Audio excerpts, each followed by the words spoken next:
It's the second day of preliminaries in the Aimchess US Rapid, and the fight to qualify for the knockout stage and score crucial tour points continues with two of the biggest chess streamers in the world participating. We are getting a lot of entertainment and even a few checkmates. Let's hope for more of that today. Welcome everyone to the Aimchess US Rapid.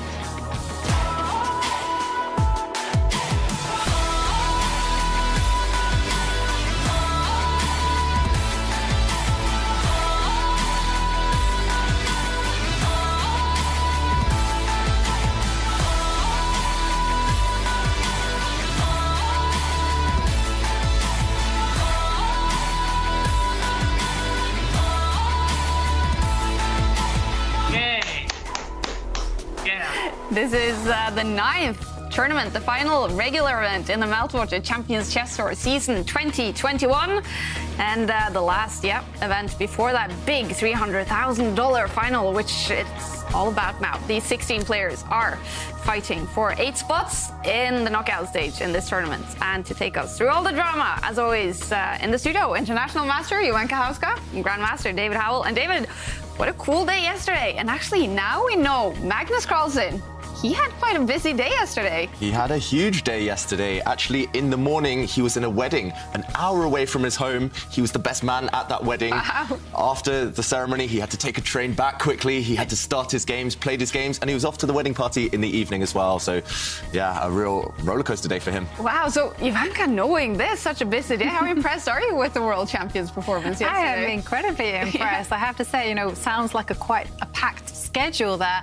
But, he managed it. And what can I say? He actually played some phenomenal games. Absolutely impressive, powerful display with the white pieces. And it looks like whatever happened yesterday on Saturday, it worked. Yeah, it worked for Magnus Carlsen. He had a great start to the tournament, even winning the very first game against his biggest tour rival, Wesley So. But then the world champion was actually checkmated by the youngest player in the tournament. Wow. Magnus using geometry there. He's just brought his queen all the way to the bottom. But remember what we mentioned earlier, a queen trade. If white gets his rook behind the pass pawn, a queen trade is just winning for white. Wesley, he resigns, he leans back and gives up. On the first day of the Aimchess US Rapid preliminaries, tour titans Magnus Carlsen and Wesley So started their battle for victory. But the youngest player in the tournament gave the world champion a hard time in round 4. White is going aggressive. Furuzia showing no respect to the world champion, pushing all of his pawns forward. And those white pawns, they're trying to trap Black's light squared bishop. Black's far quicker in the race. It's all gone wrong. Yeah, it's a race and Black's just winning, right? Yeah, wow. Magnus has really gone for it in the center. This is war, and I love it. Wow. What is this? That is walking into the lion's den. The king has just put himself opposite the white rook. He's going to win the black queen. That's a check. The rook defended by the white queen from afar. The black king has to move away. And now the black queen drops. Now it's checkmate. Oh, wow. It's not even winning the queen. It's just checkmate. Magnus blunders into a mate in 1. But the Norwegian struck back against tour debutant Daniel Naroditsky. Magnus. Ooh, David. Putting the boot in. He's going in for the attack with his knight. That's actually a sacrifice. That's in the style of Mikhail Tal, former world champion, just giving up his pieces. It says 100 on the bar. Okay, it's on the board, David. And Naroditsky, did you see that? He applauded. And that's a streamer. That's a streamer. And he's also a streamer because he lets the checkmate happen on the board. No resignation. He shows the fans why the game ends, and that's checkmate. This is my first such tournament, so it's very nerve-wracking. And I'm just trying to play every game for a win. I think it always sucks when the lowest rated is just trying to squeeze draws out of people. It kills the fun, so I'm just trying to give everybody an interesting game. And, it's been topsy-turvy, but I'll continue doing that into tomorrow. And Daniel Naroditsky, he is in 9th place, only half a point away from top 8. And he is one of the lower-ranked players in the tournament, Joanka. So from what you saw yesterday, how do you see his chances of actually qualifying for the knockout? Well, you know, he had a little bit of a topsy-turvy day yesterday. Some of the games he should have won or maybe even drawn. Thinking of his game against Levon Aronian, and then, of course, he actually had some decent results. But for me, it was all about his mindset, and he kind of calmly said it there, that he's in the arena now and he wants to be brave. He wants to be that unpredictable force, and that is going to net him a lot of points. Yeah. And then if we look, of course, at the top of the table, Levon Aronian with incredibly 4 out of 5 points, David. What is Levon doing right here? He's doing a lot of things right, but most of all, it's about resourcefulness and tenacity for Levon Aronian. He actually had some really difficult positions yesterday, some lost positions, but he fought hard, he fought back and turned some of those losing positions into wins, and that's why he's at the top of the table. And Magnus Carlsen, even with that loss against Furussia, he's at 3.5 out of 5 points in second place. But Ivanka, who else then, again, apart from Magnus and Levon, impressed you? I have to say, I'm also been really impressed by Vladislav Artemiev. He's there in third place. He got off to a racing start, you know, 2 victories, and then he kind of tapered a little bit because he drew the remaining games, but he put on powerful performances, especially against Maxime Vachier-Lagrave with the black pieces. Yeah. A very important point there. Yeah, and Anish Giri is currently the player in that crucial 8th place, but further down on the list, with only 2 points, 2 losses yesterday. David, what went wrong for Maxime Vachier-Lagrave? Maxime Vachier-Lagrave, he just didn't seem to find the right rhythm at an early stage. He was playing a bit too quickly, skipping past the crucial moments, making a couple of blunders here and there because he was playing so quickly, and that did cost him, especially in that game that Ivanka mentioned against Artemiev, who's his direct rival in the grand scheme of things in the tour standings right now. So, yeah, big result in that game. Yeah, exactly. So let's bring up the overall standings on the Meltwater Champions Chess Tour again, because we know that the 8th and final safe qualification spot for the tour final probably stands between MVL and Vladislav Artemiev. 12 points separates them before this event. So as of right now, Ivanka, what is the situation? So as of right now, you can see that in Maxime Vachier-Lagrave has 64 points and Vladislav Artemiev has 52 points. He's trailing him by 12 points.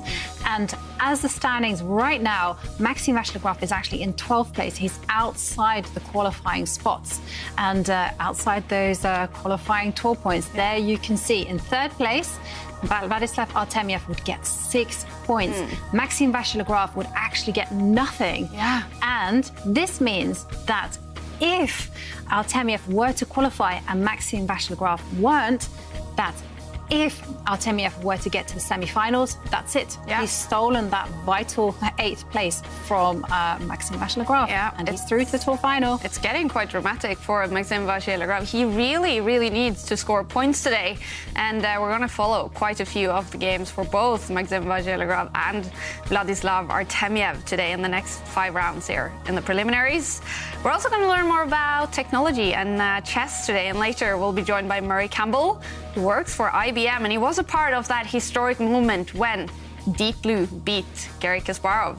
But the first game we're going to follow today is between Magnus Carlsen and one of the biggest chess streamers out there in the world, Erik Hansen. And, well, David, who is Erik Hansen?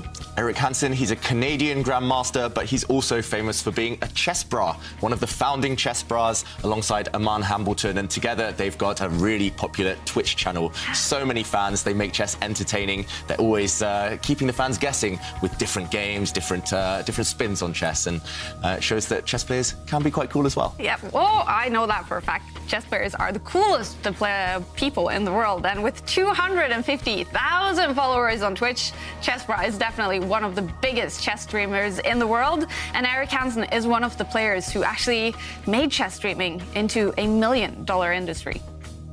Tell us a little bit about, I mean, you're one of the most famous chess streamers in the world. You're part of the Chessbra. Can you tell us a little bit what it is and how it got started? Come October, it'll be about 10 years since I first started streaming. A few of my friends were also in a similar position. We stayed up late and we played bullet chess. You know, when I was at home living with my parents, I would play till, you know, late hours and they'd get upset. But when I moved away for college, I played all the time. Eventually, the next step was, I want to watch you. And then it's like, well, you can just go on the website and watch me, but no, I want to see your perspective. Like, I was getting pretty good at the time, and it's like, I want to see how you move. well, then it's like I got to share my screen. And then one thing led to another, and started streaming a little bit, just mainly with friends. All my friends are a lot of friends in Canada, but they all live like 1,000, 2,000, 3,000 kilometers away.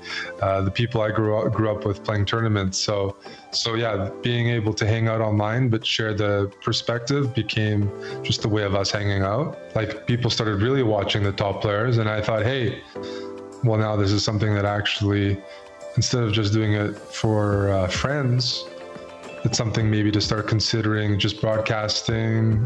So that's how it sort of started, though, the thought, where it was just something casual, but then I kept my eye on it, and it looked like it was something worth trying out. So, I mean, my goal is to just continue popularizing it, both for our channel, just our individual selfish goals, but also chess in general, to share that there's different perspectives and how it can be presented.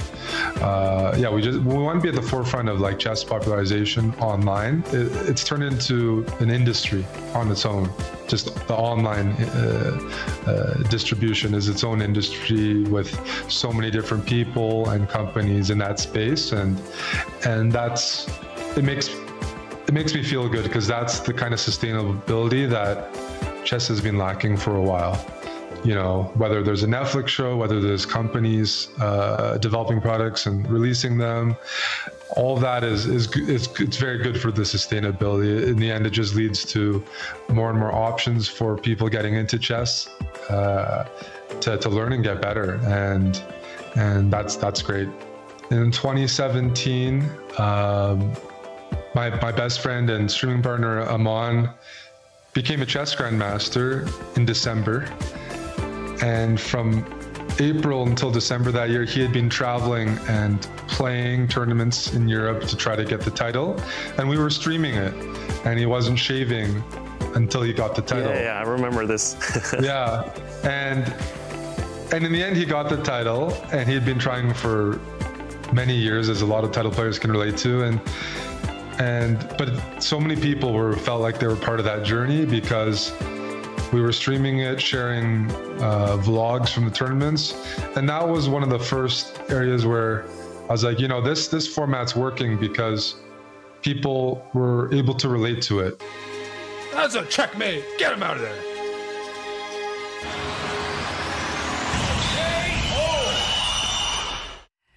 All right, Chessbra and chess streamers bringing us so many funny moments in chess, and that's going to be the theme for the question of today. Yes, we are in fact asking, what's the funniest moment you have seen in chess?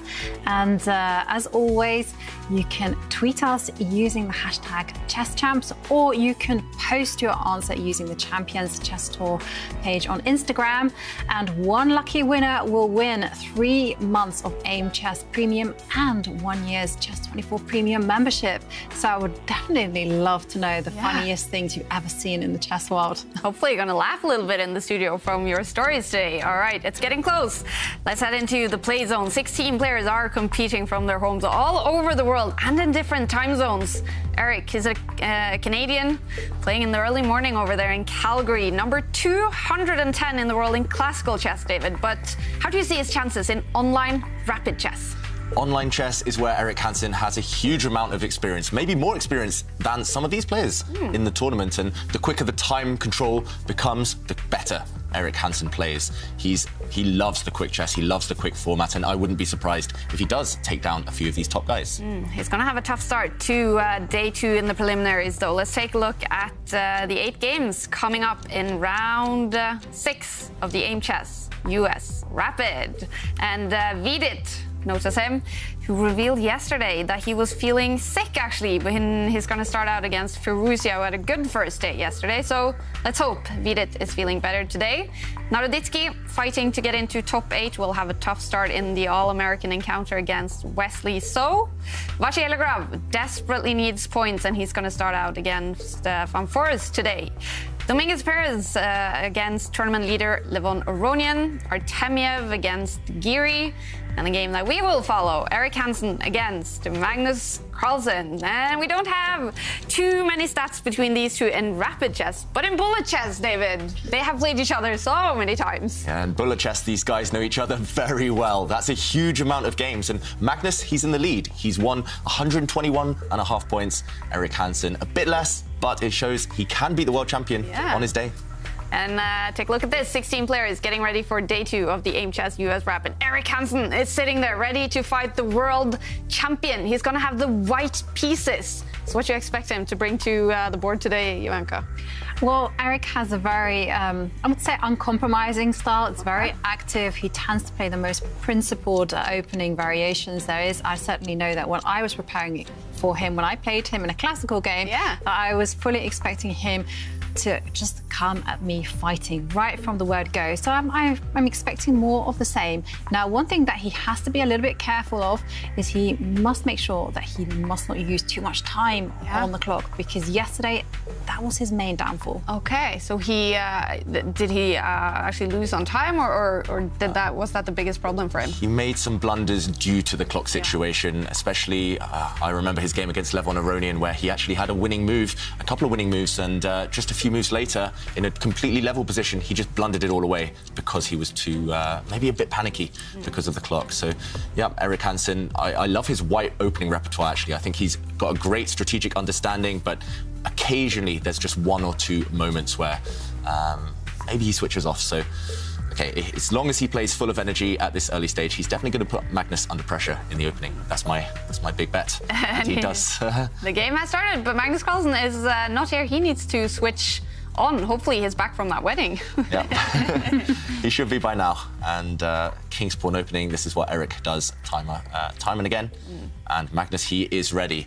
Will we see a bit of a copycat here? Will he push his King's Pawn as well? Will he play the Sicilian defense, a bit more of a counter-attacking opening? Lots of choices. Against Erik, I suspect push the King's Pawn. Yeah, just keep things solid. I think that's the main thing Magnus needs to do right now. Magnus was really impressive with the white pieces yesterday, but with black, he struggled slightly. He was a bit lucky to avoid defeat against Vidit, and then he lost against Feruzia. So Magnus with black, he needs to just get out to the opening, simply. Yeah, and he needs to make a move. He does need to make a move. I was reading in some old history books, actually, that some of the olden-day grandmasters used to take a lot of time to play their first move, and this didn't go down very well in the Soviet Union when they did that. Okay, but we have a decision. E4, E5. Yes. Predicted. So, yeah. And White's knight coming out. This is standard stuff. Black's knight defending his central pawn. And the Italian game, again, one of the most popular openings in chess these days, especially at this top level. It's one of the things we learned first when we were beginning the game, right? But then just over the last few years, it's become a trend. It's exploded, this type of opening. And Magnus is an expert from the white side as well. So, okay, a pawn push. Black normally brings his other knight out now. Yeah, I'm expecting him to pick up his knight and just to develop it. And this has actually become quite a popular system because Wesley So started advocating it in his chessboard course. And even I've... Ooh. Okay, so Black's bishop retreating. That's rare. That is rare. I mean, it's been played before many times, but like you say, not the most popular move. At the top level, you nearly always see Black's knight developing. This bishop steps back because it was about to get hit potentially in the centre by a white pawn. White could have pushed a pawn on the flank or in the centre to attack that bishop, but to move a piece twice in the opening when it's not necessarily forced, that tends to go against opening principles. You want to develop every piece once before you start deciding where to relocate them a bit later on. So this last move has caused Erik Hansen to think. White can castle, for example. White can push a pawn in the centre. A lot of choice here for White, but either way, Magnus, this is either a really nice idea that he studied in detail or he's freestyling. And I would, knowing Magnus, it's probably the latter. So, okay, Erik thinking at this early stage. Normally, it's just keeping things simple here with White. The reason this opening is so popular is because there's nearly no way to go wrong. There's 4 or 5, 6 different plans that you can go. They're all viable. They all have their benefits behind them. And that's what Erik is doing right now, spending a minute or so just choosing a plan for White, where to put his pieces. Yeah, and I can tell you a few of the plans once I get my database up. And, oh, dear me, hang on. The most simple plan for white would be to castle. Just a precise minute when I'm bringing up the board, my computer decided to switch windows. I'm like, no. OK, so white has a few plans at their disposal. The most popular one and the most committed one is simply just to occupy the centre with a pawn. OK. That's the most popular one. Another one is just to keep things flexible and just castle the king, move it to the right, hide it away. Another option might be possible, but I don't think somehow that Erik Hansen will do this. It's actually just to pick up the queen's pawn and push it one square forward. And if he's feeling very, very brave, he can actually pick up his queen's pawn, this pawn on the left, the B pawn, move it up 2 squares. OK, so you can push pretty much any pawn. This one, even your rook's pawn if you want.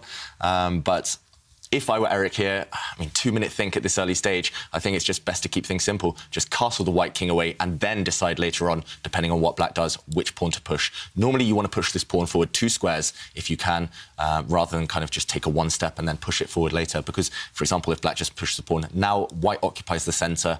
This pawn really well fortified, defended by pawns, defended by knights, and black's going to be slightly cramped. It's going to be hard for black to ever break down this pawn duo. And white's also slightly ahead in development.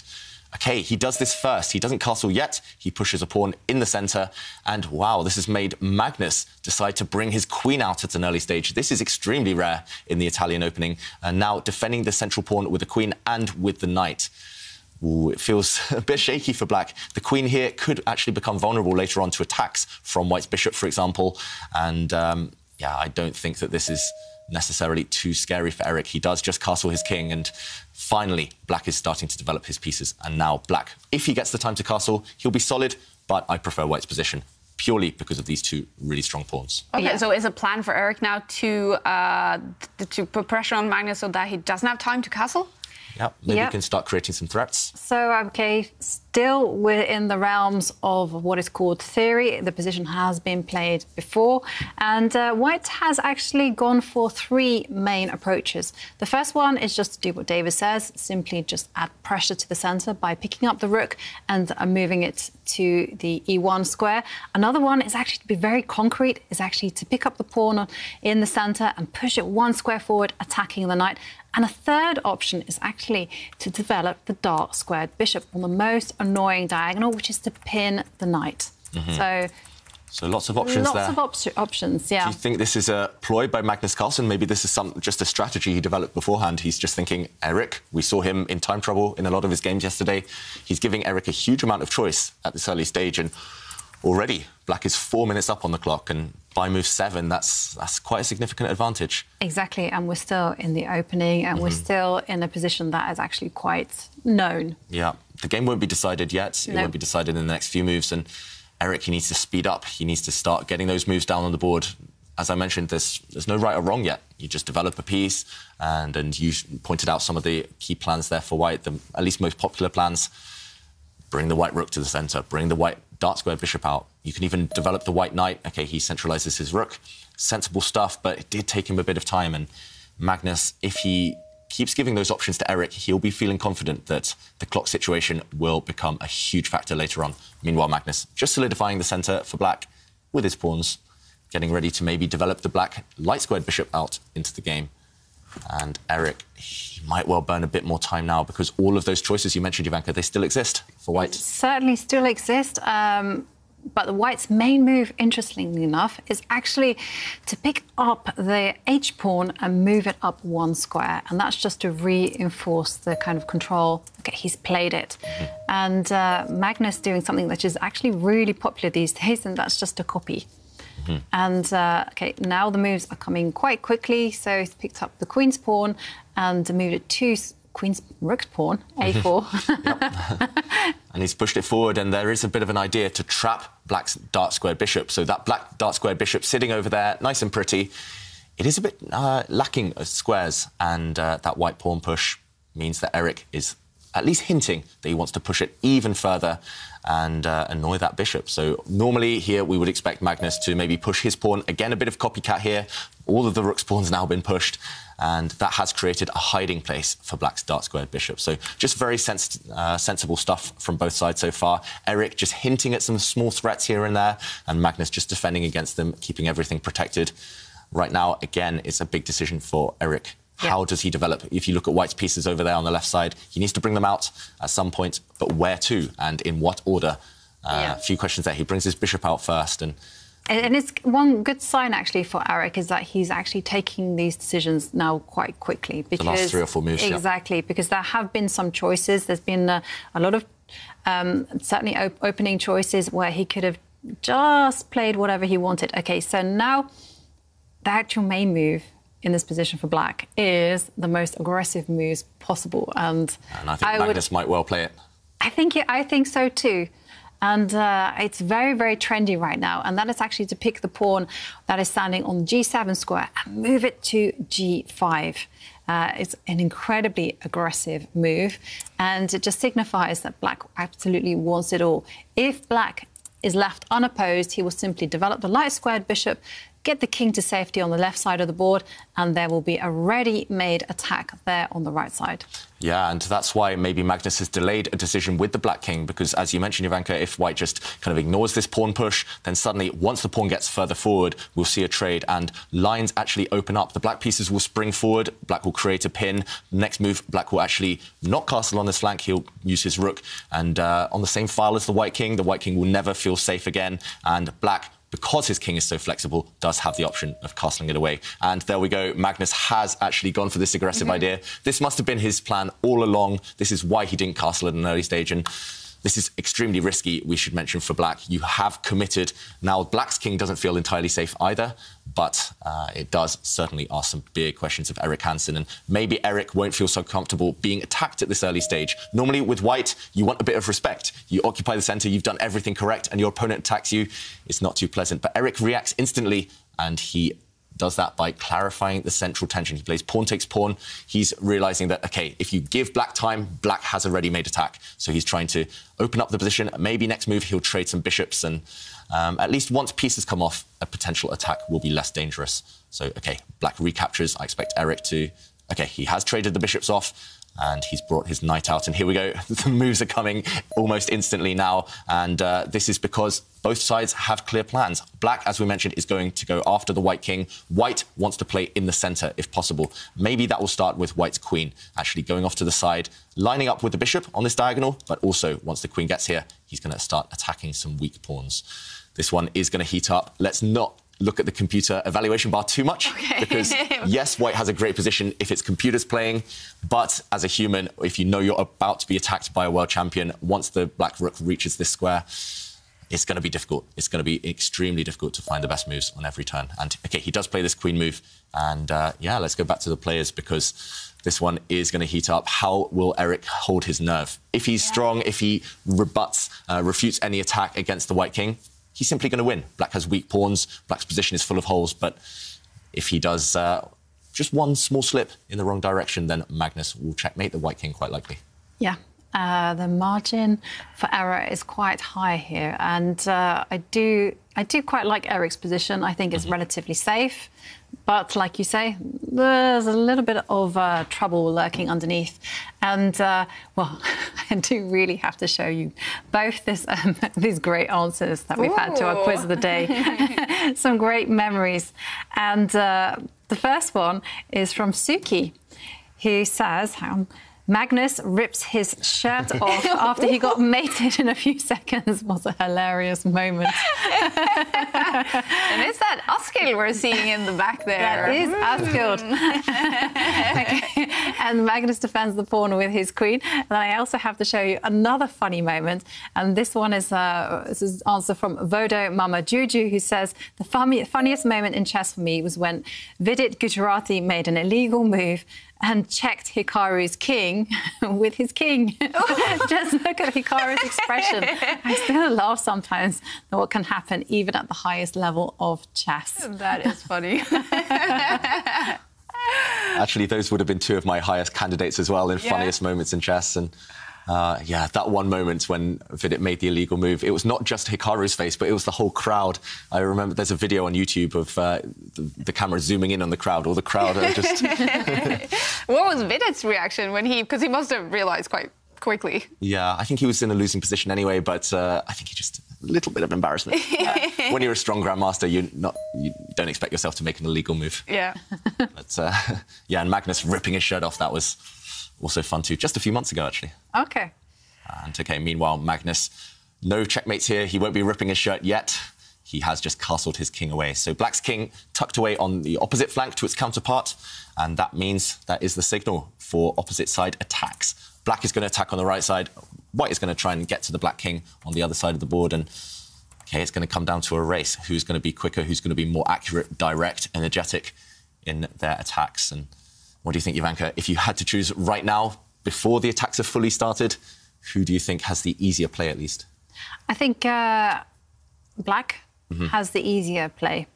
And more straightforward plan, maybe? It's definitely a straightforward plan. It's just simply, you know, you have some open lines on the king side, on the right side of the board, and all you need to do is just start piling your rooks and just getting the position open and hunting the king.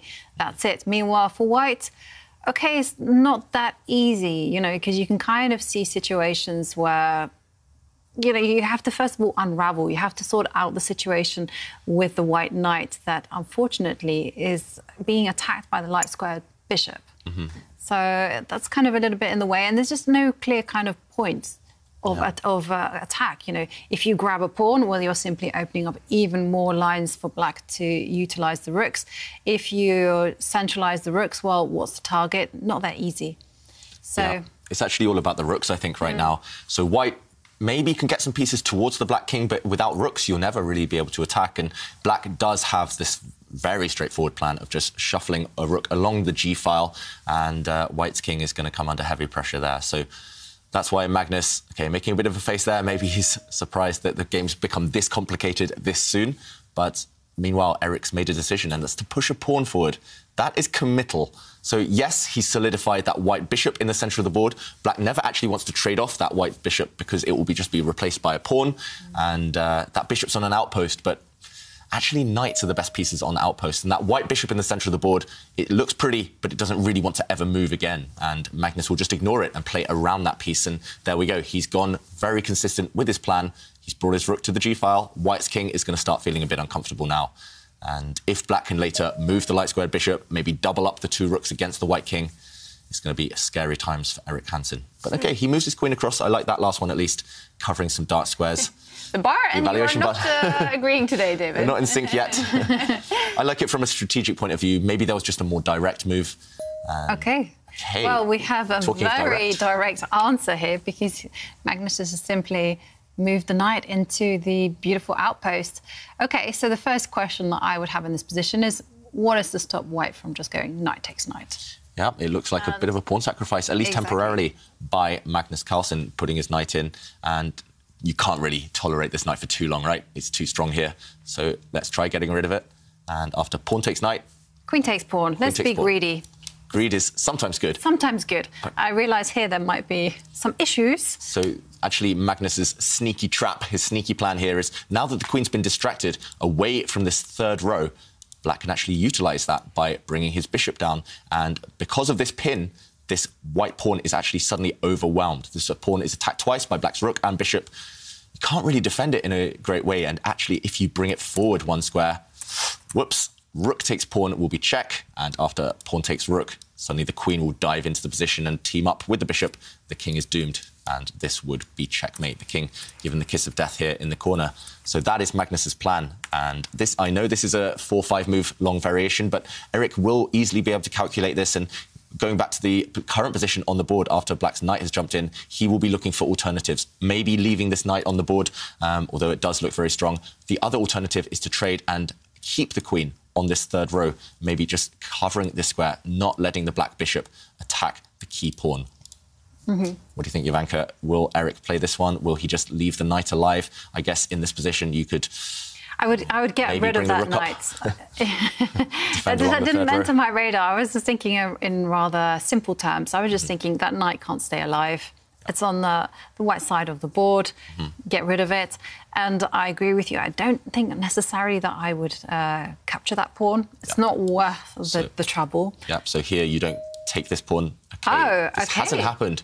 Eric has just ignored Black's really strong knight in the centre, and okay, after the knight jumps forward, he's just ignoring it. He's going on the attack himself, trying to leave it open, the position around Black's king. This is actually really reminiscent of yesterday's game between Firouzja and Carlsen, where Black was in the ascendancy on one side of the board and White was in the ascendancy on the other side of the board, and it's just completely different plans.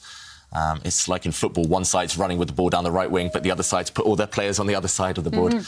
And, okay, Magnus committing very quickly with his pawn. He's trying to block up this line, at least. He's not letting the rook enter. And he's hoping, actually, maybe for a pawn trade, because suddenly Black will be able to trade queens in a favourable way. So, okay, really complicated stuff right now. And in the current position, I think Hansen, he definitely has to deal with the tension here. The Black Knight, you can't leave it on the board for too long. Just take it, move the queen, and the game goes on. Some gutsy play by Magnus. I didn't expect him to actually push those pawns. And now he left. Oh, OK. Where's Magnus? Okay. That is a big question. Yeah. He's off to another wedding. Okay. Going to start a business as best man, Magnus Carlsen. He didn't have to give a speech, though, I found out. That's disappointing. Oh, I can imagine he would have been good at that as well, giving speeches. All right. Meanwhile, Eric, I do wonder whether Eric has the video of Magnus up on the screen. Maybe he's realised that Magnus is left, and maybe he'll want to get a quick move on the board so that Magnus's clock starts ticking down quickly. Yeah. But, yeah, 7-minute disparity So between the times here. Whilst Eric is having a think, I just wanted to share some memories. And that was Liam Watson reminding us, when it comes to our quiz of the day, Nepo getting attacked by mosquitoes in his FTX Crypto Cup match with Wesley. I still can't believe it happened. Yeah, look at that. Oh. It wasn't funny for Nepo. No. I can remember he was very angry with the situation, but look at that. The mosquitoes simply decided the tournament for him. It certainly did. Crazy situation. Absolutely unheard of. But we have a move on the board. Oh, poor Nepo. The entire day, this is all Nepo did. Just punching mosquitoes. He was playing Wesley So, I remember, at the time, and Wesley, I think, was laughing a little bit about that. OK, so knight takes knight has been played now. Yeah, and OK, pawn takes knight is forced. Yeah, but Magnus, once he gets back to the board, he will recapture. It's slightly surprising, actually, at least for me, that Magnus didn't pre-move pawn takes knight, so that even if he's not at the board, this move would have happened automatically. That's one of the pros of online chess. You can just make a move. Okay, Did you just see that he was wearing shorts? Yeah, back in shorts. That's Magnus's style. We've seen it before. And, OK, he does eventually recapture that knight. So level material right now, but White, again, should not get tempted by that black pawn. You should not play queen takes pawn in the centre of the board, because then that idea that we showed a few moments ago, Black's bishop would use the third row and the black rook would break through towards the white king. So, OK, a sensible move. White's queen still sticking on this third row, this third rank, pretty much forced to stay there. And actually, Magnus has to deal with a big question. There's a threat of pawn takes pawn on that left side. If White is able to achieve that, suddenly the C line will get open. And if a white rook occupies that C file, look at the black queen, look at the black king. They will be caught in a pin, potentially. So Magnus, he has to try and close down that side of the board. Yeah, I was going to suggest that move. So instead of capturing the pawn or opening any lines, close it down. Push the B pawn one square forward. Yeah, and that would be a very nice strategic move, I think. It does look like a sacrifice again, but remember, if Black pushes this pawn forward, note that it closes down this line now, so White's rooks will not be able to use it. If White's queen takes, then same problem. The Black bishop would come to the third rank, and suddenly danger. And actually, this would be fatal to the white king. So I do think that this is the most sensible move in the position, pushing this pawn forward. Maybe Magnus is getting tempted to initiate some trades. Maybe I could imagine knight takes bishop, getting rid of that really strong bishop. And if White captures with his pawn, trying to threaten bringing the rook to pin the queen, then just shuffle your king to the side and Now it's actually not a big deal. Once the rook arrives on this side, you can activate the black queen, and maybe the black queen now can team up with the bishop and start creating attacks of his own. Suddenly the black king would look much safer than it previously did. So the big question is to take the bishop or not? What's your instinct telling you, David? Because mine is telling me to take that bishop off the board. Yeah, the more I look at it, the more I think that would be sensible. This white bishop is not necessarily threatening anything, but it does long-term have ideas on several pawns and...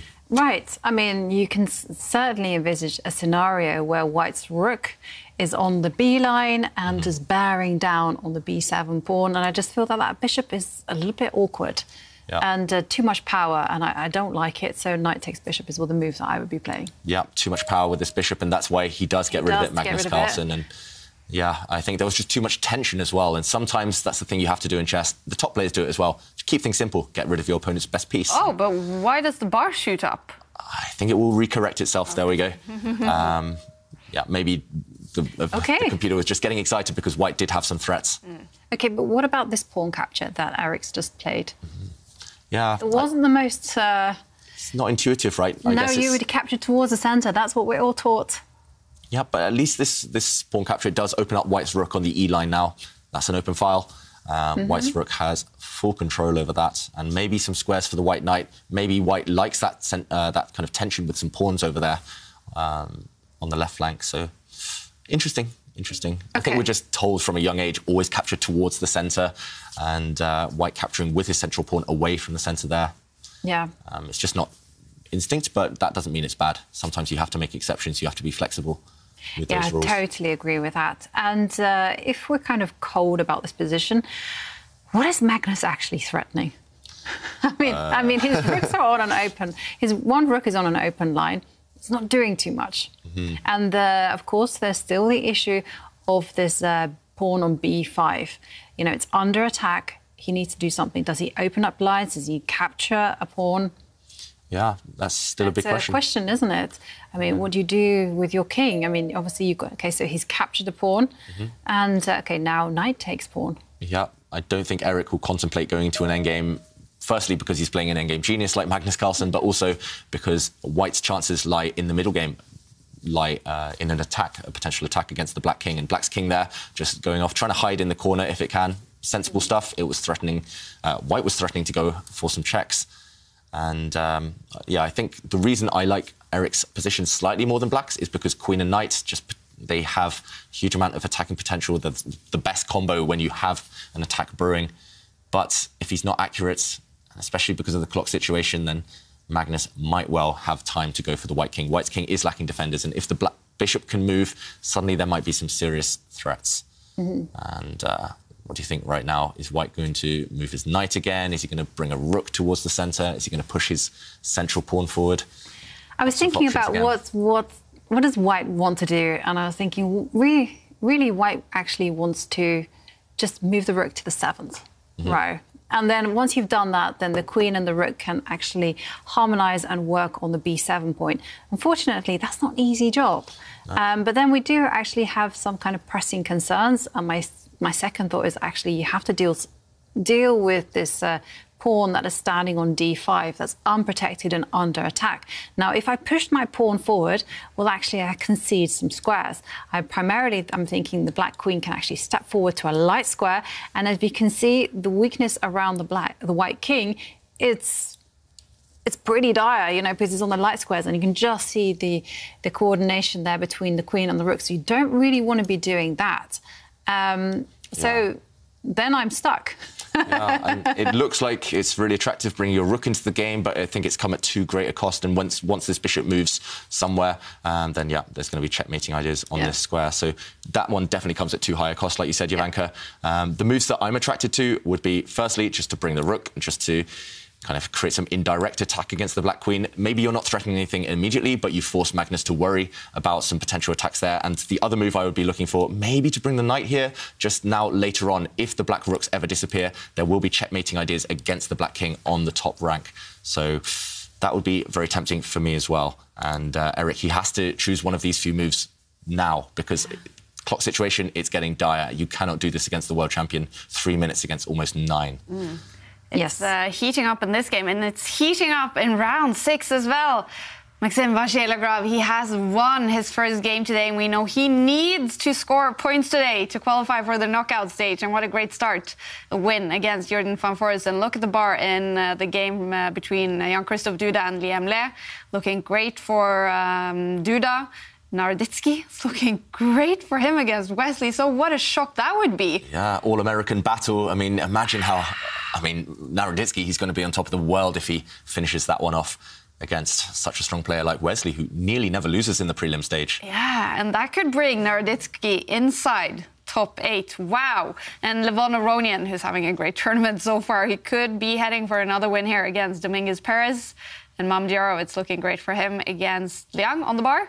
So what a round we're having. And the bar in this game is still close to the middle. But what do you predict? What will this game end up with? Still far, far from a draw, thankfully. Yeah. No, I was a little bit distracted by the quiz of the day answers, if I'm honest. They were making me laugh. And what can I say? Actually, I think that this position, I'm going to call it. I think Magnus is actually going to win. In terms of the clock situation and the fact that it's not that easy for White to just generate a harmonious attack on the Black King, I think Magnus is comfortably doing well. Yeah, so many choices for White on every turn, and Eric, I do feel he's going to be down under that 1 minute for the rest of the game soon, and that will just historically that's come back. That's been his downfall, and I think that will be a big issue in this game as well. Magnus, he's so good at setting these kind of small traps, these hidden ideas, and that's what's quite likely to happen in this game. Classical chess, I think actually Eric has a great position. The evaluation bar is slightly on White's side, but I think that White's position, as long as you don't blunder anything with your White King, I think it's great. But the problem is the chances of the kind of the percentage, the ratio chances of a blunder, they're quite high in this type of position because it is so wild. There are so many major pieces still on the board, especially with the rooks facing the White King. And OK, Eric did bring his rook to one of the squares we recommended, and now maybe Black's going to move his queen. Lots of choice for Magnus this time. You can even consider capturing White's central pawn on the d5 square with your rook. That involves some risk, some calculation, but that's the type of thing that Magnus might well do. He's very concrete with his calculation. If he sees a free pawn and he doesn't see a way the opponent can punish taking it, then he might well go for it. Shall we look at what happens if Black were to get greedy? Because that is, after all, the most critical move. Rook takes pawn. OK, so getting rid of White's strongest pawn.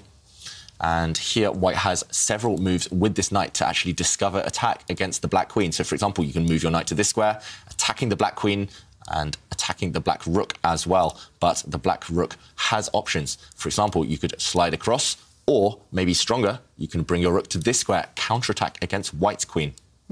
So ignoring the threat against yours, just trying to strike back here. And if the queens come off, Black's doing great because Black has a really nice, strong central pawn.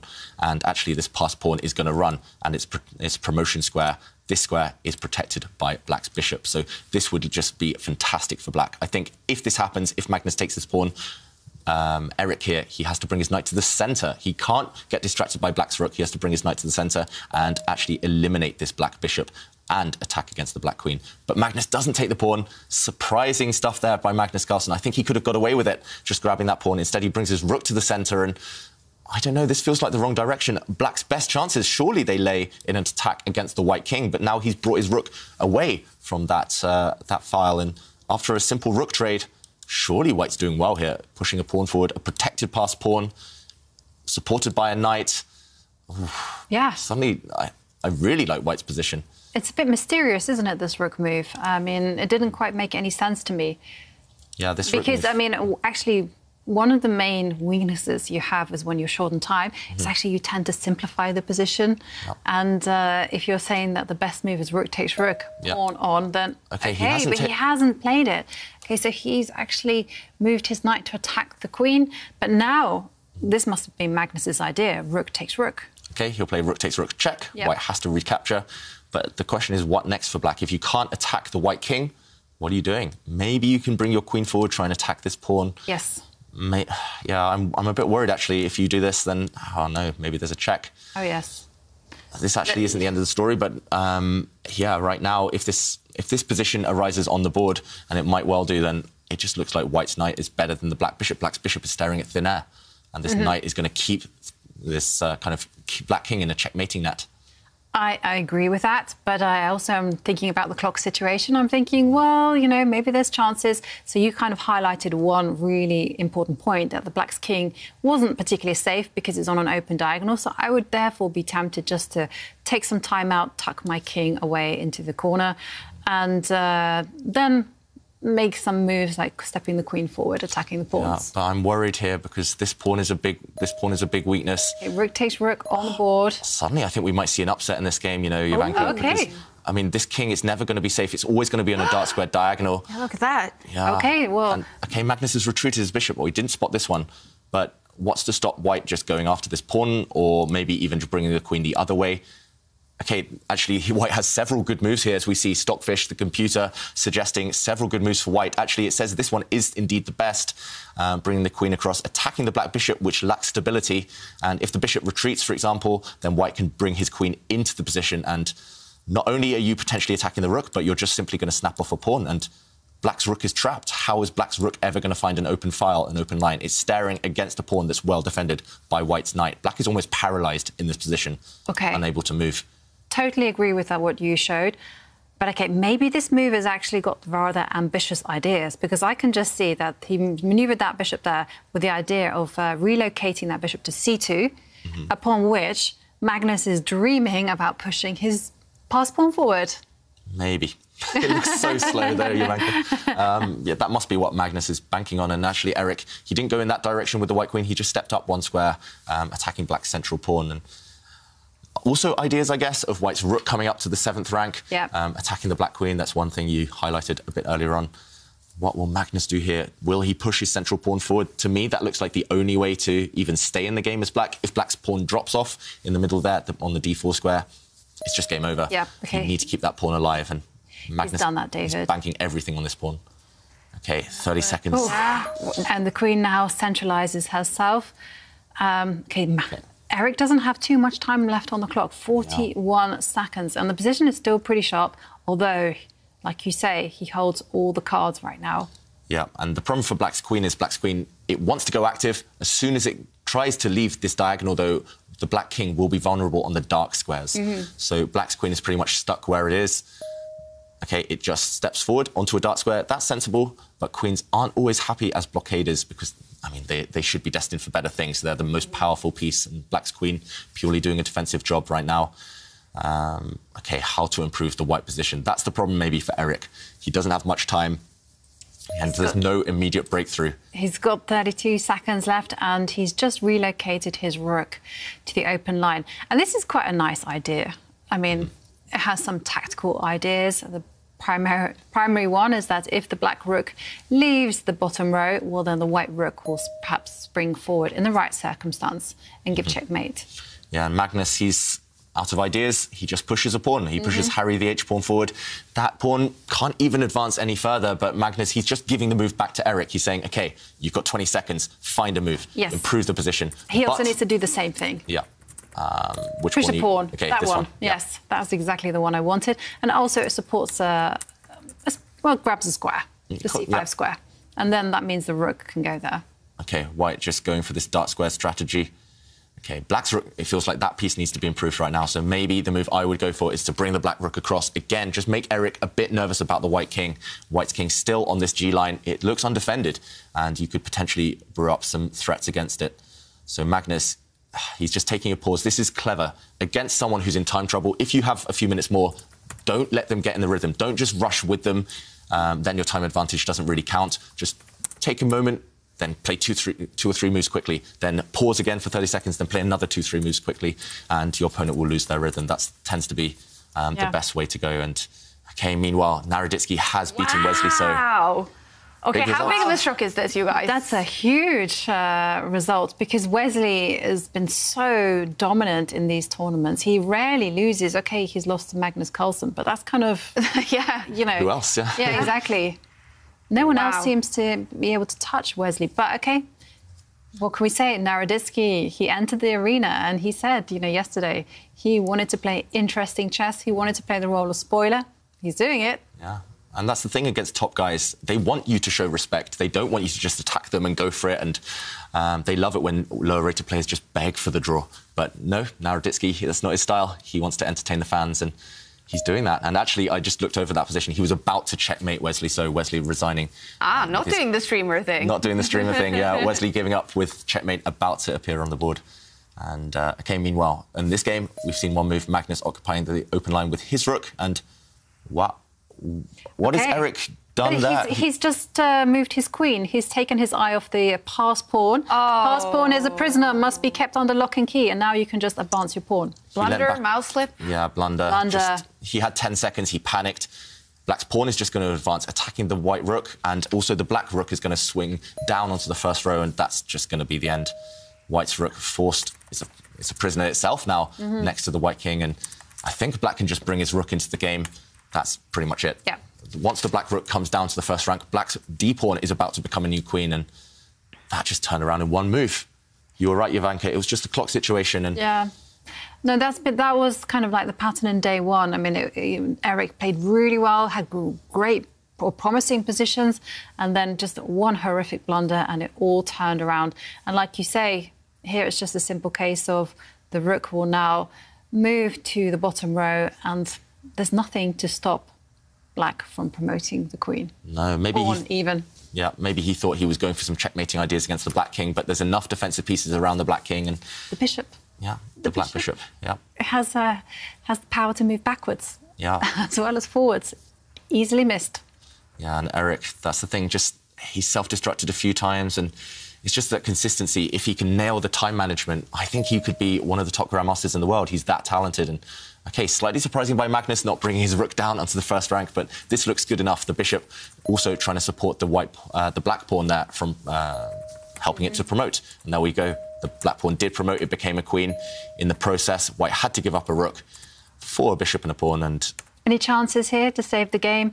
I mean, I can see that already there's a horrible threat in the air over the rook coming down to give check and forking the king and queen.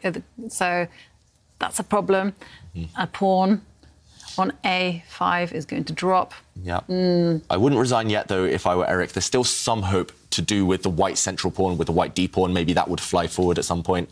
Maybe you can somehow trick Magnus and get the white queen onto the same diagonal as the black king and give some annoying checks. But where are you going to put the queen to begin with? So you've still got to be very careful. For instance, we don't even have to answer. Eric, he does just give up.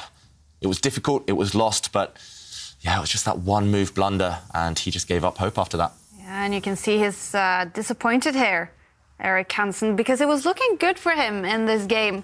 Was it again down to that time? Unfortunately, yes. It was all about the clock. It just kind of all hinged on one key moment where he took his eye off the ball and just let black's passed pawn roam free, and that just proved to be the end for Eric. OK, so let's take a look at this game, David. What happened? Yeah, so a quick turnaround at the end there, and just one move before he blundered. Actually, the move that Eric blundered in this position, forgetting about this black pawn, he just brought his queen across one square, but he had a very strong move that would have guaranteed at least a draw for him instead. And the reason this was a blunder, of course, is because black's pawn was allowed to run free, and suddenly there was no hope, because if you try and blockade it, the black rook would swing down, and this would even lead to some checkmating ideas against the white king.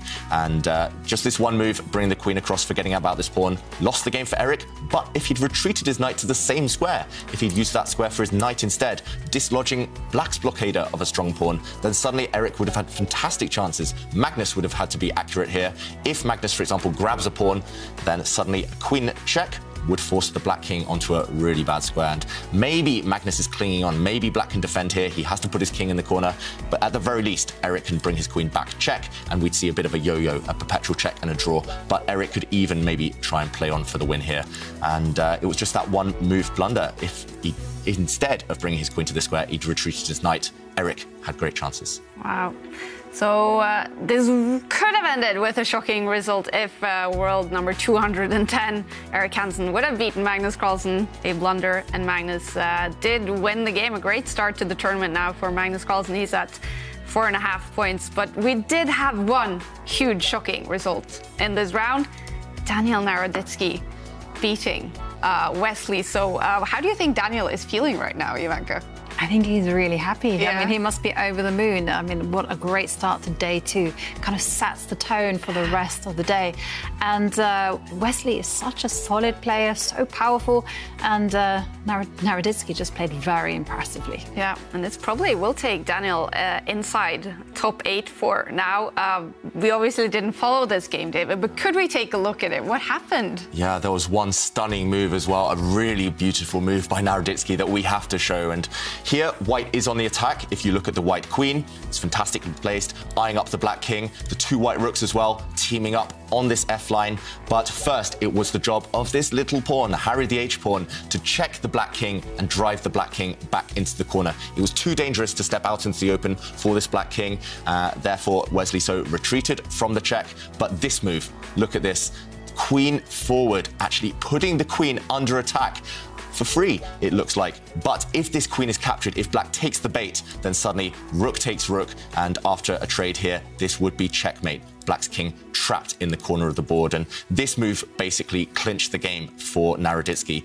He brought his queen forward, actually both the rook and the queen here under attack, but black could take neither, and after black took the white bishop instead, then after rook takes pawn, the game ended a few moves later. Another sacrifice, rook takes pawn, and this led Wesley to resign, because if he takes this rook, then check. And next move, this is checkmate. So many beautiful tactics. Naroditsky sacrificing a bishop, a rook, a queen, and ending the game in style.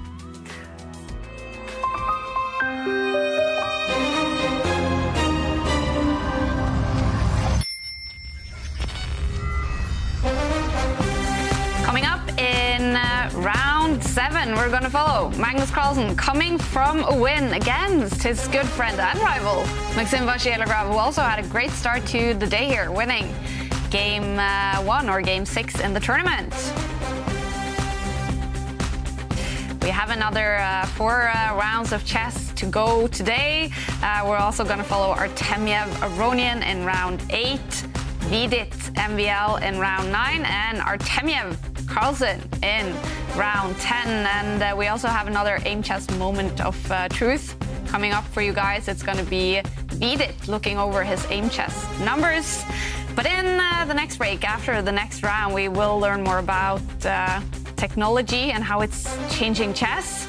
And Murray Campbell from IBM, he was a part of that historic moment when Deep Blue beat Garrett Kasparov, and he's joining us live after this next round. Now, most of the players in the tournament are old enough to remember life without chess engines. No doubt, the way chess is studied has changed a lot in the past 25 years. With all the technological advancements in the last few years, how different is your chess training now compared to when you were younger? Around 2002, the strongest computer was still, on average, a laptop computer weaker than the strongest human. Now, you could give Stockfish 30 seconds, you can give me 24 hours, and I'm going to get thrashed 100 times out of 100.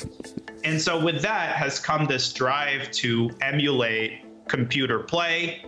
The quantity of information that computers produce in terms of the opening, in terms of tactics, has grown exponentially. And so trading has become a lot harder. You have to master a lot more stuff opening-wise. People's defensive capacities have improved tremendously because you can see, you can give a computer a totally lost position, you still won't be able to beat it. So you see this push and pull effect. One type opening is refuted, but something that was not played since the 60s all of a sudden is revived. So I think that's going to keep happening, maybe at a greater pace. And every time I think it cannot improve, it keeps improving. So that means that as chess players, we start looking more and more stupid because the computers start pointing out all of our mistakes instantly. And to prepare, we have to use the engines more and more. So before, maybe you could sometimes say, okay, the computer here is not right. I think, and we trust our human expertise, but this becomes less and less the case. I remember we used to get these in format books, and that used to be back then, the only source of games to watch, like top level games, and it used to have some analysis. But right now, you have access to so many things. Like, there are these Chessable courses, there are these databases which are updated every week. Online, you get access to everything. But back then, when I was as a kid, my main source of learning was from books. It's completely different style of play when I look at it. Like, when the kids nowadays, they grew up with the laptops, so they don't read as many books as we did. So we have a little bit more of a bookish kind of chess, I feel. But in my childhood, I was always told that playing too much blitz is bad for your chess. This was the advice which I used to get, and probably it's not right. It doesn't hurt, maybe. So there's a big difference when it comes to thinking about how you prepare. Now I see that young players think that opening is most important, or maybe only openings. These days, it's a lot easier in a good way, that you're not as disadvantaged. More players from different countries can play as long as you have stable internet, and there's so many resources online. Not only can you play, but you can be told, how to improve much easier than before. I'm super excited to see what new ceilings are going to be broken and how our playing styles are going to change, what new information humans are going to be able to acquire, what new playing styles we're going to be seeing at the top. And I'm very happy to be around for the ride. There definitely are many different schools and ways to study chess. World champion Magnus Carlsen, he says he's still a big fan of reading chess books, but he does not have a very strict regime for his chess training. I would say mainly these days, like, I play through hundreds of games probably each day. Now, do you have to be very disciplined and strict with yourself to not end up only playing blitz and bullet chess online? Well, I'm a grown-up. I can do whatever I want. So I would say I think you have to find your individual approach that works for you. But I'm somebody who has always thought about chess all the time, but I've never sort of liked or had discipline to say, now I'll do this and now I will do that, and I should not play bullet because that's bad for me. I've more been like, well, I feel like playing some bullet or I'm playing some blitz. Now I feel like doing some more serious chess work, so I'll do that. So what do you predict for chess because of computers in the next 25 years? That's very, very hard to say. I think engines, neural networks, that will become even much stronger, probably level the playing field even more than it already has.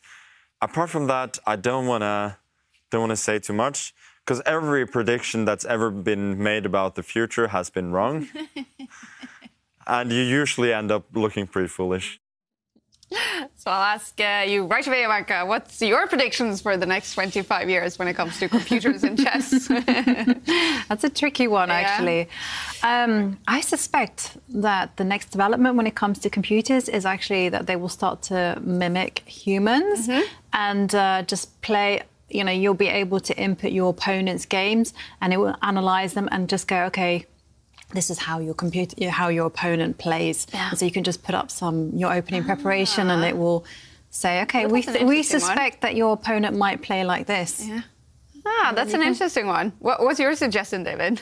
Oh, I don't know. I've seen too many episodes of Black Mirror. If I start talking about technology, I'll get freaked out about becoming slaves to these AI kind of genius gods. Yeah, someday. But no, I mean, I'm positive. I think technology's brought so much to chess, and it's going to continue doing that in future. Yeah. So what does your chess training regime look like? Is it only computers, or do you use books actively? I did until the last couple of years, and now I haven't touched a chess book in too long. And in the past, I used to be quite disciplined in terms of actually checking everything with a book, checking all the available resources, analysing with friends. Nowadays, it's all engine work, and there's so many courses out there. I watch videos, a lot of chess videos. I play a lot online. Yeah. It's a bit like Magnus. Depends what mood I'm in, but as long as it's something to do with chess, then I think it helps. And well, I asked Magnus about it, if it's hard to be distracted by the bullet and the blitz online when you're only working with your computer.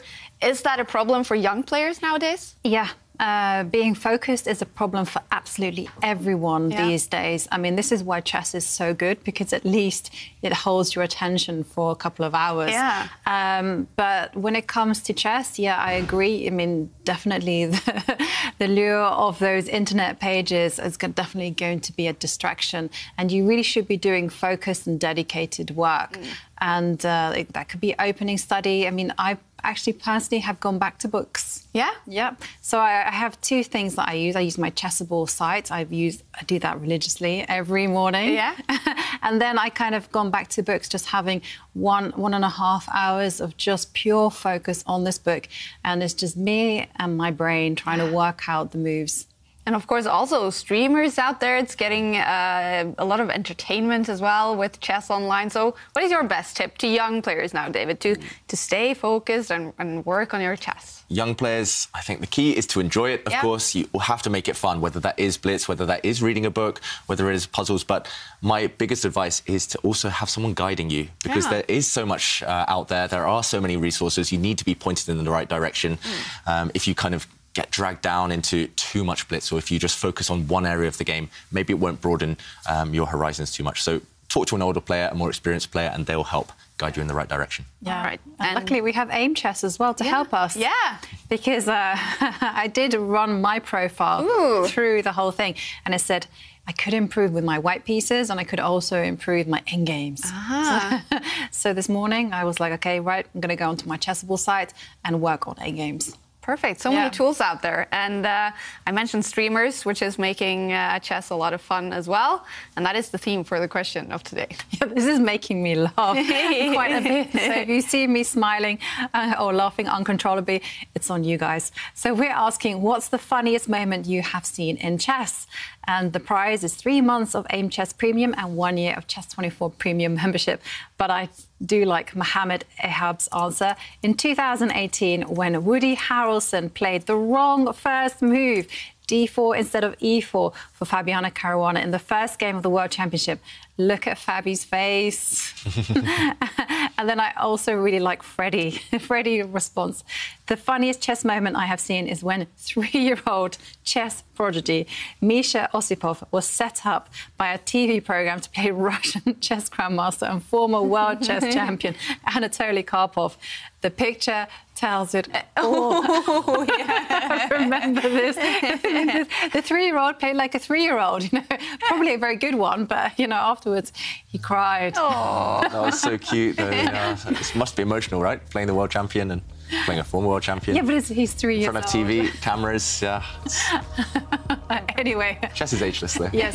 You can tweet your answer, or you can go onto the Instagram chess post by Champions Chess Tour. Yes. Go ahead, everyone. We're having a lot of fun with your answers. Now let's take a look at the results from round 6 in the Aimchess US Rapid Preliminaries. Actually, one game, as far as I know, is still going on. No, actually, just now, all the games finished. Jan-Krzysztof Duda, a great start to the day, won his game against Liam Levidit, who was sick yesterday, but what a start to the day, winning his game against Alireza Firouzja. Daniel Naroditsky, as we mentioned, a huge shock in the All-American encounter against Wesley, so Daniel won that game. And Magnus Carlsen, as we saw, he won his game against Eric Hansen. Maxim Vachier-Lagrave, he needs points to qualify for the knockout stage, and he wins his first game of today against Jordan van Forest. Levon Aronian, wow, keeps on winning this game against Leonid Dominguez. And then Shakhriyar Mamdjarov won his game against Amanda Liang. Wow, almost all the games ended up with a winner. These are the standings after 6 rounds. Levon Aronian still on top of the table. 5 out of 6 points. Incredible score by Levon. Magnus Carlsen, 4.5 out of 6. Great score. We have 2 players on 4 points. A bunch of players on 3 points. Wow, this is going to get tight. Yeah, 7 players on 3 points, on 50% right now. And it's all going to come down to those tie breaks if that situation continues. And yeah, the players, they want to have their fate in their own hands. They need to start winning. But look at this. It's so close. Everyone is in such good form. Cool. All right, let's take a look at the 8 games coming up in round 7. Levon Aronian now against Shakhriyar Mamdjarov. Also, Notes Anish Giri against Jan-Krzysztof Duda. And then next 4 games in round 7. Here they are. Wesley So coming from a loss now against Eric Hansen. Vidit Gurati, a great win. He's going to face another player who got a great win in the first round of today, Daniel Naroditsky. But the game we will follow is between Magnus Carlsen and Maxim Vachier-Lagrave.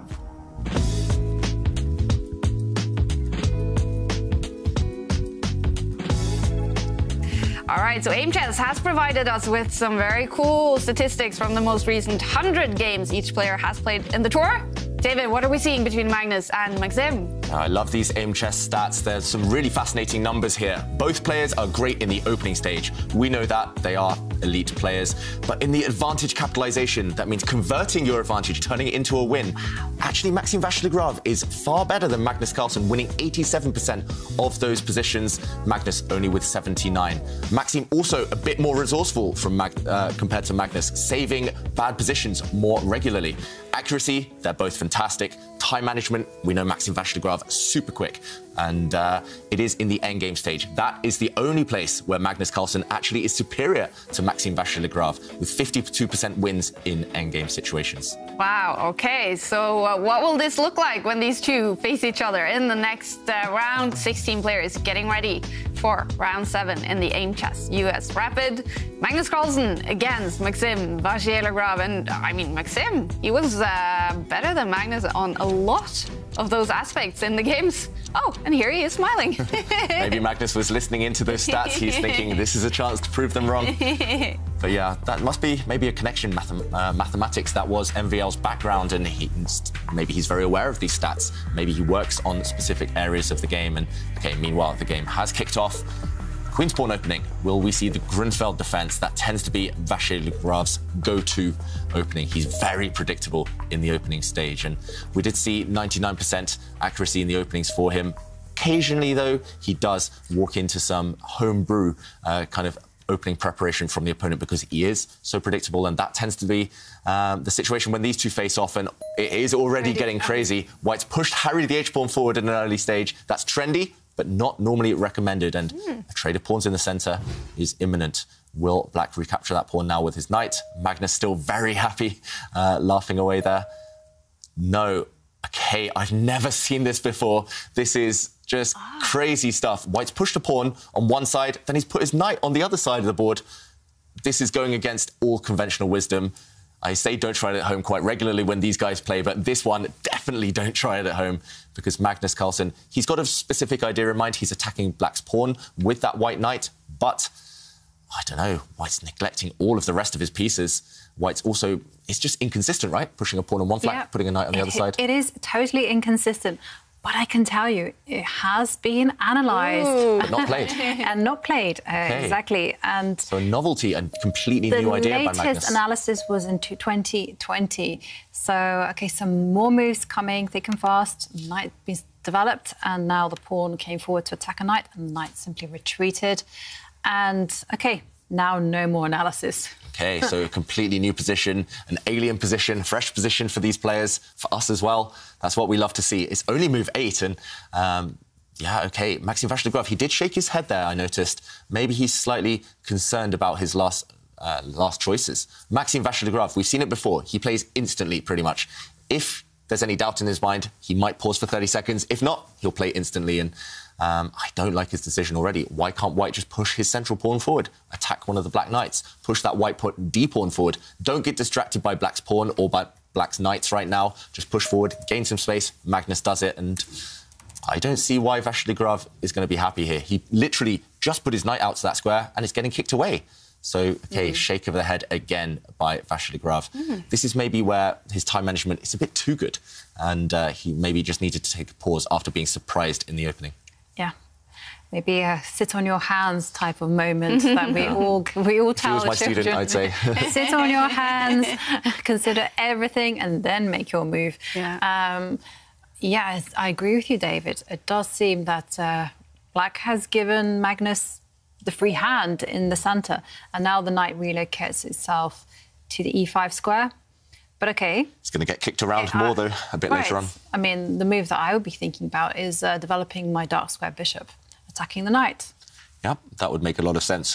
White temporarily is okay with the tension on the other side of the board with the other knights because White's queen at the bottom of the board defends its knight out there on the flank.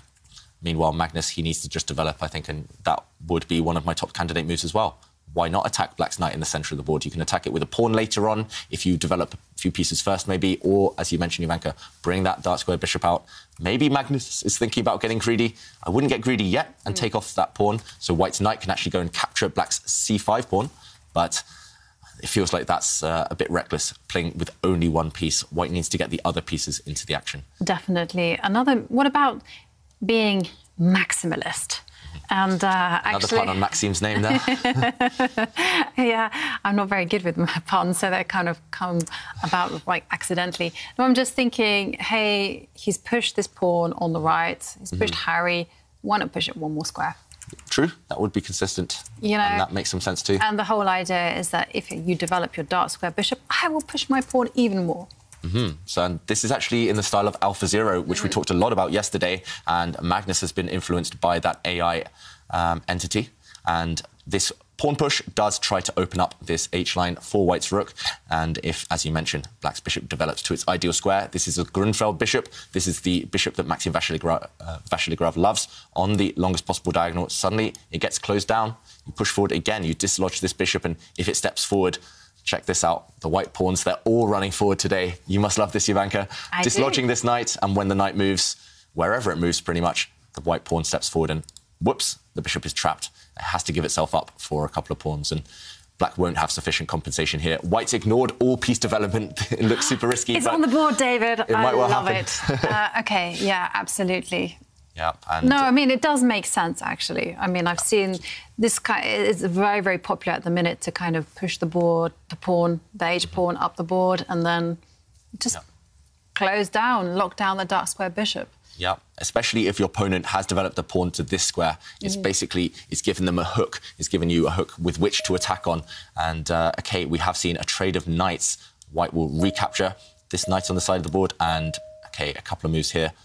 And the queen... check.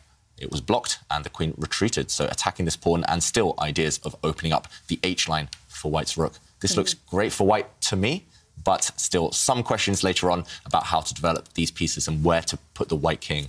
So Vachier-Lagrave, not out of it yet. He still needs to play energetically and pose White those questions. Yeah, and I have to say, though, those are kind of questions, but at the same time, I feel like Black has actually got much more pressing questions to answer. And the primary one is just simply like the dark squares are just awful. How is he going to deal with that? OK, so Maxim has a response. He's actually developed his queen. So maybe he's kind of saying, I would like to trade off queens if the things get a little bit too unpleasant for me. Yep, so Black's queen could come down to b4. It could just come down 2 squares and trade off later on if really necessary. First, though, Magnus, he's continuing those threats. He's actually continuing to ignore his own piece development. First, he's pushed only his pawns, then he's put his knight on the side of the board, then he's brought his queen out early. He's literally going against everything we're taught when we're young. But it's working because there's a pin. It's queen attacking the black knight and maybe indirectly the rook behind it. Right. I mean, and the big problem is that the most natural move on the board, like developing the dark square bishop, isn't possible because you just attack the knight. OK, we do have an answer from Maxim. His plan was the trade of queens, but that doesn't really resolve everything either. I'm just shocked by what Maxim Vachier-Lagrave is doing, to be honest, because he was surprised in the opening. It's a brand new idea, pretty much. He's played instantly. He's still got nearly all of his time left. And I think Black's in a terrible position. If the queens come off, White has all the fun. White's pawns are pushing forward, flooding forward. White's king suddenly feels really happy in the centre of the board. And I don't know. I think it's going to be quite a one-sided endgame. For example, if White's queen takes the black queen right now, once the black pawn recaptures, Black also has doubled pawns on the b-line. And pawn structure is better for White. The pawn, I mean, your space advantage, you'll have it. And Black's knight in the centre of the board is going to get kicked around even more. Yep. I just think Magnus Carlsen, we saw the endgame stats, the Aimchess endgame stats beforehand. It's going to suit him now that the queens have indeed left the board. We did see, yeah, it was, I mean, Maxim was better than Magnus in many aspects of the game, but it wasn't that endgame. And Magnus also, is better. Not the opening. 99. Exactly. Those 1%, those tiny details, they matter. And as you can see, it's been a bit of an opening disaster here. Will this go into the opening statistics for Maxim as something bad? Yes. Quite likely. Yeah? 90 is dropped down to 98% now. Wow. Yeah. All right. Well, you guys, if you also want to get your games or your performance online analysed by David, then you can head into chess24.com/community and leave a comment. And every day, David will analyze live in the show someone of our viewers. So go ahead into chess24 and leave your comment. And meanwhile, a couple of moves. So white did push another pawn forward, kicking away the black knight. The black knight only had one safe square, and now we've seen a trade of pawns. But note how black, with his last move, he had to capture away from the centre with his pawns. And right now, white's rook on that H-line is fantastic. That white rook is going to exert some serious pressure on black's position. And look at those white pawns. How strong are they? I mean, you love pawn pushes, Jovanka. This must be a dream for you. It is a dream for me, but I'm also really admiring the fact that Magnus does not bother to develop any of his three pieces sitting. And they're still on their starting squares, and all he's done is push pawns. And just take a look at how successful that's been. And, OK, there was a consequence to pushing that e-pawn all the way up to e5, and it's given away some control on light squares, and that is why Maxim just develops his light-squared bishop. But still, really terrible position, actually, for Maxim, because his dark-square bishop is locked out of the game. Yep. It's almost like he could be a piece down. Yeah, that black dark-square bishop is going to, well, it's never going to activate, simply. No. And also breaking down white's strong central structure with those pawns, it's going to be almost impossible. You might even have to sacrifice a piece later on just to break through and get rid of those strong white pawns. And I was just counting there, I think 10 of the first 16 moves were played with pawns by Magnus. Oh. So that's very rare in the opening. Not advisable normally, but finally he does start to develop his pieces, that white bishop just coming out, just hinting that he might capture the knight later on, the black knight. Maybe he will actually plant his bishop on a different square to support his central pawns. This just looks fantastic. I just don't see an active plan by black right now. Black's knight as well is actually lacking squares. And it looks nice and pretty. It's defended by a bishop, but misplaced. Black's dark squared bishop trapped. Light squared bishop tied down, defending the black knight. OK. Black's king stuck in the centre. Anything positive, because, you know, when you're defending, you're kind of like, OK, these are the bad things about my position, but never lose hope. But he's up on the clock. That's like the father of Homer Simpson. Mm-hmm. You know, when Homer finally asks him for a compliment, he says, well, I always liked the fact that you were tall. That was it. OK, so he's up on the clock. He's up on the clock. And that's something. Yeah, and Vachier-Lagrave there developing his bishop to its ideal square, usually, but here it's just blocked in by pawns. And Magnus, he's just going to completely solidify his centre now. And by bringing his bishop to this square, he's defending this pawn. Black's never going to be able to get rid of that. And these two pawns completely block in this bishop unable to enter the action. And also, if black ever tries to undermine the white pawns, if he tries to push this pawn forward, white will ignore that. He'll say, OK, I'll block it up even more and create a nice pawn chain, most of all, a protected passed pawn. So black can never even try to challenge these two pawns. And if you can't challenge these two pawns, this is why we say take the centre with your pawns. You block out the opponent's forces, you cramp them. And black actually is struggling as well to castle his king, to get his king to safety.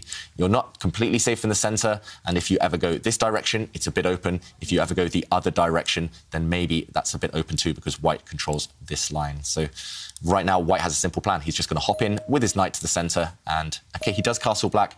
Magnus brings his knight out, and I think this is a huge strategic threat. Bring the knight in, even get rid of black's bishop, and if white has the bishop pair and a strong centre, that's just too many trump cards. Yeah. And in fact, I would solidify those pawns there in the centre. So, for instance, I'd develop my dark squared bishop, and that's the move I really want to play. Push my pawn to g3, and then I would actually focus all my attention on the left side of the board, because there, you know, white has some extra pieces. Yeah, true. And we just have to spare a thought for the poor dark squared bishop that is just trapped. Yeah, white's dark square bishop does have a life. It's gonna maybe start attacking some pawns. Black's bishop here, just staring at the opponent's fortified wall of pawns. And yeah, and if we compare the pawn structure as well, not only does white have these strong pawns, but these doubled pawns exist. And the benefit for black maybe is that you have the open line, you have quick access to this open file, but the problem is once you get there, once the bishop moves, what are you actually doing? You can try and penetrate into the position, infiltrate into white's half, but you could even ignore this for white. You could, for example, take this pawn, or you could just push your pawn forward, and then later on you're going to dislodge this black rook anyway. And I think this black rook, it's the only pro in black's position, but it's a short-term thing. Yeah. I think I would resort to desperate things, and I would actually sacrifice a piece and just to activate the pieces. So I haven't quite made up my mind whether I should do it with the bishop or with the knight, but those pawns, they're too much. Yeah, these pawns are too strong. So one example, watch out for this later, as Jovanka mentions, knight takes pawn. This could happen, not in this position, but just in general, and at least black's bishops would suddenly come to life. And yes, you're a piece down, you're a knight down for 2 pawns, but at least you have some good pieces and some hopes, some dreams. Yeah, definitely. Well, is this just magnificent opening preparation for Magnus? We know in a World Championship year, using something just completely new. It's worked out well. Yeah. Yeah. Yeah, magnificent Magnus against maximalist Maxime. But he's not a maximalist here. No. Minimalist, more like. Yeah, exactly. Maximum damage to his own position. OK, he's retreated with his bishop. Yeah.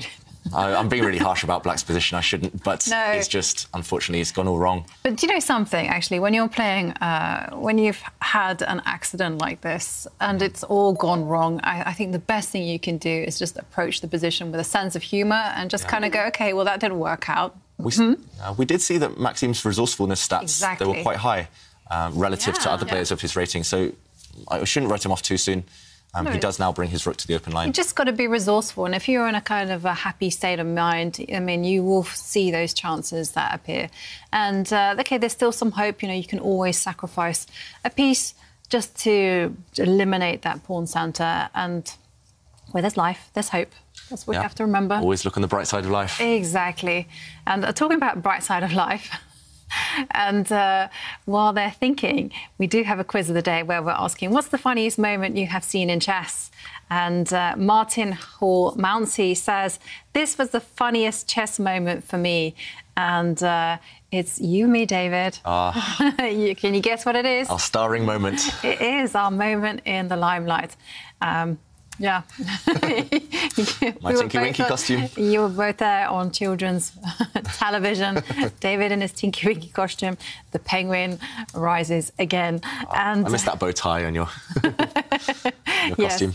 And Shirin Navas says that their funniest moment was when the bomb cloud game between Magnus and Nakamura is the funniest moment of the entire tour. It was so unexpected. Yeah, it was blink and you miss it stuff, but it was just the expressions as well on both players' faces, right? They were both chuckling away, and Nakamura was uncontrollably laughing. Yes. Yeah, it was a good moment. And if you too want to share your funniest chess moments with us, then you can enter our quiz of the day by tweeting us using the hashtag ChessChamps, or you can go onto the Champions Chess Tour Instagram page and you can post your answer there. And, what's your funniest chess moment, David? Oh, good question. I know my most embarrassing chess moment. I'm trying to think from my own career. No, I think maybe I've told you in the past, but so probably the most critical game of my whole career. I think there was £10,000 on the line between the winner and a loser, and I was so nervous. I was just kind of drinking, and I spilt water all over the electronic board. Oh no! And the arbiter was literally laughing at me. He was like, "You clumsy fool!" Yeah, and of course I lost, but it was funny. It was memorable. How about you, Jovanka? Funniest moment? Funniest moment. Lots of funny moments. I had one. Now my mind has gone blank. Now that you put me under the spot. I have one actually. Go for it. Yeah. So I think I also told this before, but I was at Tata Steel some year as a journalist, and I was interviewing Ivanchuk, which is a cool guy. And so I was asking him as we walked from his game over to the live interview. I just did some small talk, so I asked him, "Yeah, are you happy with your game?" And he said, yes, it went like this. And we came over to the camera, and I said, OK, we're live in 5 seconds. And then I asked him, Ivanchuk, tell us about your great game. And he said, I just told you. On live TV, and I look like a fool. But yeah. Planet Chucky. Yeah. Oh. Planet Chucky, yeah. Well, what a cool guy, though. But I remember my funniest moment, but it didn't happen to me. It happened to Hikaru, actually. Ooh. I think he was playing Levon Aronian. OK, we do have a move. The rooks have left the board. And now the rook is attacking the bishop. And Levon Aronian was playing white and Hikaru was playing black. And Hikaru touches his king. And it's a losing move. If he touched his rook, it would have been a draw. And he's like Hikaru looks up and he's like a little boy, schoolboy. It's like, can I take it back? And Levon is like, no, you touched the king, move it. And then the commentator's like, you touched the king, he touched the king, move.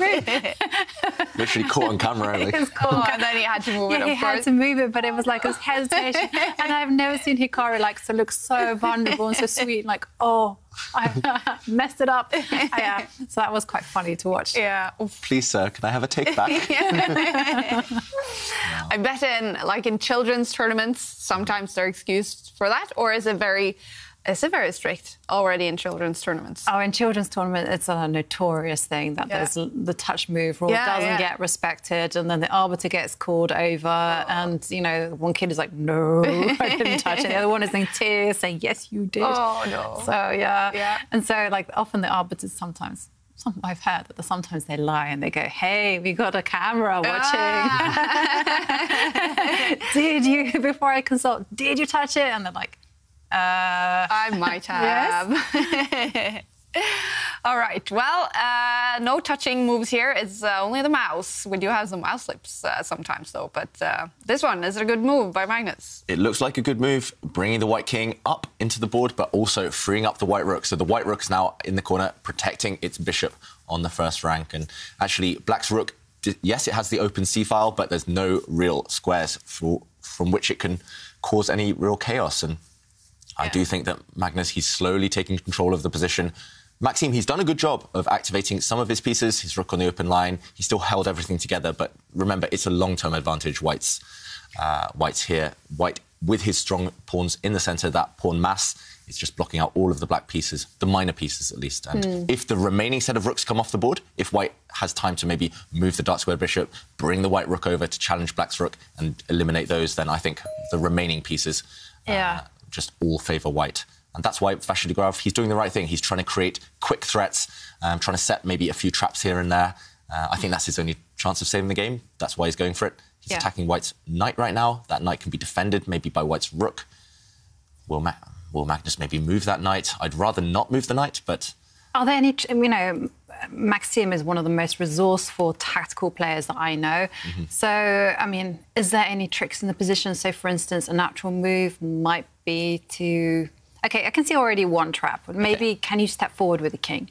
OK, yeah. So if white tries to get really brave and go, what do they call it, a Spartan king? Yes. Leading from the front, attacking the rook, then maybe... I don't see any immediate downside. It looks like you're walking into a knight fork with a check and a double attack, but at least you can take off this black rook. So that... OK, he's actually played it. He's played it. OK, so any chances for Maxime? Because...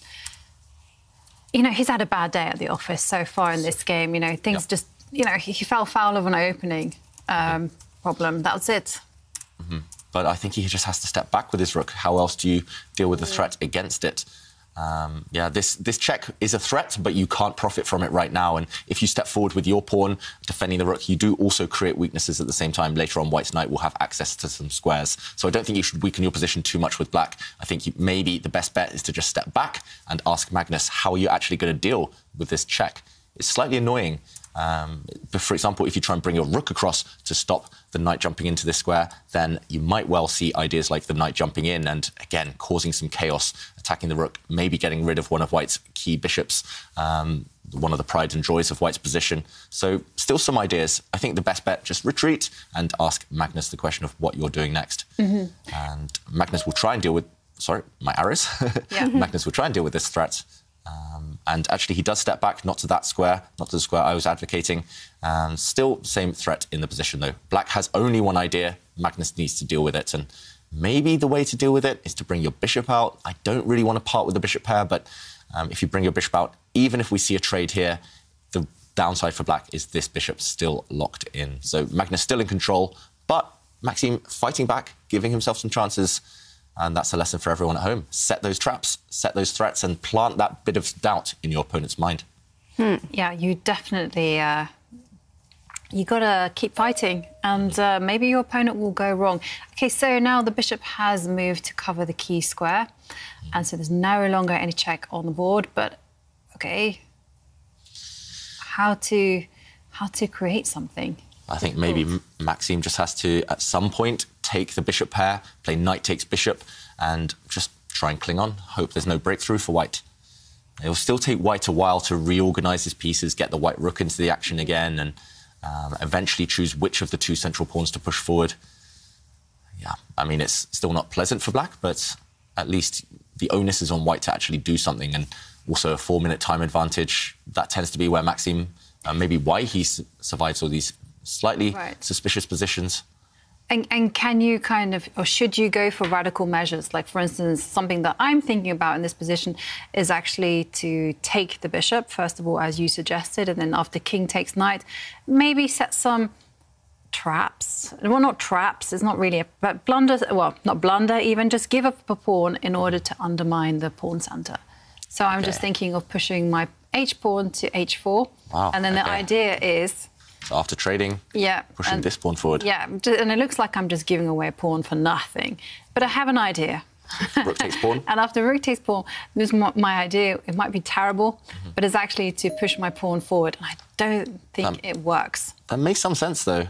I mean, I guess here the idea is if white takes, then at least your bishop gets back to life. Yeah. And suddenly, yes, you're a pawn down, but you're breathing. And this bishop is probably the best piece on the board suddenly. But maybe the idea for white after this pawn push would be to step back. And after pawn takes, you still keep control over these two pawns with white. And I've lost the pawn for nothing.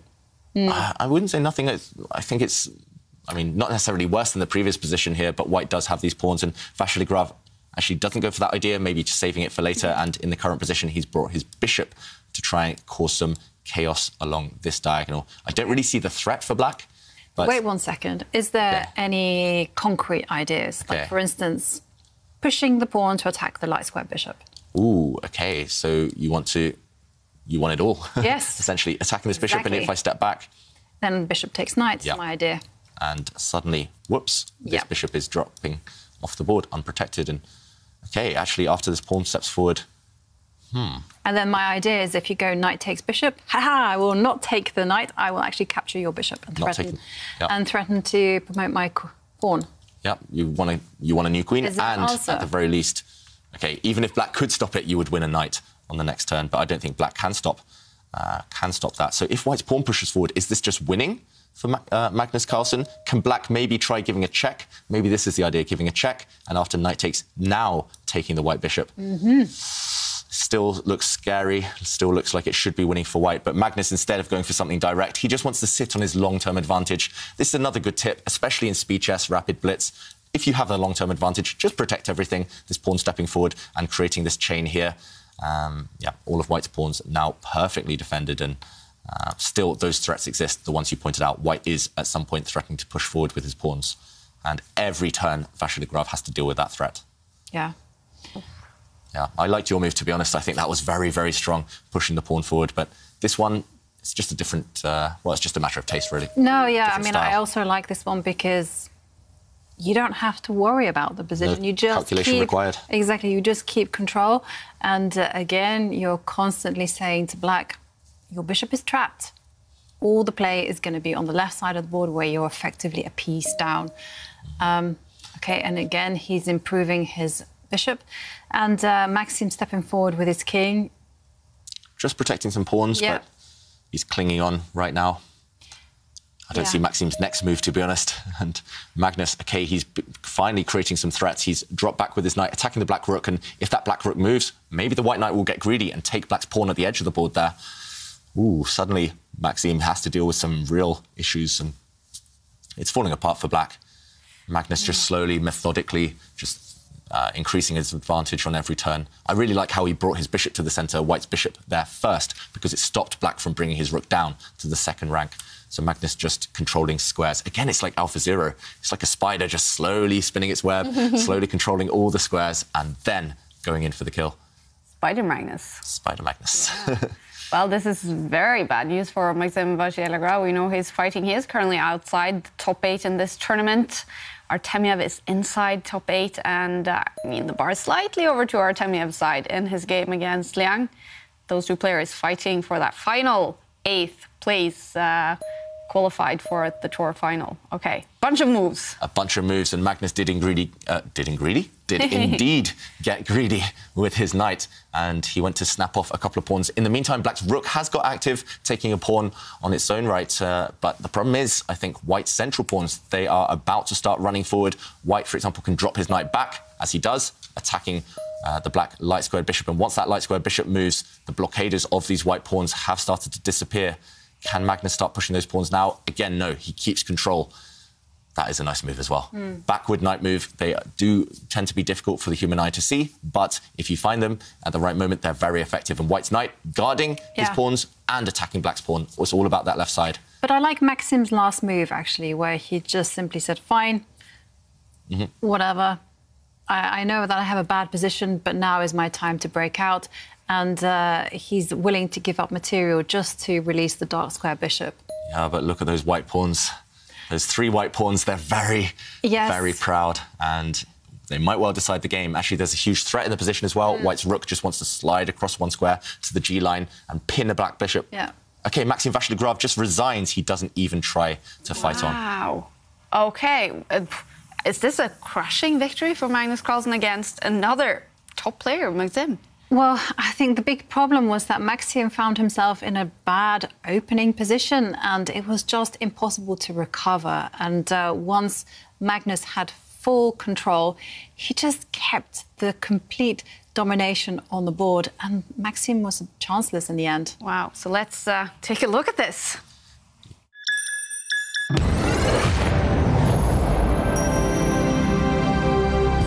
Pawn structures, playing with pawns, it's one of the most difficult things in chess, but Magnus Carlsen showed that sometimes prioritizing your pawn structure can pay off long term. And in this position, after the queens have disappeared, White actually neglected his development for one more move, but he did this in order to create an impenetrable pawn barrier. And he pushed his pawn forward, and these 2 pawns actually, we'll fast forward later to show the final position, these 2 pawns decided the game. Black, later on, a few moves later, developed his bishop, but this bishop is eternally locked out. It's just staring at a pawn. These 2 white pawns are just too strong. Long term, they're going to win the game. And Magnus just used small tactics, just slowly improved step by step with his pieces. And he knew that no matter what happened later on, those pawns would be destined to win. And just to fast forward to the final position, as I mentioned, the reason Maxim Vachier-Lagrave resigned is because now those 2 pawns, they've actually been joined by a 3rd pawn. And the fact that these pawns exist mean that White is definitely guaranteed a queen in this endgame. No matter what happens, even if Black saves his bishops, even if Black gets a rook trade, those pawns are going to run through later on. He controlled the game with these pawns, and it was a dominant victory for Magnus Carlsen. Wow, what a great tournament this seems to be for Magnus Carlsen. We're going to head into another game in round 7. It's Vidit against Daniel Naroditsky. Both of them had a fantastic start to the second day in the preliminaries. Vidit winning his first game. He's at 3 points. Daniel Naroditsky winning his game against Wesley So. Both at 3 points before this round. Daniel was in 5th place. Vidit in 6th place. So this is an important battle. The bar is all the way in the middle. Yeah, it's all the way in the middle, and that's probably because the pawns are going to be balanced in a moment. Actually, Naroditsky just grabbed a pawn there temporarily. White now has the option to take a pawn with his rook, but I would say it's easier to play with Black, especially when time is ticking down. Currently, White's actually a pawn up, but Black does have very active pieces. Look at the Black knight. It can jump into the position, so the heart of White's position anytime it wants. Black's rook on the d-file. It can jump in. The other Black rook, nicely placed. Black can even kind of set up a dark squared blockade. White's light squared bishop is a bit miserable. And this endgame, it feels like any time Black wants, he can probably simplify it. He can maybe trade his knight for a bishop. He can maybe just jump in with his rook, win some pawns. It feels like White is the one who has to be a bit more accurate. What do you think, Jovanka? Clock situation as well in Naroditsky's favour? Yeah, I totally agree with your assessment there. I mean, just when you compare the rooks, you compare the power of the minor pieces, everything is in black's favour, and that's more than good enough compensation for the missing pawn. I mean, the move that I'm really worried about is actually the rook coming down to the second row and attacking the pawns on f2 and b2. Yeah. And also, if black gets time, I would love to push the black g-pawn down just one square to g5. And actually, white's pawns, they would all be pretty much blockaded on light squares, meaning that the white light-squared bishop will be a bit of a prisoner behind its own pawns long term. But first, yeah, concrete action can be taken, and black's rook has dived in. That second rank, that's where all the goodies are. You can snack on some pawns, and white's king was forced to retreat to defend that f2 pawn. Now, Naroditsky, again, he'll be looking to up the pressure if he can. Yes, the black rook can go and get greedy, can take a pawn on the b2 square, but maybe you don't want to take that time out. Maybe you want to jump in with the black knight. Yeah, jump in with the black knight, David. Invite everyone to the party. So the move that I'm thinking about is actually moving the knight to c2, attacking the white rook.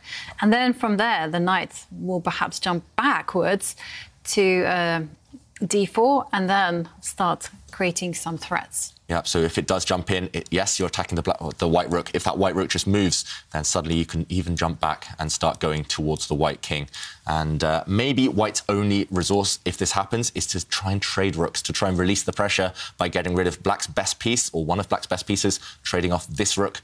And if we do see a rook trade, maybe at least white has some chance of saving the game. After rook takes pawn, for example, you can step forward with your bishop, a double attack.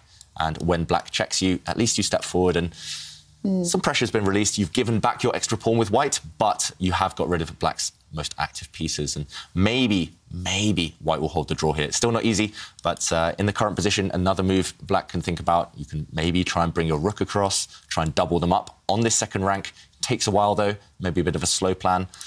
Maybe you can just step forward, as I mentioned, with the pawn. Stop white from ever pushing his pawns forward. Yeah. Lots and lots of choice. You can even push this pawn forward, just put everything on dark squares. That's my goal, actually. Put this pawn on a dark square, put this king on a dark square, put this pawn on a dark square, and just say to white, you've got a light square bishop, and it's useless. Yeah. Long term, it feels great for Naroditsky, but the clock's ticking down. Actually, he spent a lot of time on this last move. He's looking for something direct. Yeah, I really like your idea of attacking the rook and then putting all your pawns on dark squares and swinging the rook across and actually doing a combination of all the ideas we mentioned. Yeah, that's definitely all. I mean, all of whoops, not that square, but that's all going through Naroditsky's mind right now, this type of idea, but he's just trying to put it together in the right order and in the most testing way, the most scary way for Vidit. But OK, Naroditsky, he's great, as we know, in bullet chess. He's great when it gets down to 1 minute, but it feels like the winning chances might disappear if he's just inaccurate for 1 or 2 moves. All right. We do have a few results already. Well, played for 35 minutes here in round 7, and we do have quite a few results. So we know Magnus Carlsen won his game against Maxim Vachier-Lagrave. And more bad news for Maxim because Artemiev won his game against Liang. So, yeah, those two fighting for that 8th place overall in the tour standings. And then also Furuzia got a win against Liam Le. We also had a draw. That was a quick draw between Aronian and Mamdiarov. And Van Forest, he won his game against Dominguez Perez. Okay. This one, though, will it end up with a winner or a draw? It's somewhere in between. I don't think we'll see white win, though, unless Naroditsky completely self-destructs. I think he's just got enough control of the position black, especially with his last rook move, defending pawns, defending black's pawns on the 7th rank and threatening to jump into the 2nd row as well. It feels like Naroditsky, yeah, 0 risk, despite the fact temporarily he's a pawn down. And I'm just noticing another thing on the bottom row here. Wesley So against Eric Hansen. Could Wesley be heading for another possible loss here? Wow. Complicated. Over to Hansen's side. Yeah, complicated position there. Still could go either way, but if Eric's accurate, maybe he has chances. Wow. I'm worried about the clock situation, though, with Eric. That's always the way. Yeah. All right. And, well, clocks are definitely ticking in this game as well. OK, and, yeah, clocks are ticking, and a key moment now for Vidit. His rook is under attack. The last move by black's knight is attacking that white rook at the bottom of the board, and he has to decide, does he try and swap off that rook? Which direction does he run away in? Ooh, big questions for Vidit to answer here. And what do you think, Ivanka? Is he going to run with his rook? Is he going to try and get flashy, maybe push a pawn? Yeah, I was thinking that just now. I was trying to work out the consequences of the counter-attack. You know, black attacks the white rook. White's like, yeah, OK, fine. I also was thinking maybe he could even try to push a pawn, but then I was a bit too much in the position. I think I probably would just move my rook. Mm-hmm. And the move that I'm actually thinking about it would be my first choice is actually to play the move that Vidit has just played, just to line up the rook. And the whole point is that once the black knight moves, then there's rook takes rook on the board, and then suddenly rook takes pawn. And the scenario that you said you didn't think would ever happen, white winning, might happen, actually. No. maybe, but if we'd seen a rook trade, then yes, you're right, Jovanka. But yeah. I think Naroditsky played a really great idea there. He just brought his rook away. He's given up his c7 pawn, so he's still temporarily a pawn down, but black's knight is now centralized. Black's rooks are still great. Yeah, maybe a tiny bit of risk. Maybe you're right. I will regret my words when, I mean... commentator's curse, you know. We've seen it before, right? I think last month, every prediction I made against you, you won. So, yeah. But we did kind of, we made some, I think I was the one who was guilty of making some absolute statements, like there's no way here, 100%, White is going to win, and then we see a big blunder, and it's like, oh, OK. Yeah, but it just goes to show that mistakes happen at every single level of chess. OK, so rook now attacks the pawn. OK. Looks good. Looks very good. That black pawn is about to drop off unless black defends it with his rook, and maybe that's what Naroditsky should do right now. He can step back his rook in the centre, just one square, guard the 6th rank. I would just want to keep control, especially with 1 minute on the clock. Also, the secondary idea, if you bring your rook back to the e6 square, is that you could shuffle across to the f file and start attacking some of white's pawns there. Feels like a bit of a dual-purpose move. Yes, I like that move quite a bit, because the weakness in white's position is actually the pawn sitting on the f2 square. And if the two rooks can kind of attack that pawn, it's going to be game over for white. Yeah, if you can somehow combine the two rooks and the black knight to attack the white king, that's it. The bishop will be defenseless, actually. The bishop is just overworked. It can't cover everything. So, whoa, Naroditsky, he's playing for the crowd. He's giving up his rook. He's actually set a trap. If that rook is taken, it's poisoned. If that rook is taken, pawn takes rook, then black will jump in with his knight, and that would actually lead to checkmate. Maybe we can show this. We have to show it. If we can keep an eye on the players as well. And, wow, Naroditsky, he's an entertainer, and he's so quick at these tactics. Black's rook just planted itself on this square, offering itself up. Easy food. Pawn takes rook, but now knight check, and we see why black gave up his rook, because suddenly the other rook controls the 2nd rank, stopping the white king from escaping, and the only safe square for the white king would get trapped anyway. What's this checkmate called, Jovanka? The Arabian checkmate. Arabian checkmate. The Arabian mate is the oldest checkmate there is. It was like from the time when chess was called chaturanga. Wow. I've learned something today. And, the knight and rook combining together. OK, OK, we have to get back to the action. This rook still finds itself attacked, but white just flicked in a check. Nothing much has changed. The black king stepping forward, and oh my God, Vidit, I think he's panicking because 10 seconds and he's facing checkmating ideas. Black is threatening the same idea with his rook, and I don't think there's any way out now for Vidit. 4 seconds. 3 seconds. OK, and he's moved his bishop. But, OK, so there's a threat of pawn takes rook, but... And he's attacking this square, but you can solve both of those problems with one move. Bring the black rook across. You're about to overwhelm this pawn, and I think black's about to get to the white king quicker than white can get to the black king. This looks like game over, almost. Naroditsky, if he finds this move, bringing his rook across to defend and attack at the same time, he should be winning, but... He's an artist. He's maybe looking for an even flashier continuation. No, you can be dull at times. You can dare to be that and just go for the most ruthless move. And rook moving... He's gesturing. Let's go back to the players. 3 seconds, 2 seconds. OK, and he's given a check. Whoa, no, but this is... You can just take the rook. He's gone for the draw. He's giving up his rook. But now, after pawn takes rook, we'll see a bit of a yo-yo. The knight will check, but now the king can run towards the centre, and we will see a check forever and a draw. The position will repeat itself. Let's go back to the players for these final few seconds. There's just no way out for the white king, but black is a rook down, so black can't play on either for the win. And Naroditsky. A draw? A draw, a really... exciting draw, but a missed chance for him. Naroditsky there. He found the killer move, the winning move, but not the right idea to back it up. Wow. Okay, Daniel Naroditsky, he was about to win this game and then time trouble. Of course, David, what happened? Yeah, I mean, we saw it just a few moves before. This was the final position, but this move, sacrificing his rook by black, was the winning idea. And in this position, all he needed to do was keep things simple. Bring the rook across, defend this pawn and attack black's pawn. Instead, he brought his rook to the wrong square, giving it up. And now just a perpetual check forever and a draw. A missed opportunity for Naroditsky.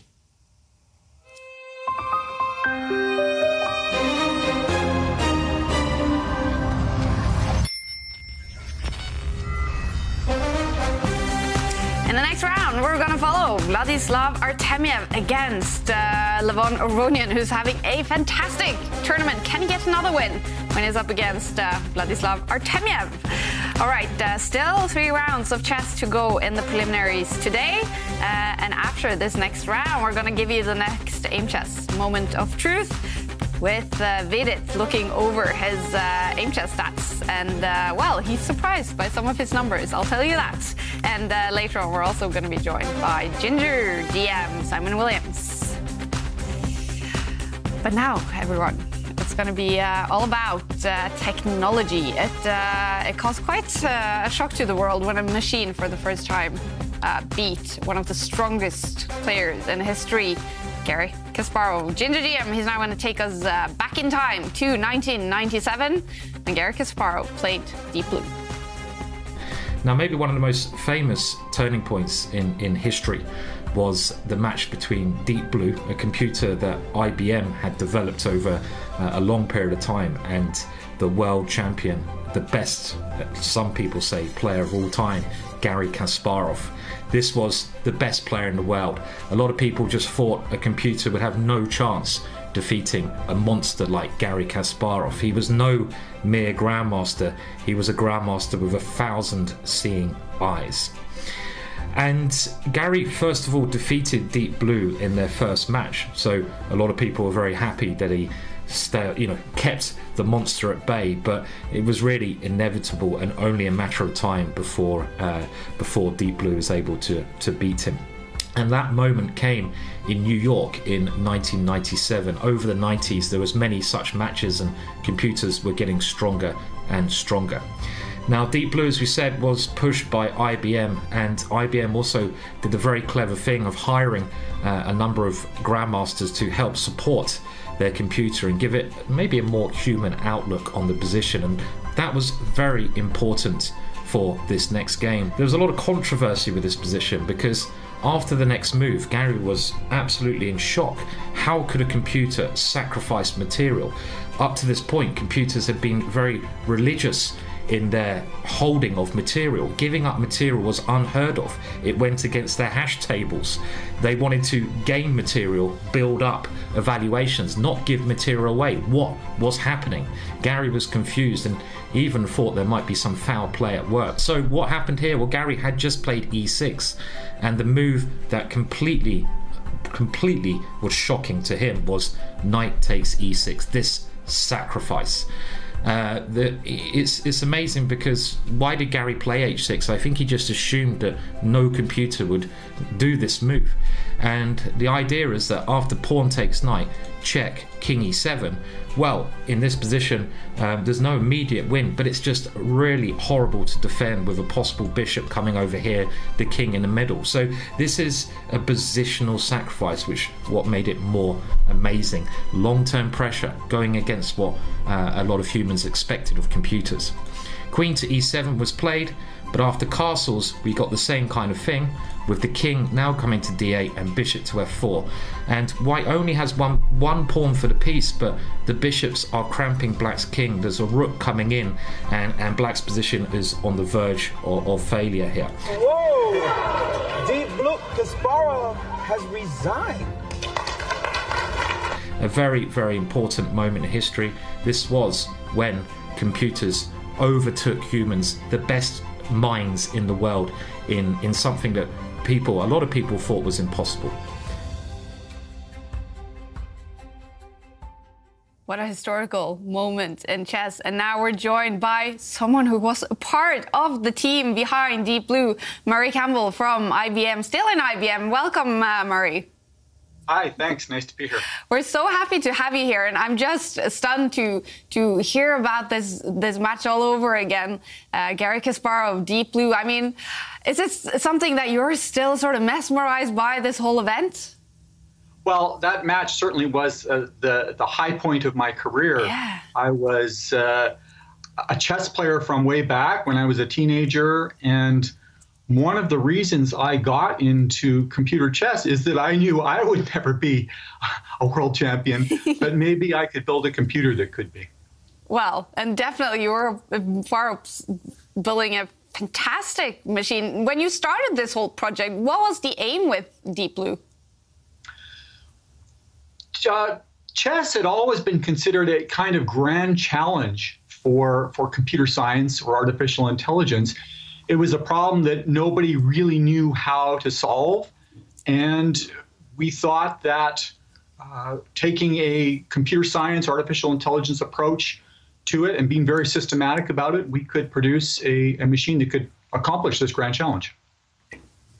And I mean, we saw the footage from the video here. Garry Kasparov just very surprised and a little bit angry.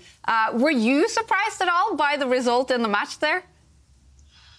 To be honest, going into the match, I would have expected a drawn match. We knew we were a lot better than in 1996 when we lost fairly decisively. But in our test games, we found that it was doing extremely well against not Kasparov-level grandmasters, but strong grandmasters. And so we were thinking a draw was the most natural result, and maybe there would be a follow-up match. Huh. Yeah, and Murray, I know that you're a very strong chess player yourself. What was your exact role in the Deep Blue team? I was the one in the team with most of the artificial intelligence background, so that was included creating an evaluation function to help with assessing positions, work on the search part of the game, and of course we left the real chess-specific things like the opening book and so on to the grandmasters, the experts. Now, what was this basically the start of, if we're looking at, you know, the next 25 years and what has happened to engines and AI and especially chess engines? So I think in the years since Deep Blue, clearly machines have gotten incredibly strong, far superhuman, and the collaborations have begun. It's very natural for top players now to use computers routinely. But I think there's a big gap in what computers can really do for us right now, and that is that they can't really explain themselves in any satisfactory way. And I think in the next years, we can see and intend to see computers that are better at explaining their reasoning in human understandable terms. I think that will lead to the next level of breakthroughs in AI. Cool. Yeah, and Murray, we mentioned that you're still part of IBM now. What are you working on at the moment? I'm sort of back to the basics in artificial intelligence. What does intelligence actually mean? How do you evaluate it? What can we learn from how people perform intelligent tasks and translate that into how computers should do it? Huh. So what do you, being an expert on AI, what do you tell people who are sort of scared of machines taking over the world? Should we be scared? Are you more optimistic? Can they help us more than they can injure us? No, I'm very optimistic. I think we've seen in recent years that computers have become quite helpful in many different disciplines, in many of the sciences, in biology and chemistry. And I see that trend continuing. As artificial intelligence systems become more powerful, they'll be able to assist us in performing the tasks that help us address the issues that face the world right now. So you mentioned that the biggest challenge that you foresee coming up is computers explaining themselves. Do you foresee any other challenges when it comes to chess and computers? I think the collaboration is really interesting. I've seen instances where even a grandmaster level players can see a computer analysis and think that they understand it, and then when they sit down at the board and try and execute that plan, they realize they didn't really understand what the computer had in mind, maybe down certain lines of play. And I think if a computer was able to help identify why a move is best and what are the critical variations, which ones are the hardest to see, I think that sort of thing is within reach, technically, I think.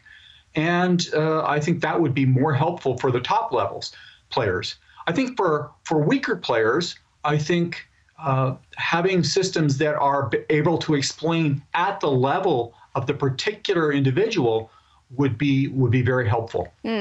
So Murray, yourself, how much are you enjoying playing chess these days? And are you only then being an expert on the field playing online, or are you still enjoying playing over the board?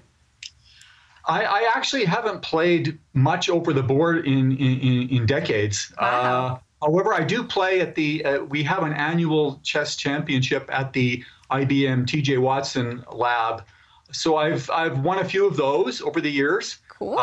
So I still continue to play very informally, but mostly I'm a spectator these days and watching the chess. It seems to me it's much more interesting these days to be able to watch with both a grandmaster commentating plus a computer commentating. I get great enjoyment out of that, and seeing that even the grandmaster who's got not under the pressure of having to come up with real moves still makes mistakes and can be corrected by the computer. It's very enjoyable for me. Cool. So do you have a favorite player?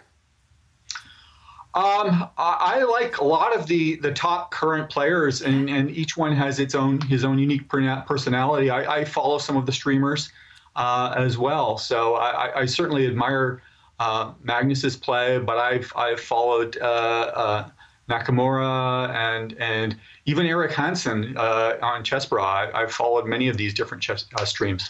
Cool. Wow. Well, Murray, it's been a pleasure to have you here and to hear the history of Deep Blue. So interesting. Thank you so much for joining us. Thanks. It's been my pleasure. Thank you.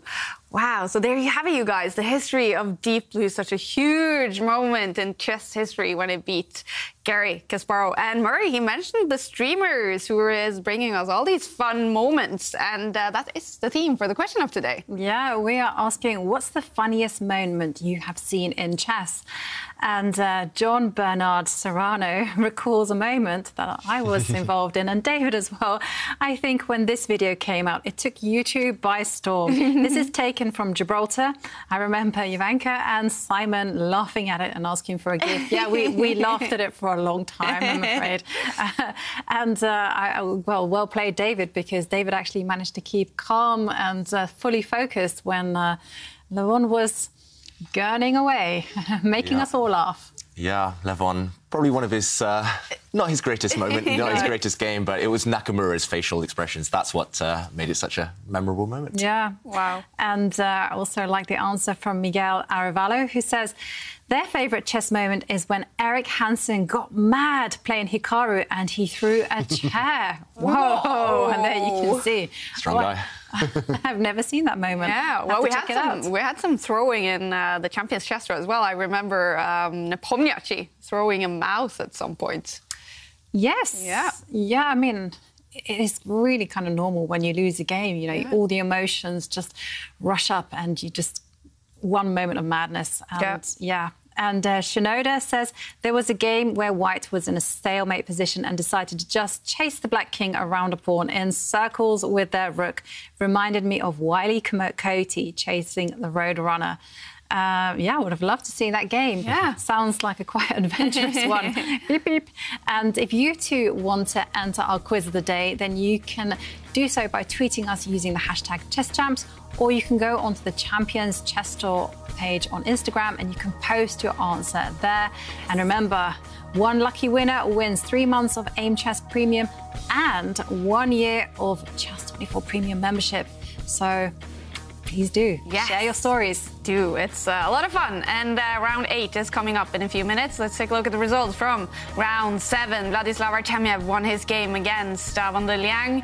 Jürgen van Voorst a win against Lenya Dominguez. Magnus Carlsen, he won his game against Maxim Vachier-Lagrave. Wesley So, eventually, he did win that game against Erik Hansen. And Alireza Firouzja won his game against Liam Le. So the standings after 7 out of 15 rounds in the preliminaries, Magnus Carlsen now on top of the table, but on the same score as Levon Aronian. We have Artemiev on 5 points. 2 players is on 4 points, Wesley So and Alireza Firouzja. 3 players on 3.5 points. Daniel Naroditsky is one of them in 7th place, Vidit in 8th, and Anish Giri now outside top 8 in 9th place. And let's take a look at the next 8 games in the tournament.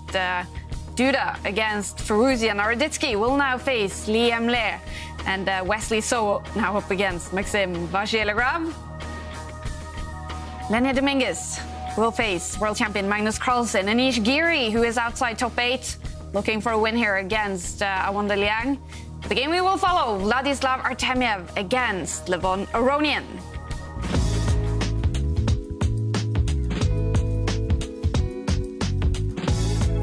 Cool stats that Aimchess has provided us with, and Vladislav Artemiev against Levon Aronian.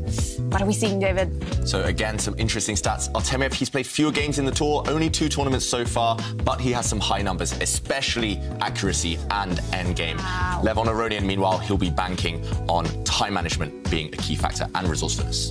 All right, Levon Aronian, one of 2 players in top of the table. Artemiev is also having a fantastic tournament, and these two have played a few games against each other, even if Artemiev has only played 2 tournaments in the tour. Quite equal. Quite equal, but notably Aronian did win a final in the tour against Artemiev, so Artemiev will want to put that right. And if I'm not mistaken, the games between these two have often been quite entertaining. They've been entertaining, and they've also been fast, because Levon Aronian has started to speed up and just play very quickly and very energetically. He's been playing really risky chess, and that has meant a lot of fighting chess as well. He's been super resourceful, so I fully expect that his Aimchess stats will start to increase there. Yeah. Artemiev with the white pieces, and we have to remind all of you, he is fighting to qualify for the tour final. Currently in 9th place in the overall standings, fighting with the Maxim Vachier-Lagrave for that 8th place. And it's looking good for him right now, because Maxim is outside top 8 to qualify for the knockout stage in the Aimchess US Rapid. Artemiev in 3rd. So if he reaches the semifinals, he probably will be in the tour finals. And we have started. That's right, a Queen's Pawn opening. Will we see the Queen's Gambit? Will we see the Nimzo Indian defense? Okay, it will transpose to the Queen's Gambit, declined. So black not taking up the offer of White's pawn, now bringing out the bishop, the Rogozin variation. And, okay, White just stepping forward with a pawn. Very modest move. White just wants to bring his bishop out, wants to castle his king. Very classical chess. Not going too ambitious, not going too aggressive at this early stage. But Artemiev, we've seen it before. He will be a bit creative later in the game. For Artemiev, we know the key is to play quickly, confidently, and get to the endgame, his favourite stage of the game, with enough time on the clock to put Aronian under pressure. These guys know each other extremely well. The last 2 months, they've been playing each other so much in the finals of a tournament, also in the 3rd place playoff last month. And Artemiev winning the 3rd place playoff last month because he was playing slightly quicker than normal, I think, and because in those endgames he was outmanoeuvring Aronian.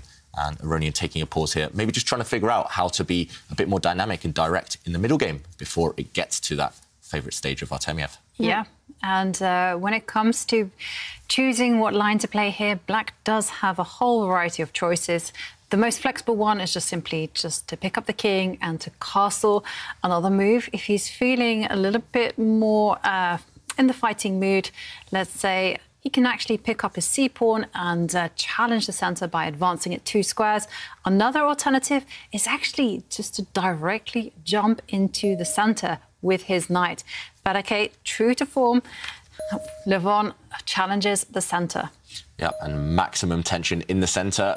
That didn't last too long, though, because we did see a pawn trade, and Artemiev now developing his bishop, just breaking the pin. There was some tension there between black's dark square bishop and the white king, and Artemiev just dealing with that. And now black is the first to castle his king away to safety. I expect to see Artemiev maybe just bring a bishop out right now, just get his pieces out, get developed. Artemiev, I have noticed one thing about his style. He doesn't like to take on an isolated queen's pawn. So if there is actually a capture of pawns in the centre of the board, if white's forced to recapture with a pawn and isolate his own pawns, he won't like that. He likes to go for long-term factors. He don't like the pressure of having to be really direct. So Artemiev maybe hesitating here because he doesn't want to play the most common type of move. And there is some choice for white as well as developing his bishop. He can just push a pawn to attack black's dark squared bishop, and it's a matter of taste. It's all about style right now. And Artemiev, he's thinking about what he favours, and also what Aronian will be least comfortable with. So I can tell you, according to my database, here are some of the candidate moves that white can play. Knight takes knight. He can also pick up his pawn, his A-pawn, move it up one square, attack the bishop. Another one is just to simply develop the light-squared bishop. But that's not so popular. It's much more popular to initiate some trades. OK, so knight takes knight, Jovanka. That's the most popular move right now. This would see, I guess, bishop takes bishop check happen, and after the white queen recaptures, the black queen would take in the centre of the board. And the reason I don't think this is necessarily Artemiev's style or what he wants is because it's very, very simple. And after maybe another trade of pawns, if we look at the pawn structure, it's just completely symmetrical. And same number of pieces, no imbalance at all. This one, I think, would be headed towards a draw.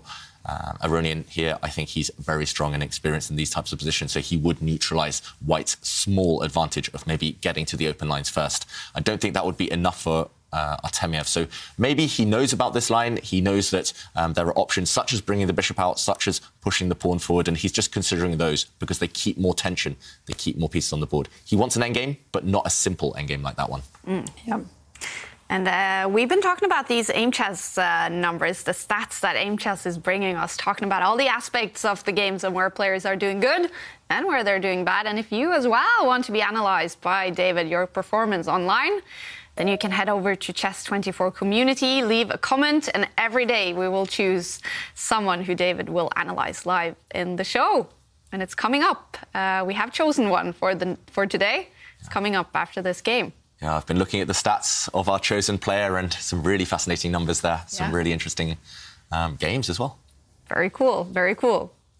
And you mentioned before the show as well, David, you could also analyse what day of the week you're doing best. Yeah, that's right. And I actually checked out my own games, and I think there are some days of the week that I know I sleep a bit later. Maybe I've been out for dinner beforehand, and my results are significantly lower. So it's really fascinating, especially for people with full-time jobs, to see when they should be playing, when their results are highest. And I mean, Aimchess is full of interesting stats that you can actually really genuinely use to improve your results quite quickly. Yeah. On that interesting subject, it told me not to play on a Saturday. So don't do it. I don't think anyone should play on a Saturday, to be honest. Do not play chess on Saturdays. Well, I have to tell you, so Askild did all these interviews with the players, confronting them with the stats, and they were shocked, many of them, about many of their numbers. And many said that, wow, this I can use to improve this and that. So it's super interesting, and hopefully it can help everyone at home as well. Yeah, Aimchess, they're the forerunners in this, but it's like other sports, right? We look at the stats and that helps us improve. We have data analysts in football and rugby and cricket and all sports, and that's what chess players, the top players, are now using to improve. And meanwhile, a few moves, just a few developing moves. White's bishop coming out. White has castled his king away to safety. And Aronian's last move, maybe a small surprise, but he's retreated with his centralised knight. So he's going away from those trades that maybe could have been initiated a bit earlier on. And the central tension still exists. Black is temporarily threatening to win a pawn. Black wants to take white's central pawn, and Black is actually attacking it 3 times with his own pawn, with the black knight, and with the black queen. So White has to deal with that central tension. I'm sorry, I was laughing a little bit because I was slightly surprised by a move recommendation from my database. It said, you know, if white retreats the bishop, the dark square bishop, to its starting square, we now reached a position which has been played 33 times. So this kind of indicates that actually, basically, Artemiev is a move up on a well-known position. But maybe the white dark squared bishop isn't that well placed, though. It gets in the way of the white queen. Might do. So, you know, with this free move, then a move like attacking the bishop is probably quite logical. And now, does Aronian step back? No, he doesn't step back with the bishop. Instead, he captures the pawn. And, OK. OK, so... That's an interesting moment there that Levon took pretty quickly, because now we have a trade where, you know, White, it's possible for White to play pawn takes bishop, and after pawn takes knight, bishop takes pawn, then we have an imbalance. 2 bishops against the bishop and a knight. Yeah, so if we see a capture of Black's bishop, then you mentioned Jovanka, 2 bishops against Black's bishop and knight. Who would you prefer here? Probably White with the bishops.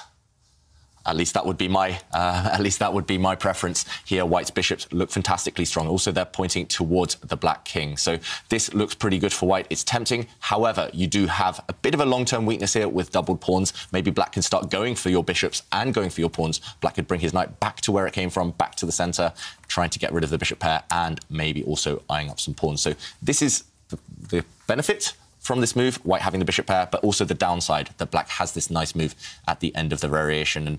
And the alternative is to play simple chess, pawn takes pawn. But as I mentioned earlier, I don't think this is Artemiev's style necessarily. Once Black's bishop retreats to a safe square, then he is left with an isolated pawn, an isolated queen's pawn. And that's not actually a bad thing. This type of pawn structure arises from so many different types of openings. I can name 5 or 6 different openings this pawn structure arises from. But there's long-term, this pawn will be a weakness, and you have to be really energetic with White. You have to maybe start whipping up an attack against the Black king in order to justify this pawn being on its own. But actually, Artemiev proves me wrong. He goes for it. I don't think he's comfortable here necessarily, but this is the way to keep the fight going. And now I would expect to see White's bishop jumping out, maybe the White rook centralizing. And yes, you have a weakness, but you have more space. Your pieces have more freedom to roam.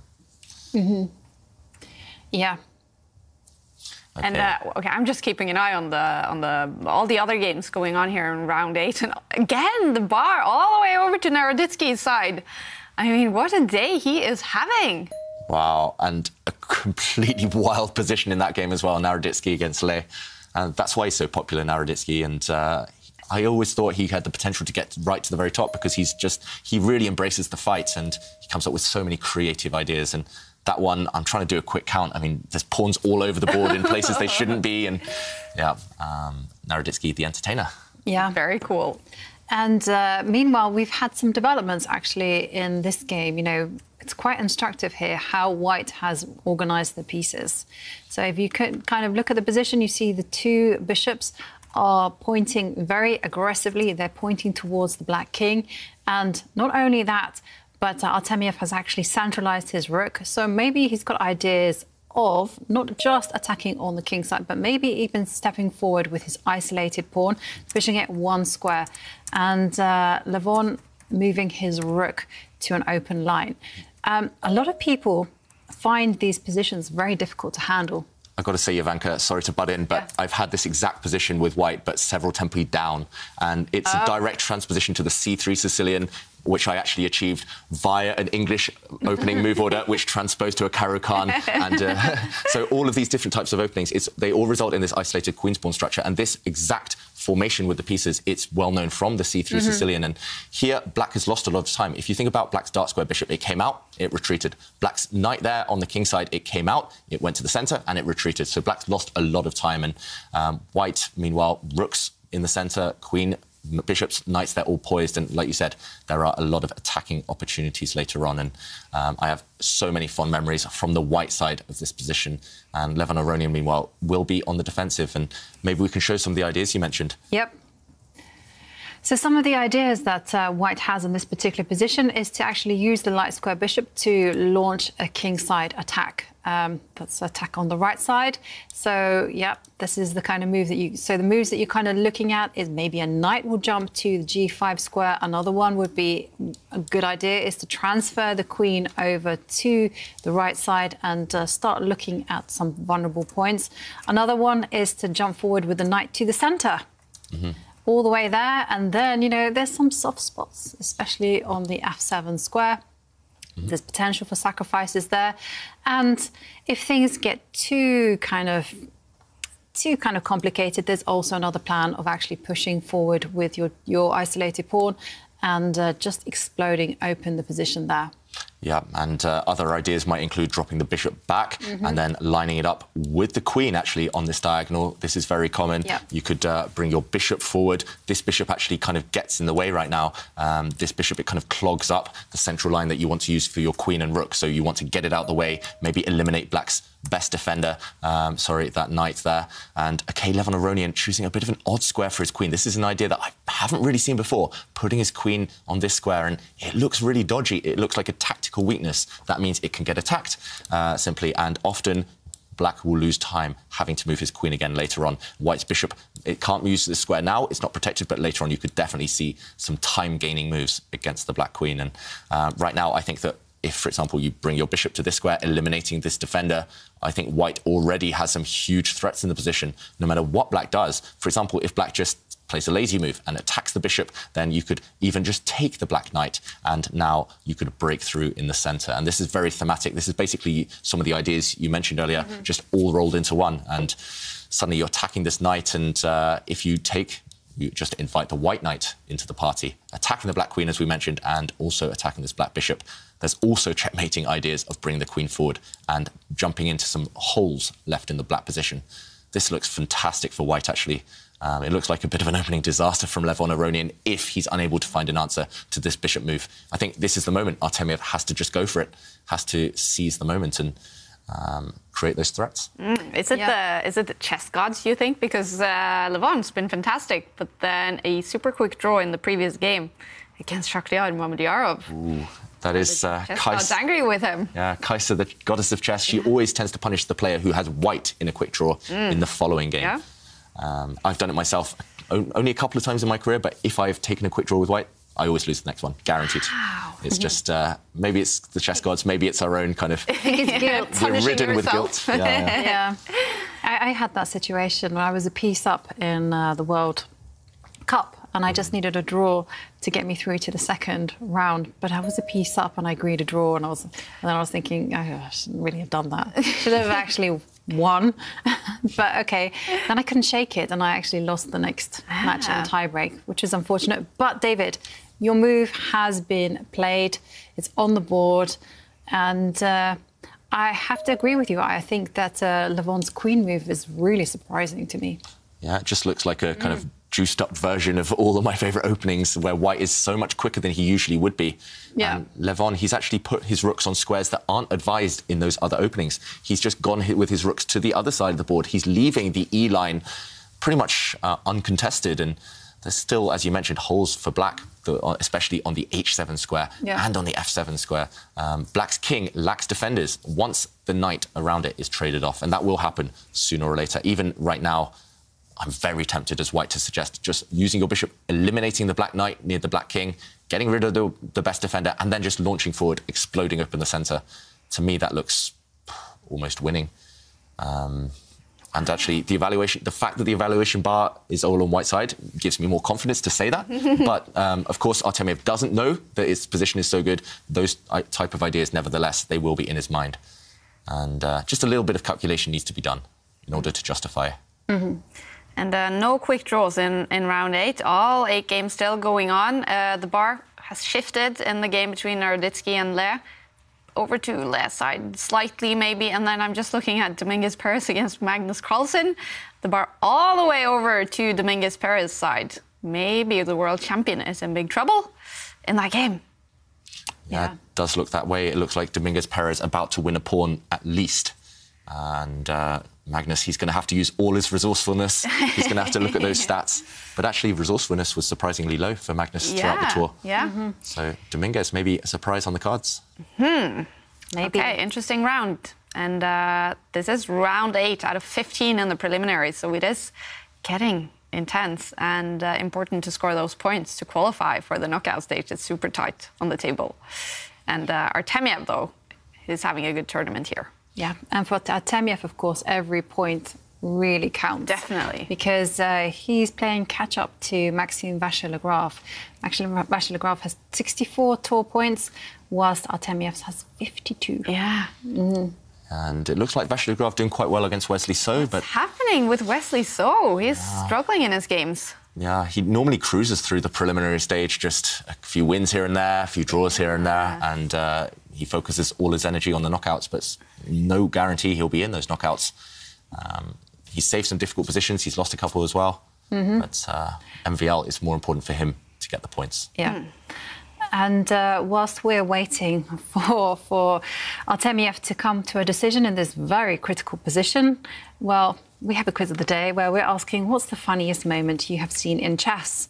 And Ambu says the funniest moment in chess for me was when, during an interview, Alexander Grischuk said he doesn't like questions like, how did you sleep? With whom did you sleep? They even made Ding laugh.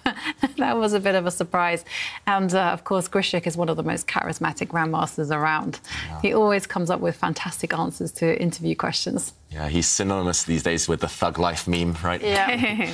Yeah. Yeah. And I mean, I love watching him on Chess 24 when he commentates. It's just non-stop laughter, non-stop knowledge. It's just, Yeah. One of my heroes. Yeah, exactly. And if you want to enter a competition, you can tweet your answer using the hashtag ChessChamps, or you can go onto the Champions Chess Tour Instagram page and post your answer there. And in the meantime, well, Artemiev didn't actually go for David's plan of playing bishop takes knight and the very direct advancing the pawn in the center. Instead, he's actually retreated the bishop, which I think is also really good as well, because, you know, the bishop and the queen are getting ready to line up on the long light square diagonal. Yeah, this move I mentioned a bit earlier, it is sometimes part of the plan. Artemiev, he had more direct options, but he decided, OK, it's not worth calculating, it's not worth taking the risk right there. So he's just stepped back with his bishop. He's opened up the rook's protection of his central isolated pawn. So White's rook's doing a fantastic job right now. He's also, as Jovanka mentioned, potentially going to swing the queen across, line her up on the same diagonal as that white bishop. And there's actually a secondary motif behind this. And I just want to show this as well, because this is about just rearranging your pieces sometimes in order to attack. And if black, for example, just waits, if black just pushes a pawn, if at some point you line up your queen and bishop against this point, then black will likely block that diagonal. Later on as well, you can switch your bishop to a different diagonal, a different avenue of attack, line it up on the same line as the black king. And yes, there are some pawns in the way, but there might well be sacrifices later on. You might explode open the position with your pawn. You might even sacrifice something just to get towards the black king. And I definitely think that Artemiev's move is nice and flexible and will still pose Aronian some problems later on. Aronian still has to deal with actually some serious threats, as we mentioned, bishop takes knight and then pushing the pawn forward.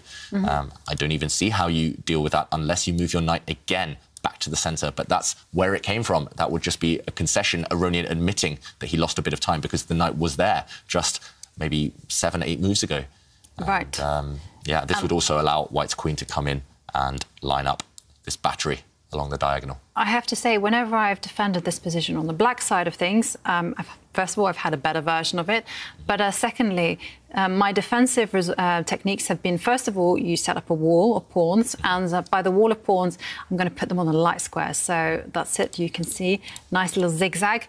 That's one defensive thing. Another thing is you highlighted it, just returning the knight to the centre. You return the knight to the centre, and the whole point is you initiate some trades. Now, that's kind of nice. Another kind of way is actually to liberate the light squared bishop, and that's to move the knight, just to kind of say, I don't care what's happening on the right side, I'm just going to play on the left side of the board. And but when we look at all those defensive resources that we mentioned, first of all, if you try to set up the wall of pawns, so we go back to the position and we try to do the zigzag. It's really not that great, because all I've done is weaken my dark squares. My queen should actually be eyeing up the knight and trying to defend things. And there's nothing to stop the light square bishop from actually saying, hey, I'm not on a great diagonal now. Now I can actually move over to the A2 square and start looking at that very weakened pawn. And if we try another defensive technique, which is instead of the zigzag, we have the knight returning to the centre, initiating some trades. Well, now here things start to get really ropey, because to have a look at how many pieces that are protecting the black king, not so many. And immediately I'm starting to think about ideas of maybe even sacrificing a piece on the h7 square. Another option is just to move my queen up, line her up on the diagonal, and then transfer her over to the h4 square. Yeah. Yeah, and you can see suddenly it's like, oh, problem central here. And if we ignore everything, if we just move the knight to the edge of the board, well, you give a square for white's knight in the centre. Exactly. So... And some huge threats of sacrifices just to lure the black king out. And if you can break black's pawn shelter in front of the black king, it's just game over, essentially. So that's why Levon Aronian, we have been used to seeing him play super quickly. He's been spending nearly 5 minutes on this one move because already it's only move 17, but it's critical for him. Black needs to find a way to shift pieces over to defend the black king. An attack is incoming. He knows it's about to happen, but there's no clear defensive setup for him. And he's gone for one of my plans. Yeah. But consequences. Yeah, when I was playing these pawn structures consistently when I was young, I was taught as soon as your opponent's knight moves away, occupy the centre with your own knight. And I think this isn't automatic. You bring your knight in and threaten a sacrifice. This looks almost deadly for black. I think probably black's move is something like this, just bring the black rook back just to defend this pawn. Yeah. And it's just ugly for Aronian right now if white establishes this strong octo knight in the centre of the board. Yeah. And it's just a very natural move. I mean, it's just asking to be played because that is intuitively the consequence of black moving the knight to the edge of the board. So, I mean... it's not even that the knight on the rim is dim there. It's just that you've given away squares for your opponent's knight to become strong. This is kind of a move that you make when everything has gone right for you. Yeah. When you're defending against white's position, white's pawn structure, I should say. And meanwhile, OK, the clock times, they were roughly balanced for a while. Artemiev does have enough time, but he's got such natural moves at his disposal. I think he just needs to get his pieces onto better squares, and the attack will play itself pretty much. Also, Jovanka, once that knight jumps up, and it does find this nice central square, look at the white rook on the D line. It could just shift up 2 squares and then swing across to start attacking the black king from the front. And there's just so many attacking ideas here for white. We've mentioned a handful there. There are even more. And Aronian, he doesn't have that many defensive resources. The key problem for Aronian is he can't trade pieces. He wants to get pieces off the board because there's so much tension, but there's no way to do it. No matter how he tries to trade pieces, Artemiev will stop that, or he'll create threats too quickly. And yeah, danger here for black. And if Artemiev wins this game, he could take first place in the preliminaries here. And I think I remember a scenario in which Vladislav Artemiev wins the preliminaries and the tournament, and Maxim takes second place in the tournament. And those two will knock out Hikaru Nakamura, actually. They will. Yeah. OK, that's looking ahead, but still, maybe Hikaru Nakamura, sitting at home, can start feeling a little bit nervous. If MVL can get motoring and just rack up some points, then definitely the heat is on for Hikaru, because, of course, Hikaru is not playing this tournament. Yeah. So nothing is in his control. Yeah. Yeah, I think maybe the only thing is that Vachier-Lagrave, he'd have to finish in the top half of the prelim stage, because then he would avoid Artemiev until the final. But that's true. Yeah, it's not impossible. We've seen weirder things happen. Yeah, it would have to be like... in a certain position in the prelims. First and second in the prelims, and then... and first and second in the tournament overall. First and second in the tournament overall, and yeah. We'll keep those calculations going throughout the tournament, and I mean, especially tomorrow, things are going to heat up so much. I'll have to get my calculator out. Yes, you definitely have. OK, black's queen. We mentioned earlier we were a bit surprised by where black's queen positioned itself. It's had to move again just to centralise and control some extra squares. And Aronian, he briefly shook his head there. That's something we haven't seen too much from Aronian in the last few months. Normally he's been stoic. He's just been kind of poker-faced all the time. But right now, black is just clinging on. And OK, I didn't even notice the evaluation bar. It's gone to 6.2. Whoa. OK. That means there must be a winning blow for white. I don't see it yet. I don't see an immediate knockout, but it must be to do with just pushing a pawn in the centre at some point, either now or in the next couple of moves. One thing I learned from playing these pawn structures with white, these isolated queen's pawn structures, is if you can ever push it forward and kind of discombobulate black and just kind of force black to lose coordination, split black's position in two, then you are just simply winning. And we see a trade. Decisive action here because bishop takes knight. Jovanka, your move. We call that the Greek gift. White's bishop actually sacrificed it itself, trying to draw black's king out into the open. But Aronian, he instantly refused that offer of a bishop. But white's just won a pawn. White's won a pawn and continues attacking. Maybe we should show that on the analysis board, why black could not take that free gift of a bishop. And just if we go back a couple of moves here, white launched his bishop into the action. Bishop takes pawn. Long-range piece there, that's the definition of long-range. And if the Black King had jumped out and taken this bishop, then there would have been a deadly check. And the Black King, only one square. And now the Queen and Knight, we always mention they're a great attacking combo. They team up, Queen takes pawn, check. The Black King has to go to the side of the board, and one more piece is needed to deliver checkmate. You've got 2 attackers, you need 1 more, and that is a rook lift. The rook would swing up and trap the Black King on the edge of the board.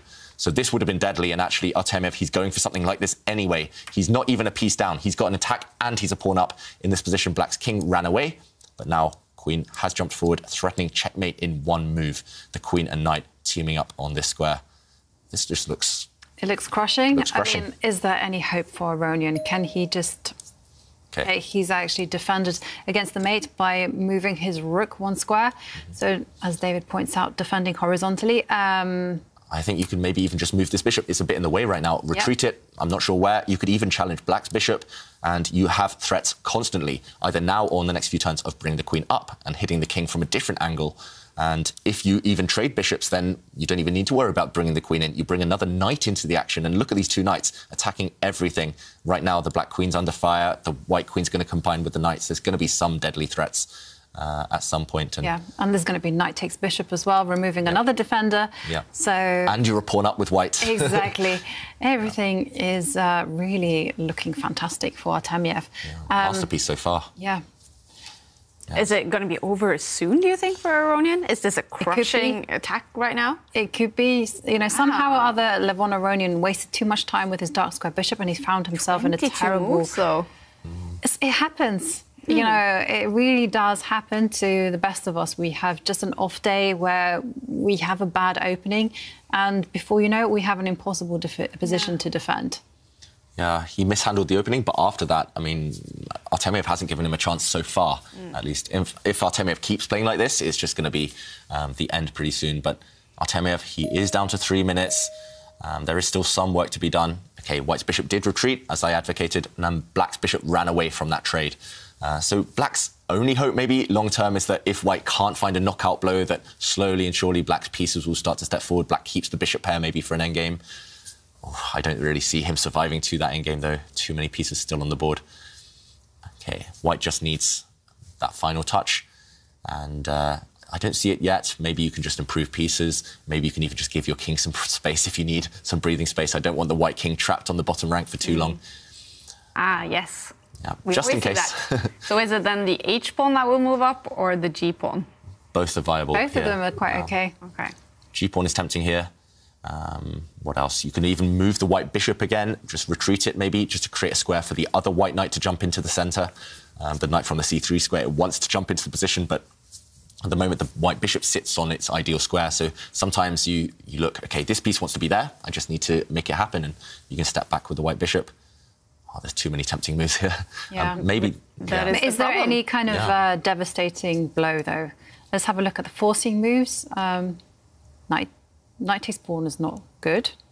What else do we have? I think it's impractical, though, to look for forcing moves with 2 minutes on the clock. You're a pawn up, you've got an attack. You don't need to do that. So, OK, he definitely doesn't do that. He just retreats his bishop. Yeah, and as Kaya was mentioning there, actually, the only real obstacle here for Artemiev is he's spoilt for choice. He's got 2 minutes. If he gets carried away working out, OK, this is beautiful, this is beautiful, this is winning, this is winning, it's actually... sometimes you just want one winning move, and kind of process of elimination, you find it, but... That's true. That's very good advice there. When you have a situation on your clock, you have to respect that and be practical. And yes, you could go for glory and think of something flashy, but this is good enough as well. And I just also want to mention, though, that Levon Aronian, he is the best player in the field in resourcefulness. So coming back in a situation where you're constantly down. Yeah, and I think those were his stats even before this tournament began, throughout the tour. And this tournament, he's shown he's been resourceful. We mentioned he was the leader after yesterday, but he had 3 or 4 losing positions, and he saved them. So miracles do exist, and Levon Aronian, he's great at making them happen. He does need a miracle here, however, because White's knight is about to jump into the centre. The White knight's going to land on the E4 square, attacking the Black queen, attacking the Black dark square bishop. And how do you stop that one? You don't. You don't. You don't. You just deal with the consequences. Maybe the black bishop could step back, the black light squared bishop could step back to where it came from, covering that square, getting ready to trade if the white knight ever enters. OK, no, Levon Aronian. Okay. He grits his teeth and he says, OK, I'll push a pawn on the side that I'm weaker. Normally that won't work, but asking Artemiev, do you want to sacrifice? Yes, and Artemiev says, absolutely. Bishop takes pawn. And, I mean... Another sacrifice. Another sacrifice, but OK, can he just go pawn? Because he has to go pawn takes bishop. Yeah, I mean, otherwise 2 pawns down for nothing. But now look at the black king. It's completely lacking shelter. It's going to have to step towards the right side of the board. It can't step onto a light square on the same diagonal as white's queen. That would just be disastrous. It has to step to a dark square, but it's got no pawn shelter around it. All white needs to do is add an extra knight into the position, add maybe a rook into the game, and that black king is doomed. We called it a sacrifice, but white has 3 pawns for the bishop. Yeah. It's not as if he has nothing. But I think it's a good practical shot from Levon because his position was ultimately lost, so why not sharpen the stakes? At least he has something to cling on to now. He has something to suffer for. He has this extra bishop. And if things go wrong, then, OK, then he will have this extra material. OK, knight now attacks the queen. Queen must move. The problem is where and... I'm just going to say, hey, let's try to trade off queens. You know, this is a nice defensive thing that we've kind of coined. You know, when you're in trouble, try to swap with queens. Yep, so that looks like the best bet. I mean, there aren't many attractive squares for that black queen, not many safe squares for it to go to, so we're expecting it to enter the centre of the board and challenge the queen on the 5th rank. But then I think one of the white knights is actually just going to drop back and block that trade. There we go. Queen trade offered. White should not consider taking those queens off the board. That would be pretty much the only way to let black back into the game. But actually, as well as dropping back and blocking the queen trade on the 5th rank, maybe you can even drop back and protect your own queen with white if you just want to be cynical. And that should clinch the game as well.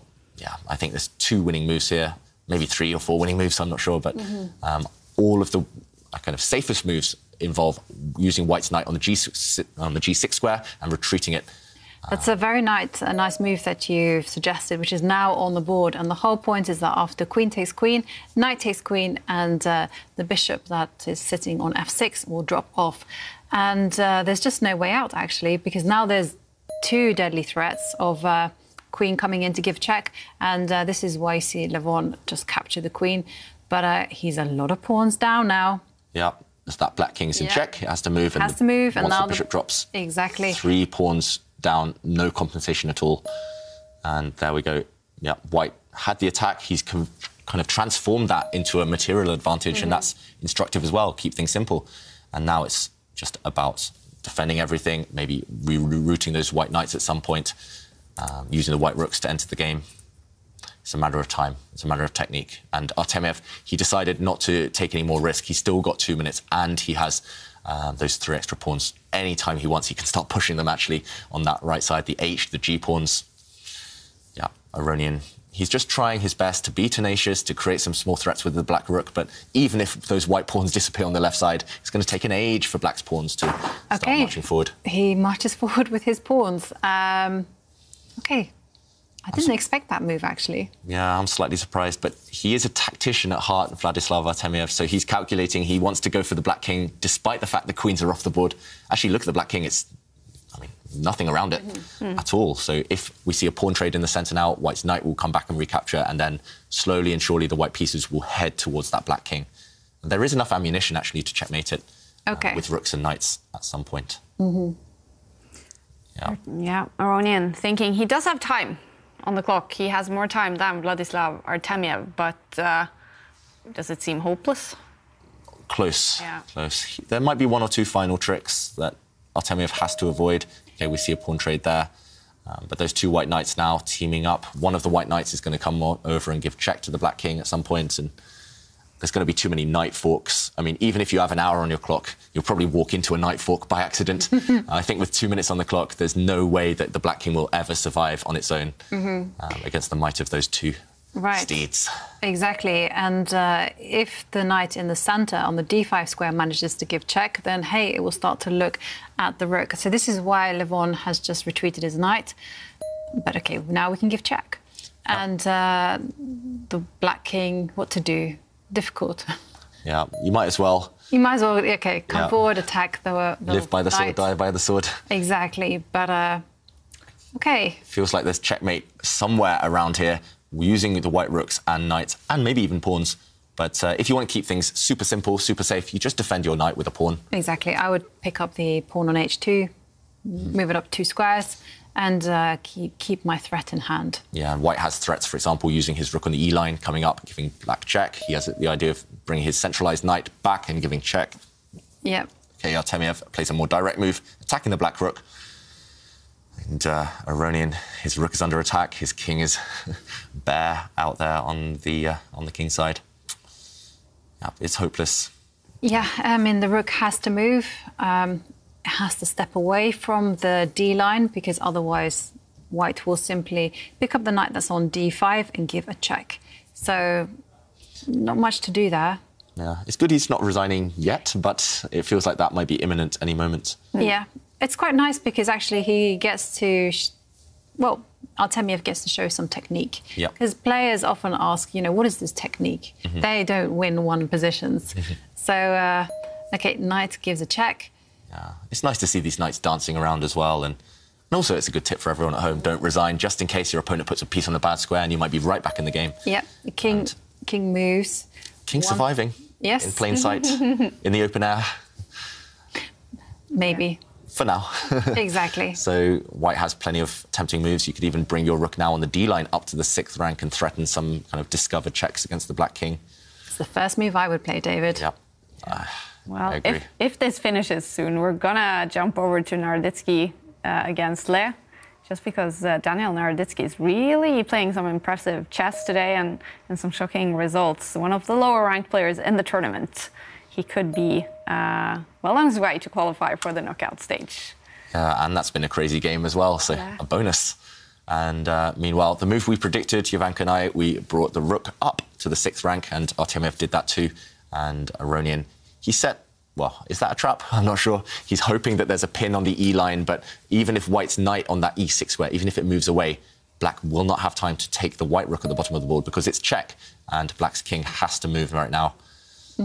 Will we see, okay, Aronian just resigns. He's about to lose even more material. Wow. A battle between two of the players. All the way on top of the table, Vladislav Artemiev wins the game against Levon Aronian, causing his first loss in the tournament and taking over first placer. Probably Artemiev, Magnus Carlsen has ended his game in a draw.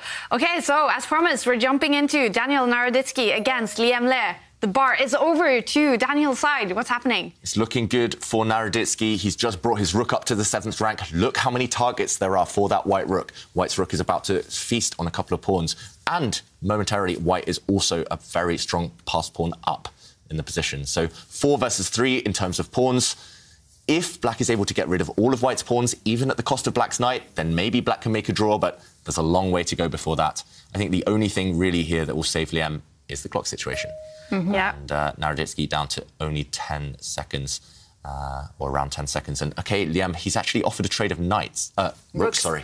Lots of pieces on the board. Yeah, and those trade of rooks. If it happens, usually that would favour white because it simplifies the matter. But if we see a trade of rooks right now, after black recaptures, the white knight is almost trapped. So a bit of a trick there by Liam. Naroditsky, meanwhile, keeps things simple, keeps the rooks on the board. Also using that trick we saw by Artemiev in the last game, threatening kind of a discovered check against the black king, using X-ray vision with that rook right now. The black king doesn't really want to move. It's acting as a blockader of white's extra pawn. And okay, so it doesn't move. Doesn't move, and he moves the rook instead. Okay, so now for me, now it's time to introduce my king. And Naroditsky does this.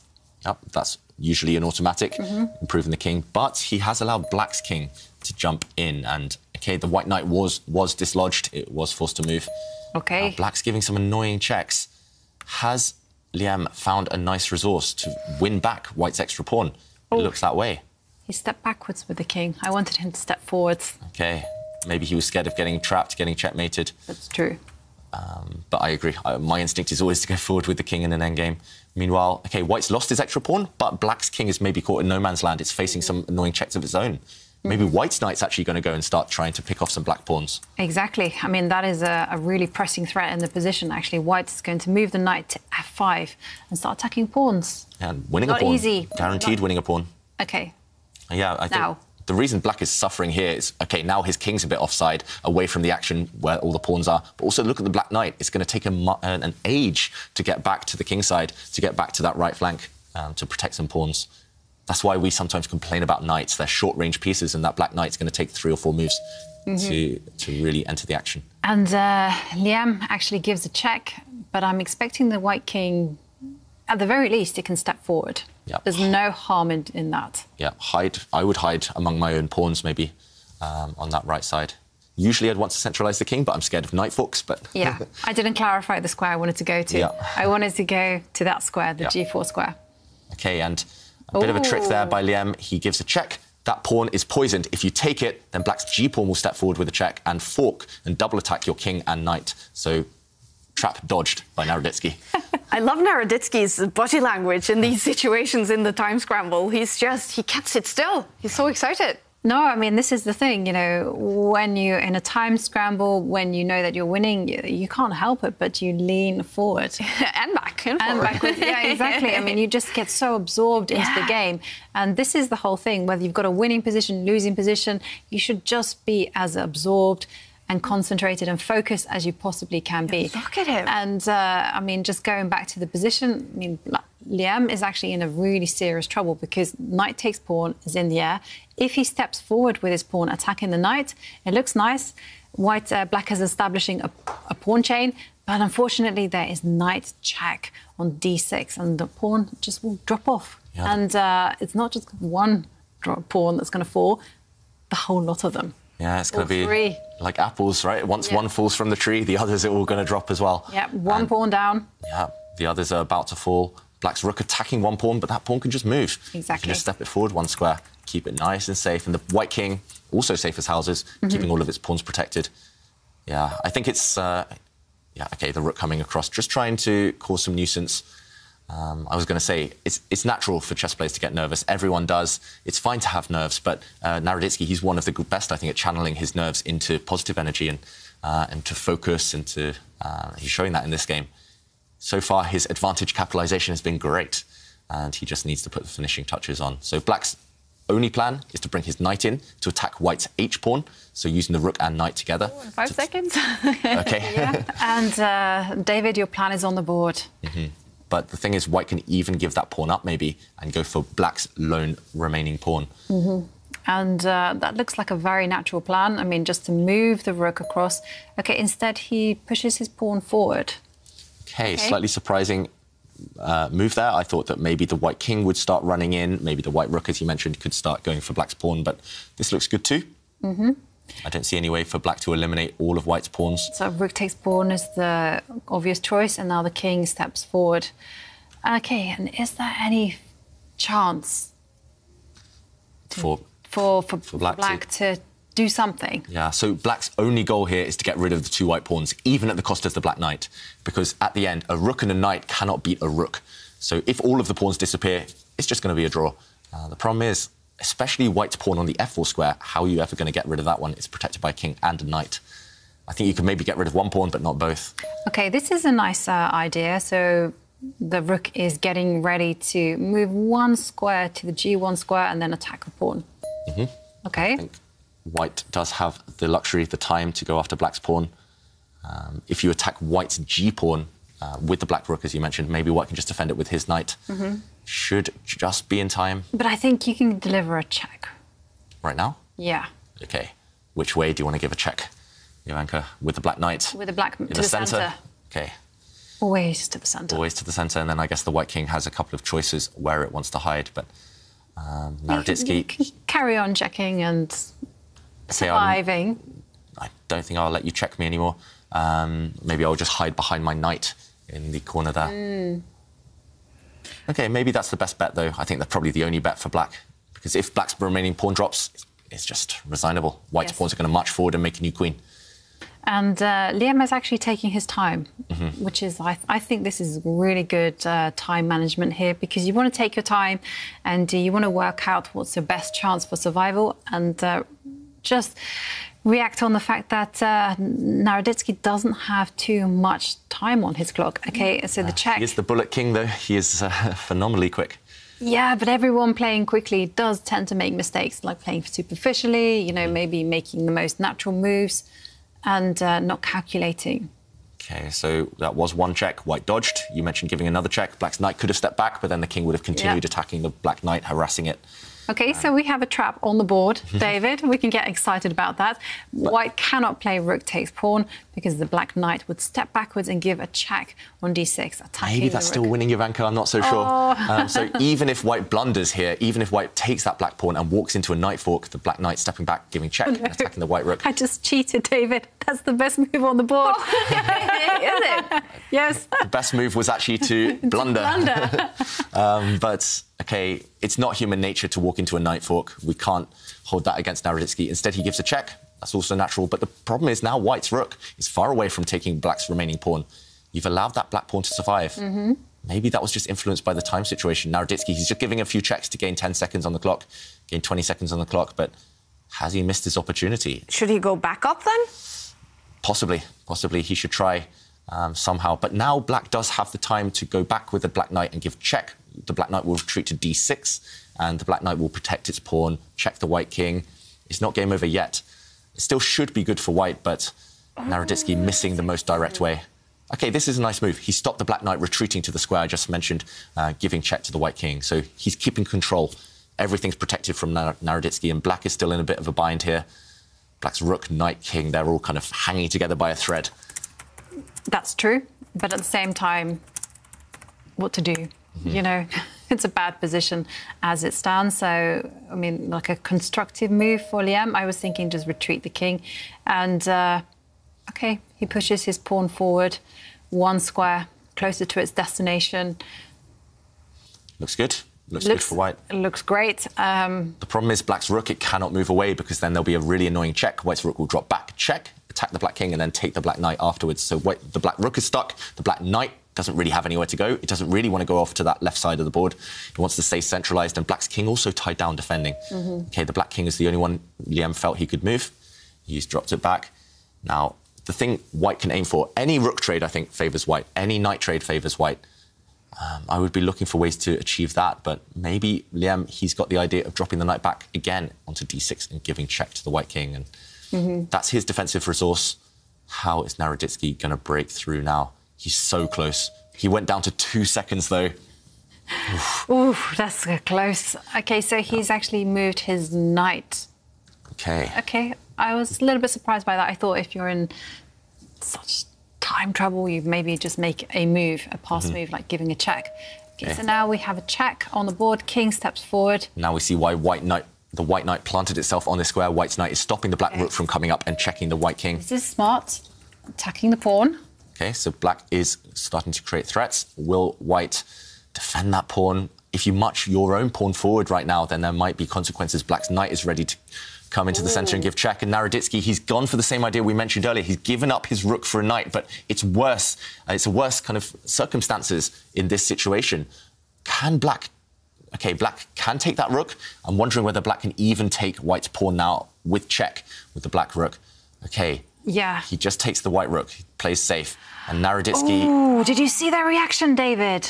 He just threw himself back. I think he knows the position is not as easy as he thinks it. He could have had this exact same thing, but without black's pawn still on the board. Now black can bring his rook across just one square, keep an eye on the g-pawn, tie down the white king to the protection of its pawns. OK, but Liam didn't do that. OK, so Liam going to try and check from the side with his rook, but he's just given up his pawn. He didn't need to give it up. No, he could have actually just played the move that you suggested, rook to g1. OK. Now white can keep his king hidden behind his own pawns. And the white pawns, they're marching forward. They're sprinting forward, actually, to become a new queen, but they're also going to provide ample protection for the king to hide from checks. And the black king, actually, it looks nice and centralised, but it's caught in the middle. It can't get closer to the white pawns because the white knight keeps it, kind of shields those pawns. OK. Wow. It's good. It does look good. OK, so the rook comes down to the 6th row. So White has to be careful here. You know, White has to keep the king closely guarded to those 2 pawns, because if it steps away, then suddenly we have rook takes pawn. So that's a danger. Yeah, you cannot allow Black to sacrifice his rook for your 2 remaining pawns. A knight on its own can't give checkmate. Exactly. So the White king could... OK, so there's 2 choices. First of all, you can step back with your king, just as Naroditsky's done, or you can actually move your knight. OK, and how to... Black is stuck. Black just has to wait. Black's rook, if it moves, then the white pawn will run forward. So the black rook has to keep pinning this white pawn on the 6th rank. And, OK, the black king trying to worm its way around, trying to sneak back. But all white needs to do is improve the white knight. OK, he first brings his king to the side. That looks pretty good too.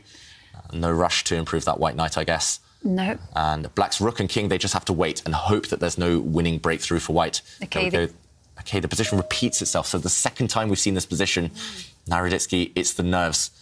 Yeah, he's only got 14 seconds on the clock, and it's not so easy. No, it's not easy at all, actually. And, OK, he retreats his knight with a check.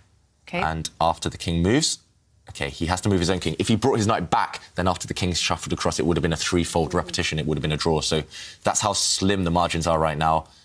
But how is black going to stop white's g-pawn running forward now? White's knight is actually protecting its f-pawn. So the white g-pawn is free to run.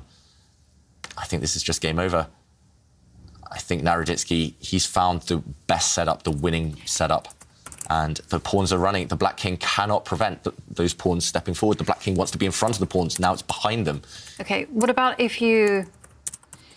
Oh, I'm just thinking... Move the rook. I don't know where, David. Maybe try to hold the... OK, so he actually steps forward to the 5th row. But now white can push his pawn forward, right? Exactly. Yep. I mean, consequences to that. Now the pawn is 1 square away from queenie. Ooh. OK, sneaky. This is very sneaky. But you do have this intermediate move, which is just to give a check with a knight. Actually, promoting into a queen there, I think, would have been a big blunder. Yes. It would have actually walked into a queen versus rook game, but where white's king cannot run away from the checks. And now white can just make a queen. Maybe white has other moves. Naroditsky, he's so in focus, he's so deep in calculation mode that he's putting his head down. Look at that. He's asking the chess gods what the winning move is here. He can just promote to a queen. I think that's winning. Maybe. Can he just move his knight? I mean, this is what I was thinking. Okay. Move the knight because the rook is totally dominated by that knight. Yeah, and you can't stop the pawn promoting. It comes with check as well next move. Look at Naroditsky. It's getting too much for him. Oh, this is... OK, that's it. We have a result. It's over. Daniel Naroditsky, smiling, finally wins this game against such a strong player, Liam. Look at his face. Wow. How impressed are you with Daniel here, David? Super impressed. There's no way I could multitask, you know, rocking back and forth and playing great chess, but he did it, and he takes the full point. Great tournament for him so far.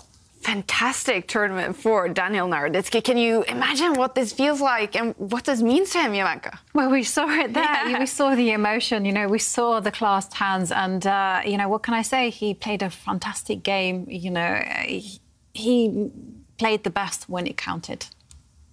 Out.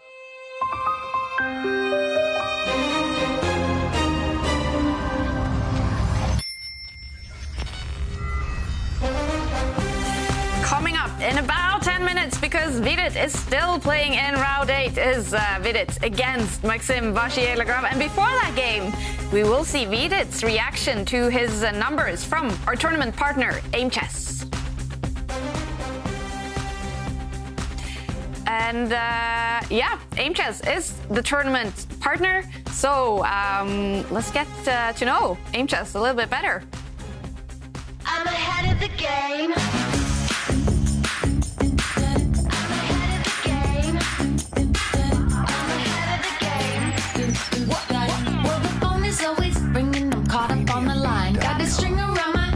Remember who am I? I'm a boss and I'm honestly off my rocker, but follow me. I'm ahead of the game. I'm ahead of the game. I'm only ever slinging, I'm working overtime. Got the song and I'm the singer, the melody, the vibe. I'm a prodigy, logically I'm impossibly wanted. Then they'll remember my name. They'll remember my name. Ooh, ooh, ooh.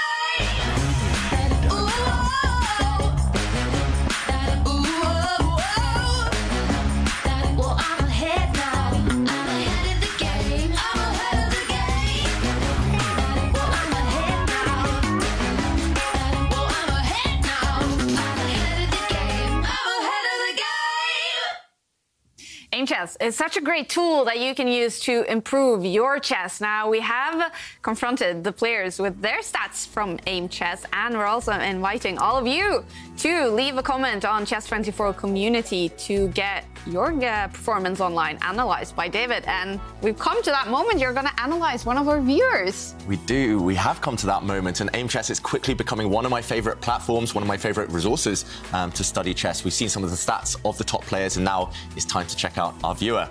Cool. And our viewer has a really interesting username on Chess24, Magnus Carlsen. And I have analysed Magnus's most recent 40 Blitz games, and here we do see the general overview. So we see the opening. Magnus, compared to his peers, is actually fantastic in the opening. 88% accuracy in the opening compared to 74% for players of his rating. However, in other parts of the game, time management could be improved, only 27% compared to 50%. Resourcefulness could also be improved, as can advantage capitalization. Endgames as well. Those aren't great endgame stats, so Magnus Carlsen needs to go to Chessable, check out some endgame courses. And let's scroll down, let's check out some of the exact stats actually for Magnus. We see a win rate with white. It tends to be around the average here, pretty decent scores, 47% loss rate, but also 47% win rate. So with white, pretty good. With black, maybe results aren't quite up to standard. They maybe want to be a bit higher here, quite a lot of losses.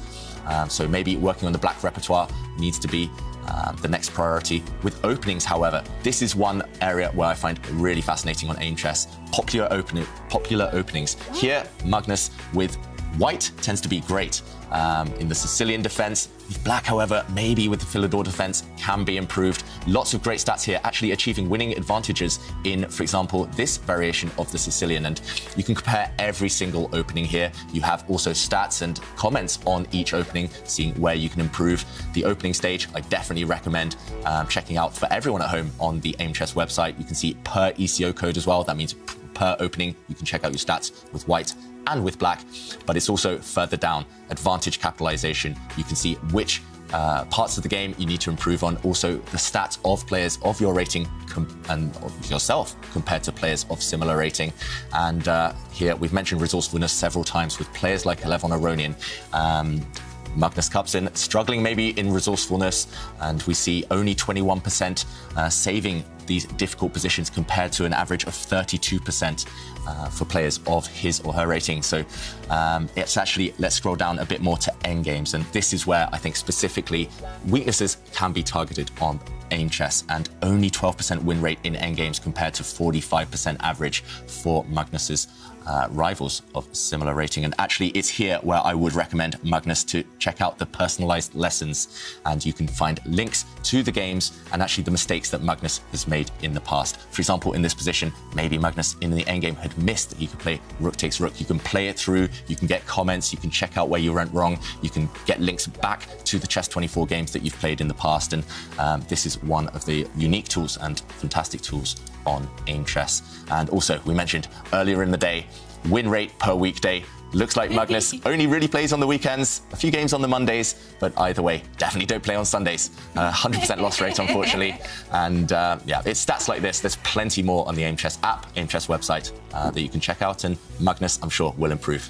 All right, very cool. So that was the Aimchess stats for Magnus Carlsen was his name. And now it's moment of truth for Vidit. He has played 60 games so far before this tournament in the Meltwater Champions Chess Tour. And when we confronted him with his Aimchess numbers, he was very surprised.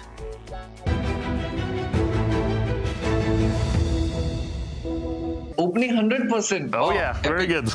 Oh, this is very interesting. Very, very interesting. I didn't expect that advantage capitalization would be 52. It would be less than 50, I thought.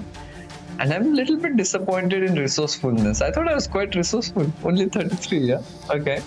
But I can already tell you now that 33% is actually quite good when you compare with other players. Time management, it's correct. I think it's pretty much spot on that I got into many time pressure situations.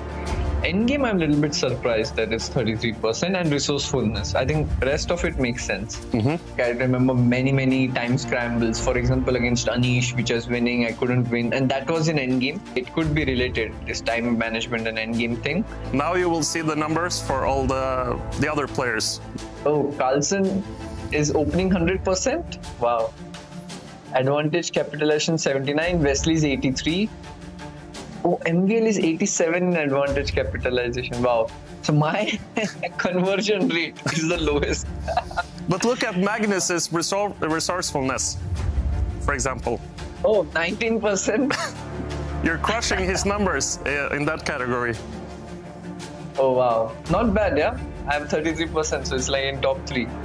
So looking at the others now, how do you feel about your numbers? Do you feel good? Opening, so many people got 100%, so I'm not so thrilled. Like, I feel like Le Kong Lem, I don't know, 100%. I'm not sure, you know. And I feel awful when I look at the advantage capitalization, you know.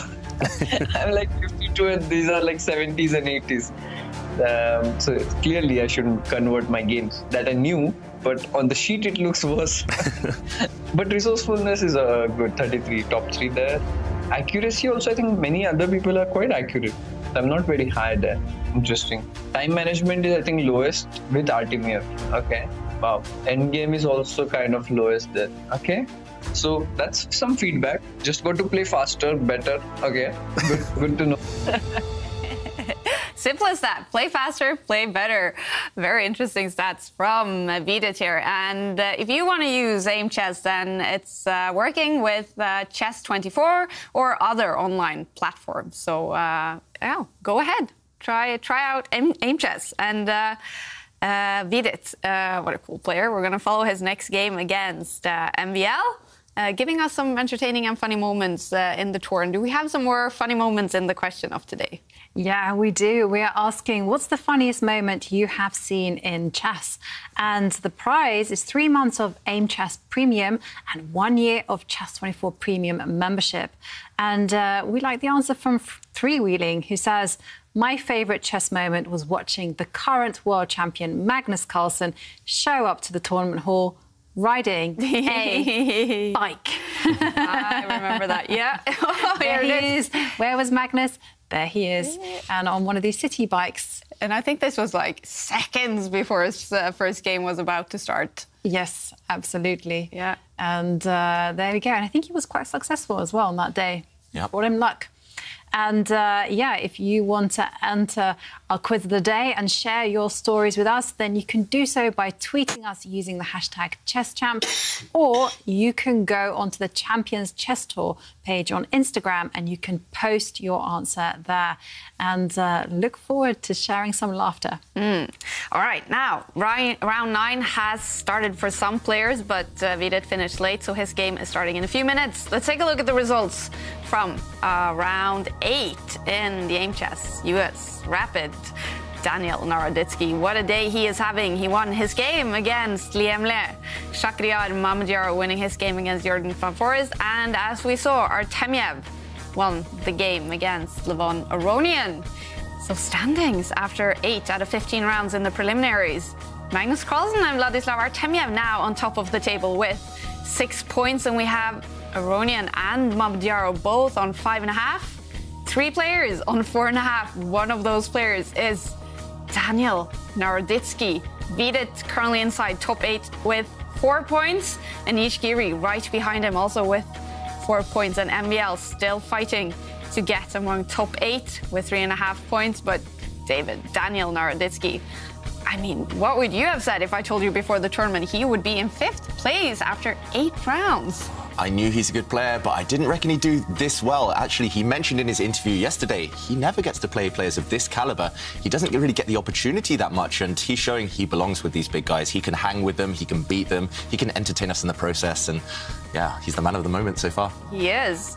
All right, and let's take a look at 8 games in round 9. So Levon Aronian, he lost the previous game, and now he's up against Anish Giri, who's fighting to get among top 8.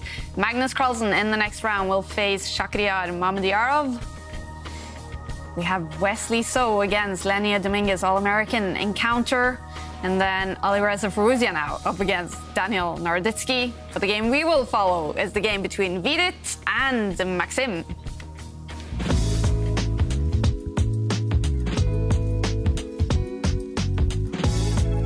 So Vidit, he was surprised about his Aimchess numbers. What is it looking like for him against Maxim? So some interesting stats. We see both players great in the opening, Vidit especially known as an opening expert.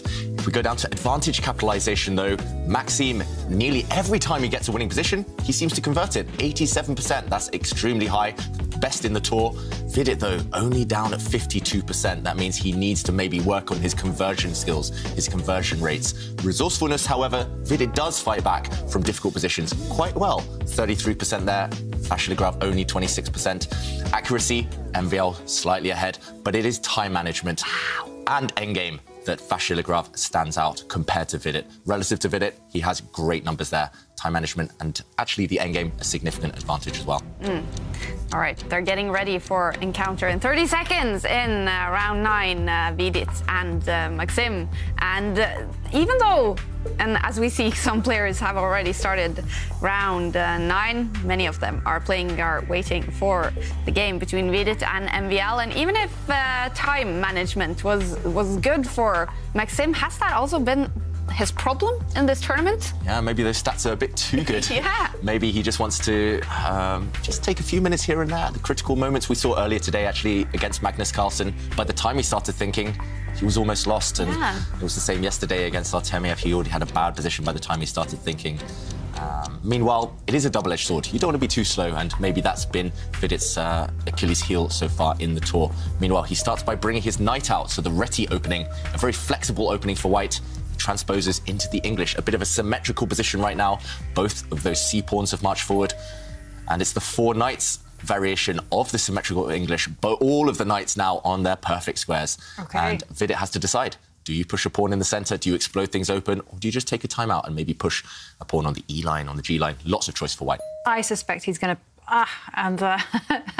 I was pipped to the post. I suspected he was going to play on the wings. OK, and Maxim actually striking in the centre immediately.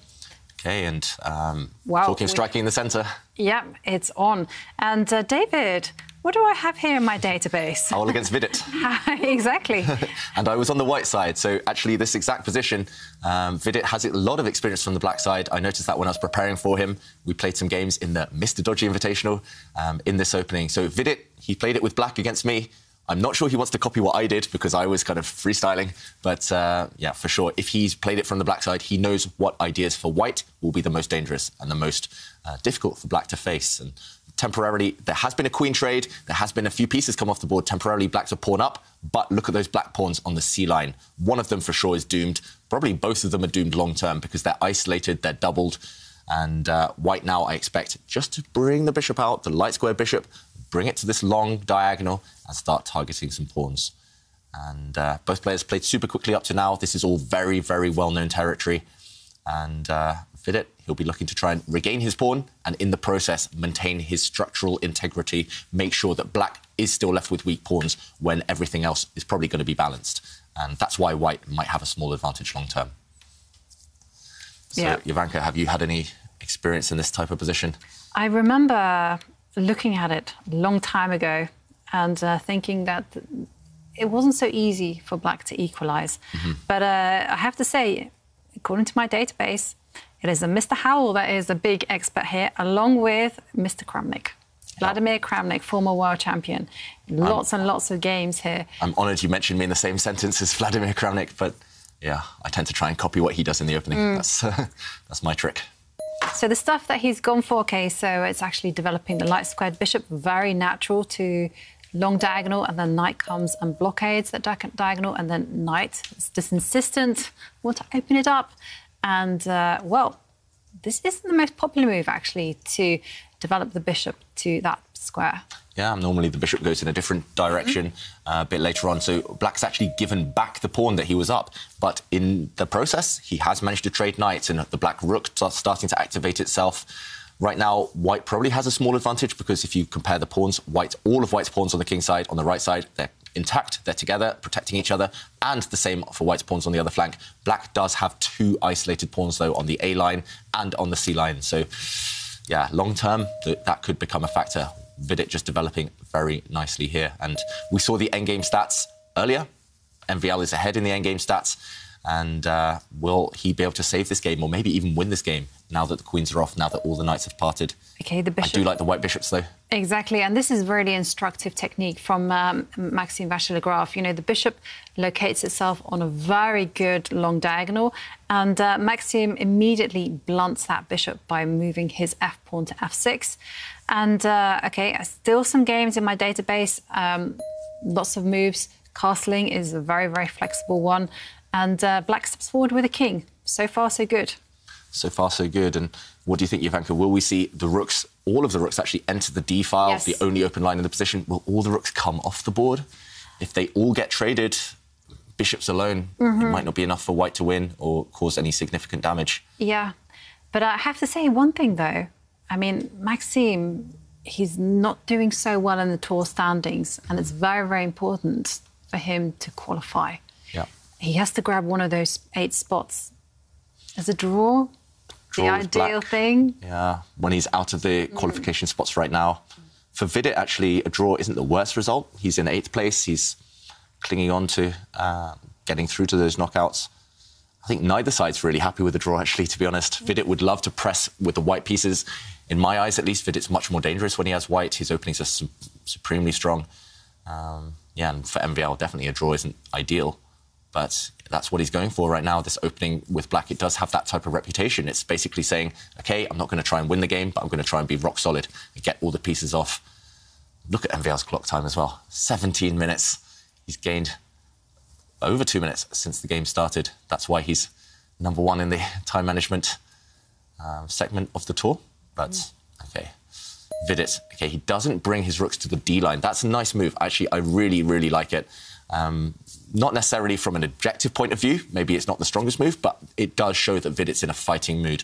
If he'd brought his rook to the D line, the open line, black would easily have challenged that rook, and we would have seen a whole lot of trades, all of the rooks probably coming off the board, and if that happened, no chance to win. So, OK, white is going to use his rook on the C line to try and attack indirectly black's isolated pawn there. And that's why I guess MVL has shifted his rook up in order to give his other rook maximum flexibility on the 8th rank.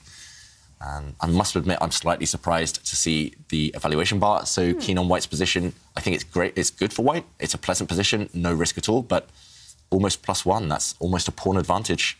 Surprising. It's a bit strange. Surprising. I think the bar needs to acclimatise a little bit because I don't see why white's position is that great. I actually have noticed that many times the bar will jump up, I will get excited, you guys will immediately say, no, it will correct itself, and it does. So that's why I'm wondering, because this is Stockfish, what if you played Stockfish in a blitz game? Ooh. Maybe a bullet? No, I don't know. Yeah? No, because they seem to get overly excited and maybe choose the wrong moves after, like, when they analyse for 2 seconds. Yeah. Maybe if I had an hour and Stockfish had 5 minutes or 3 minutes, maybe, probably not. Because they've done, like, Stockfish against the Grandmaster with material advantage. In fact, the Australian Grandmaster, David Smerdon, was the one who was challenged on this. But I don't think we've ever seen... And Jordan van Vries played a match, I think, against Stockfish, where he was 2 pawns up, and I think he managed to win, or maybe at least managed to draw. And, OK, we've seen a big move, and that is Vidit pushing forward with a pawn. He's actually allowed en passant, so black can actually take that white pawn with his own pawn as if it just moved once. But I'm not sure Vachier-Lagrave wants to do that because that would open up white's rooks. It's a committal move, David, because it does allow black to have a passed pawn. And passed pawns are very, very handy in the endgame. Yeah, we have to check out the consequences to this move because it is committal, as you mentioned, Jovanka. So white's pawn has tried to bypass the black pawn. Black's pawn can say, no, I'm going to take you anyway. And en passant, just taking it off the board. But the whole idea for white is you would actually just recapture it, and suddenly this bishop is hit, and I think there's dire consequences for black. If this bishop, for example, steps back, offering this trade, there's actually a winning move for white. White can actually use this rook and pin and win. You can bring your bishop, pinning the black bishop in this direction, and if the black bishop ever moves, you win the black rook behind it with yours. And actually here, you win the bishop next move as well. You come out a whole rook up. So black couldn't take en passant. It's tempting. Normally, it's human nature. If you see it's possible, you just take. But no, he had to step back. And suddenly, white now has these two really strong pawns running up the board. And Vachier-Lagrave trying to trade bishops. I don't like it for black, though. These white pawns are easily mobile. They can push forward if they want. They can sit where they are. They can do anything. But black's pawn is nicely blockaded. And after this trade, white's pawn stepping forward, will we see this pawn drop off later on? Maybe white will just shift his bishop out of the way and try and capture it. And, yeah, this looks like it's probably in white's favour. I'm slightly surprised Vidit actually rushed in this position to take the bishops off the board. I thought maybe just delay it a little longer. Maybe you could even support this bishop with your king and, yes, allow the bishops off the board, but you gain time activating your king in the process. But, OK, in the current position, it does look like black is the one fighting for the draw. Black has to just sit and wait and hope that white can't break through with these pawns later. Sophisticated chess there, you suggested. Yeah. Move the king. Very subtle. Love it. Sooner or later, white's king needs to join the action. It's it's a bit lonely over there. First, he improves his rook, maybe aiming to team up his rooks against this pawn later on. Yeah, you play chess like a fine wine, you know, very subtle, smooth. I love it. Or in Magnus's words, like an old man, an old granddad. No. There's a beauty to playing. It's so sophisticated and clever that...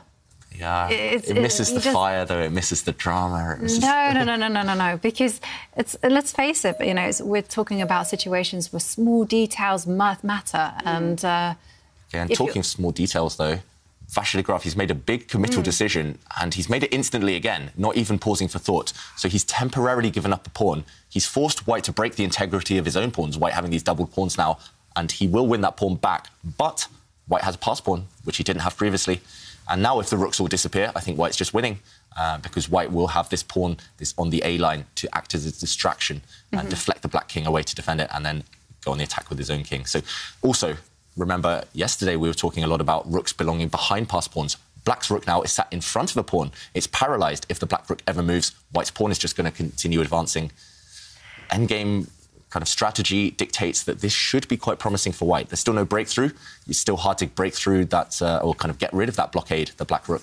But that black rook is a bit stuck, and that gives Vidit hope for optimism. I'm so curious about this tactics that Maxim is using when it comes to the time, just playing instantly, all the time, and many times not the best moves at all. Do you think he's practicing his intuition? Do you think he's doing this on purpose? Is he just too curious? If I do this move, what will he do? I mean, what is it down to? Every player has their styles and their little kinks, their little kind of habits, right? So I guess it's ingrained in him by now. Yeah, well, Maxim is actually quite a fast player in a normal game, in like a classical as well. Okay. So, I mean, I think it's just his style, you know, just to play quickly and play relatively natural, intuitive moves, and then just keep putting your opponent under pressure. And here, you know, we've seen this kind of strategy work superbly. We've also seen it fail. So it's risky, but like David says, this is Maxim's style, so he just has to work with it and just fine-tune those intuitive moves. Yeah, sometimes you just got to embrace your habits and turn them into strengths. And definitely Maxime Vachier-Lagrave, the reason he got to the top of world chess so quickly is because he was scaring opponents, bullying them on the clock, putting them under pressure there, and forcing those blunders out of the opponents when they got low on time and panicked. But yeah, just occasionally, maybe just if his coaches maybe tell him, just pause just a little bit longer in these games, you will increase your score here and there. You'll get an extra half point, you'll get an extra point here and there. Then I think he's going to be, he's going to be fighting with Magnus and Wesley in the tour standings if he makes that small adjustment next season. But OK, meanwhile, a move from Vidit, he's just brought his bishop out the way. I'm not so sure about that one. I thought the bishop was sitting nice and pretty, blockading black's pawn, but clearly Vidit thinks he can actually target that black pawn. And Okay, wow, another huge decision by Maxime Vachier-Lagrave. Played instantly. He's offering that trade of bishops. The bishops have left. And Black's taken on some ugly doubled pawns in the centre there, just in order to make that trade happen. I think it was a good decision. Yeah. It was my instinct as well, so I'm going to stick to it.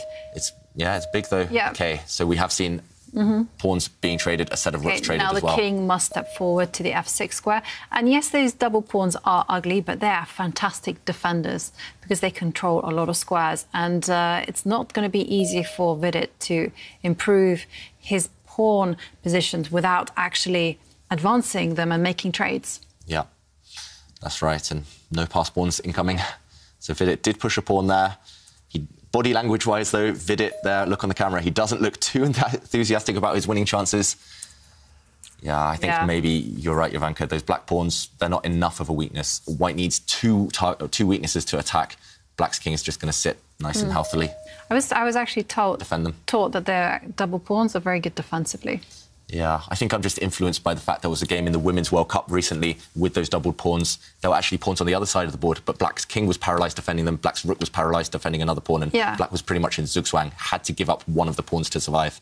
But here, Black only has those pawns, and the Black king is a great defender. So Vachier-Lagrave now using the same trick he actually used on the other flank about 10 moves ago. He's giving up a pawn temporarily, because if White captures that pawn, captures Harry the H-pawn, it looks like it's a pawn for free, but Black's rook will swing the whole way across the board and target those two weak White pawns. So, yeah, Vachier-Lagrave just doing what he should do, simplifying, trading off as many pawns as possible. This game, what do you think? Draw? I think it is going to be a draw. And that will be third draw in a row for Vidit, who revealed us yesterday that he was feeling really sick. He wasn't feeling well at all. He looks much better now. Yeah, I agree. He looks more colour in his face. So maybe he's feeling better. And 1 win and 2 draws so far today. So, and another draw maybe here. Yep. Yeah, takes pawn. Solid stuff. And if he feels even healthier tomorrow, he's going to think, OK, if I got through that, if I'm still in the qualification spots when I was ill, how well can I play when I'm healthy? And yeah, great chances for Vidit to qualify. Something he hasn't achieved in the tour so far. But, OK, here we might see the draw happen. Black attacking the White king sidestepping, Black attacking a pawn, and yo-yoing back and forth. This game, it is a draw. And Vachier-Lagrave survives. Yeah, there we have it. Vidit and Maxime plays a draw in this game. Vidit is currently inside top 8. Maxime is fighting hard to get inside top 8. He needs to win some games, and maybe in the final round of today, Maxime will find that win. We're going to head into another game in round 9. It's Alireza Firouzja, the youngest player in the tournament, against the man of the moment, Daniel Naroditsky. And the bar in this one slightly over to Alireza's side, who's taking some time to eat here. Is it slow? Is it equal? What do you think? Actually, just doing a quick count, we see that White is, at least for the moment, a pawn up. So White does have ugly pawns if you look on the left side. On the B line, doubled pawns, an isolated pawn as well in the centre there for White. But a pawn is a pawn, and if the queens come off, maybe the quality of those pawns will start to improve. And definitely long-term, White has probably the upper hand, but right now, if Black is able to win the pawn back, then he should be fine. So that's why Naroditsky is leaning forward, trying to get into the position, trying to creep into the board. But if he's accurate, I feel like he should be OK. What do you think, Jovanka? Is this pawn significant? Is it just kind of not a factor right now? I don't think it's a factor right now. It's not much of a pawn, let's face it. And Black has a relatively straightforward plan, just to pile the pressure, put those rooks on open lines. The only thing that does worry me a little bit, and that's the fact that and it's been resolved by Daniel. I was just going to say, this backward pawn that's sitting on a6 worried me a little bit. I didn't like the fact that the black rook was tied down to its defence. So I really like this move that Naroditsky played. Whether it works is another matter. It is quite slow, though. Yes. So, yes, you're taking care of a pawn, but now White has the time to bring his pieces into the party, and now the bishop's defending, solidifying White's central pawn. Now, actually, that White rook in the corner, it wants to not just attack the black pawn on the A line, it wants to swing across onto the C line and start maybe bringing itself to C5, attacking, dislodging the black queen. I don't know, I think I'm not such a fan of Naroditsky's last couple of moves. I think maybe just the wrong direction. Okay, Interesting. Yeah, his plan, though, I think, with this last move, he wants to move the black queen and then replace the black queen with the black knight. And knights are the best blockaders of isolated pawns. So some logic behind his last move, but the previous one, I think, maybe unnecessary. Maybe the same idea he could have played, but just a move quicker. And, okay, Firouzja, he's going to be looking for a way to disturb black's forces, disturb black's harmony, coordination, before black is able to move the black queen and then replace it with a knight. Okay. Well, two moves played very quickly. The rook moved to an open line and black just steps the pawn forward. I kind of see what you're saying, David. I don't know. That being said, somehow this white rook can just jump into c5 square, attack the queen. And then somehow it just feels that white's pieces have gotten some momentum, which they didn't have before. They're definitely gaining in energy, but that being said, I do believe maybe the evaluation bar... OK, I think white's doing well, and objectively white is probably got a huge advantage, but it could all turn around in one or two moves. It's that type of position if black is able to maybe trade off the white knight for the black bishop and is kind of leaves white with just one really bad bishop on the board. White's bishop long-term is just a terrible piece, so there are circumstances where long-term black actually has full compensation for the pawn. So, yes, it's good for white right now, but it's not a forever thing. It's not necessarily going to stay that way. And I remember yesterday, Alireza, he had a Chicago Bulls T-shirt. We thought maybe it was something to do with Spider-Man. And today, it's a Marvel T-shirt. So it's all about the superheroes. We'll have to try and ask him. Who's his favourite Avenger? Yeah. Might it be Spider-Man? I want to see his hand is hiding right now, what the picture is below Marvel. Yeah. So, OK, when it comes to this type of position, OK, I didn't see this move. I was actually thinking something... There was a great tweet yesterday where someone said, well, you know, when you're stuck for a plan, it's the best thing to do, just push Harry, the h-pawn. And I was thinking, yeah, well, I didn't really know what to do, so push Harry, the h-pawn. But OK, Alireza says, nope, he is going to manoeuvre his knight. And so that knight is obviously headed to greener pastures, and it's primarily going to reroute itself to the g4 square, where it's going to just eye up the dark squared bishop.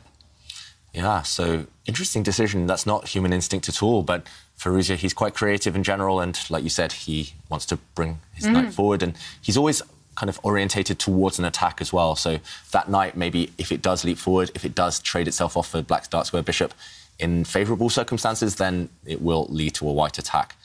But again, slow move.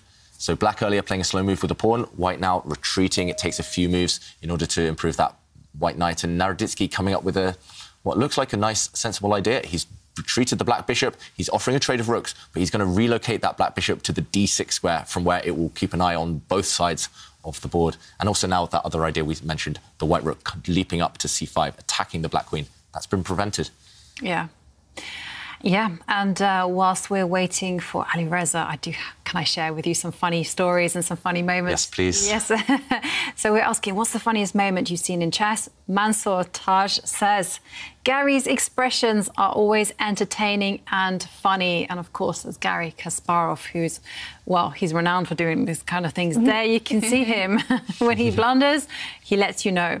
And Comet Flight says, Sasha's near-death experience against the robot arm was definitely worth a chuckle. And that's there you see Alexander Grushuk nearly getting killed by that robot. That was quite funny. And rook takes rook on the board. And then another one, Curious Octocat says, a funny moment is definitely when David analysed Magnus Carlsen's games, play mostly over the weekend, but don't play on Sunday. 100% lost on Sunday. Had such a good laugh. Sunday's the day of rest, right? So. Yes, exactly. Actually, white's improved his knight there, but I was just thinking one of my favourite things online that I've seen is Daniel Naroditsky's impressions of other chess players. I heard rumours. And that moment, that tweet we had of Gary Kasparov's face, actually Naroditsky kind of made an impression of that moment himself, and it's hilarious. So definitely worth a Google, definitely worth checking out on YouTube there. Wow, a man of many talents, Daniel Naroditsky. Yes. Intelligent guy. The bishop relocates itself to a better diagonal. And talking about chess impressions, I also saw one by the English grandmaster, Danny Gormali. where he does some very good ones. Yeah, Vladimir Kramnik, he does, and a few others. Simon Williams. Simon Williams. Oh, we'll have to ask Simon if he does any impressions later on. And, OK, meanwhile, not too much has changed apart from the trade of rooks. I do think that Alireza maybe was regretting retreating his knight earlier because he brought it back where it came from. And meanwhile, Naroditsky has had the time to improve the black bishop. So that knight manoeuvre didn't bring any dividends.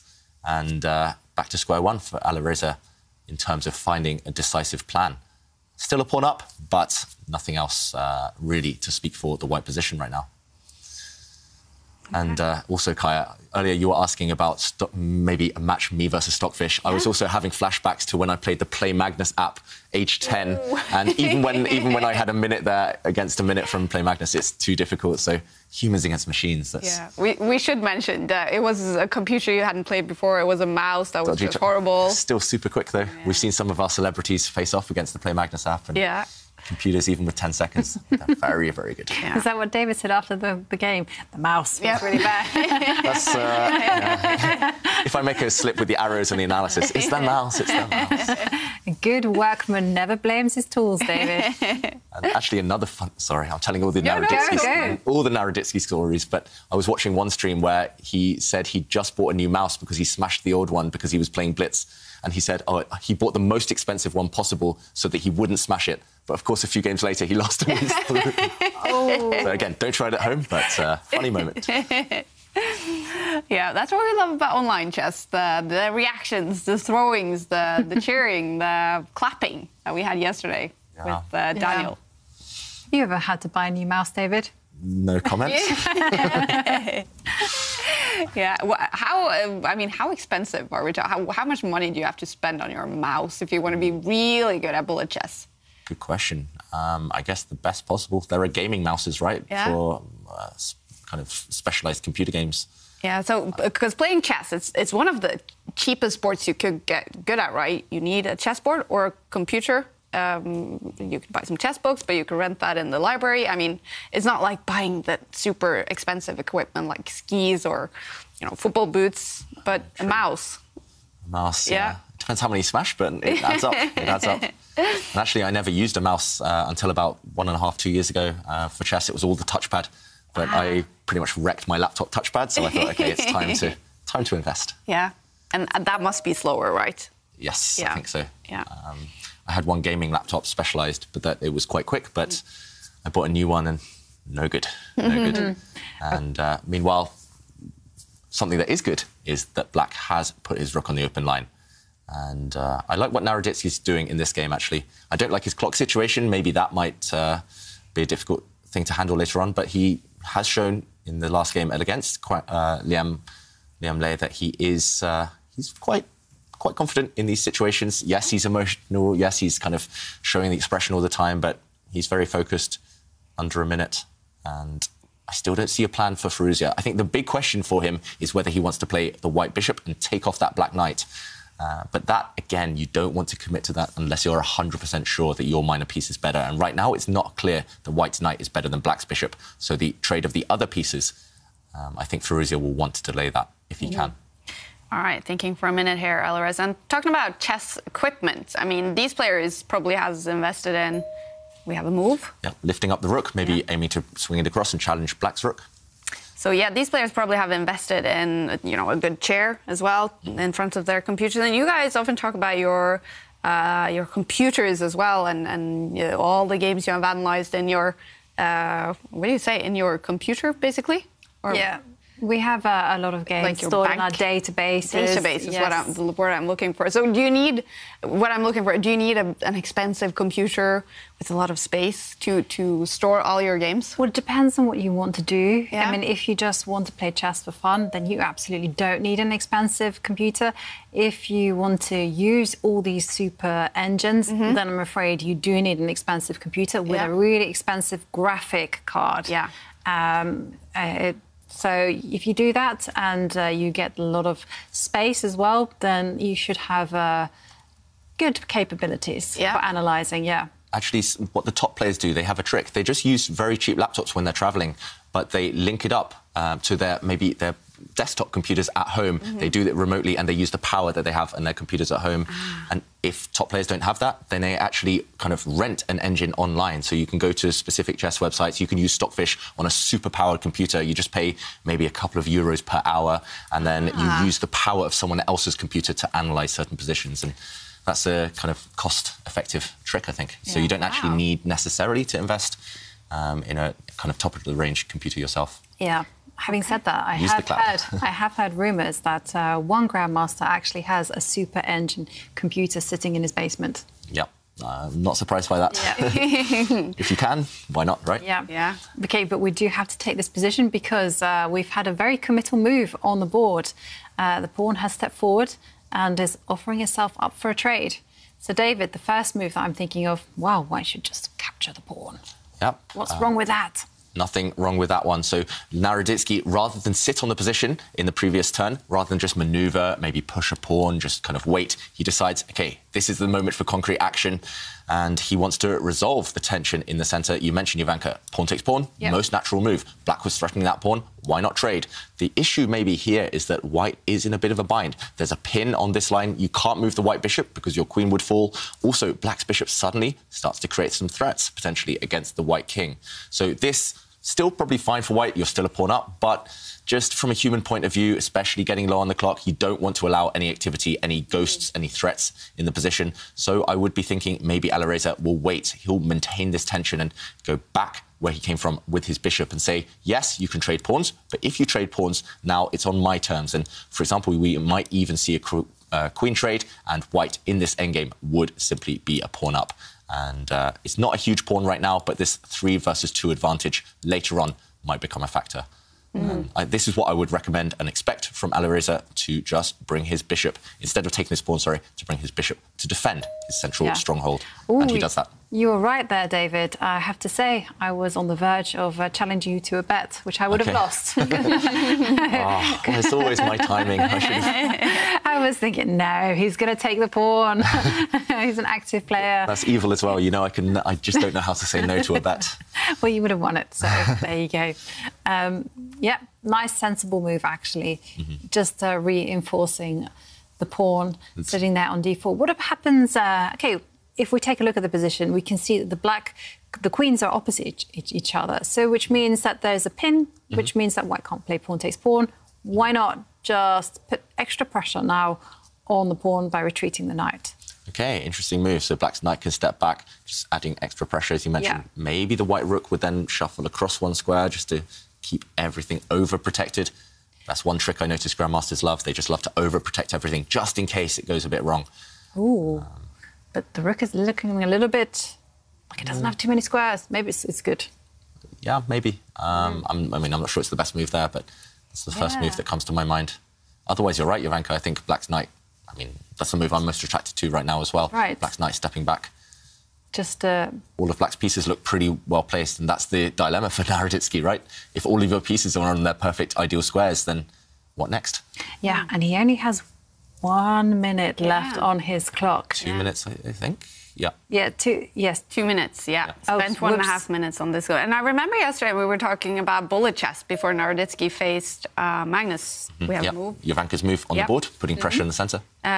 You were mentioning that you thought maybe Hikaru, Magnus, maybe the best bullet players in the world, but you mentioned Alireza Firouzja and Daniil Naroditsky as maybe the 2 players after Nakamura and Magnus. So if we get into a time scramble here, that could be interesting. It's going to be fascinating. We can guarantee, firstly, the quality of moves will be really high because they're so good under pressure and when they don't have much time on their clock. But we can also guarantee fireworks if that happens. So secretly, a part of me hopes that they'll come down to 10 seconds each and it's just going to be bang, bang, bang. And I'm definitely hoping for that. It's really hard to commentate on, but it's going to be fun for us to enjoy the journey. Yeah. OK. What I'm secretly hoping for is an Armageddon match between the 2. That would be cool. Because then we will see brutal. Everything that they have up their sleeves. OK, so the rook has been attacked by the knight and the rook just steps backwards and Daniel just pushes forward with his pawn, which looks natural and good. So he had to just keep the position closed. You don't want the kind of latent energy of the white rook and the white queen to explode. That D-line open, suddenly black's queen would be under threat. Suddenly everything would be a bit loose for black. So Naroditsky closed down that queen side, that left side of the board. But now that there's no tension, there's no pressure on white's central pawn, maybe Firouzja can switch his attentions anyway to more aggressive ideas. And he does that by just shifting his rook across one square. And, OK, he wants to move the white bishop away next. He wants to trade rooks and hope that his extra pawn will count. I'm slightly surprised. I thought maybe the white knight was just going to jump into the centre and try and find a strong square there. But, OK, white's rook doing a good job. And again, for Naroditsky, the problem is his pieces are all pretty much perfect. And what do you do next? I don't really see a plan for black other than just waiting. Maybe black's knight could jump into the position or retreat back where it came from. I don't really want to touch the black queen right now. I don't really want to touch the black bishop. Maybe the black rook could move. I don't see any way to create threats. And actually, in terms of time situations, which we mentioned, it's nice having a clear plan. White wants to trade rooks, white wants to trade queens, maybe. But black doesn't have a clear plan other than waiting. And that's why Naroditsky is maybe being a bit slower than he'd like to be. Yeah, well, he can improve his knight, and he's done that. And, OK, well, he does have a small plan. It's not, it's not too much to write home about. But, you know, the knight is potentially attacking the pawn on b2, and maybe he can actually line up his rook on the open b-line, and there you go. He'll make a beeline for the beeline. Exactly. Yeah, you're right, actually. White does have this one weak pawn over there. It's defended by the rook, but it's hard to defend it even further. So that's probably black's next move. That's probably his idea. The reason I was a bit hesitant about this knight jump is, OK, firstly, white can drop back and challenge that knight. I don't think black necessarily wants to trade, but also Wesley's invading right now. Technology. That was so strange. It was like, yeah, all the Marvel characters all gathering and... No, it was a glitch in the system, David. Glitch in the Matrix. Oh, yeah, before Wesley popped up, I was about to say I thought white could maybe push a pawn forward, try and dislodge, or kind of, just try and break down the protection of the black knight, and that's what Alireza did. He pushed a pawn forward. Black's knight was being undermined. It had to retreat. And, yeah, this pawn trade that's about to happen, white's pawn on the b-line, capturing a pawn, it's not clear who that favours, actually, because black suddenly has a passed pawn of his own. Look at that pawn, that black pawn on the a-file. That's a runner. That's going to start activating itself and causing some real nuisance soon. And can white just kind of go out with the queen to a4? And the whole idea is, yes, you can counter-attack the black rook, and also at the same time just re-maneuver your pieces. OK, it's on the board. Prediction game on point, Ivanka. OK. So attacking the black rook at the top of the board, there's no time for black to capture the white rook. Exactly. And also, as you mentioned, blockading the pawn. Exactly. So blockading the pawn, attacking it, and at the same time getting ready to step back with the white rook and relocate it to the c-line, from where I will be looking at active play. Yeah. And you kind of said that Firouzja really favours attacking moves. So I kind of like this. OK. He's brought his rook to the c-file. Naroditsky, I thought he was going to go all the way behind his passed pawn, just keep the black pawn protected, because actually that's his pride and joy right now, actually, black's pawn. That's his only hope to win the game and to act as a distraction at the very least. But he's using his rook and queen to line up. Oh, OK, well... OK, Firouzja has taken the opportunity to dive into black's position. That's a really annoying move, especially when you've got 1 minute left. Exactly, and there's still no time to play queen takes rook, because white will play queen takes rook in return, and also attacking the bishop. So that is really a very tricky move to handle. Yeah, that's why Naroditsky maybe didn't choose the best square for the black rook, because now the black rook, OK, it's defended by the queen, but the black queen does not want to be tied down.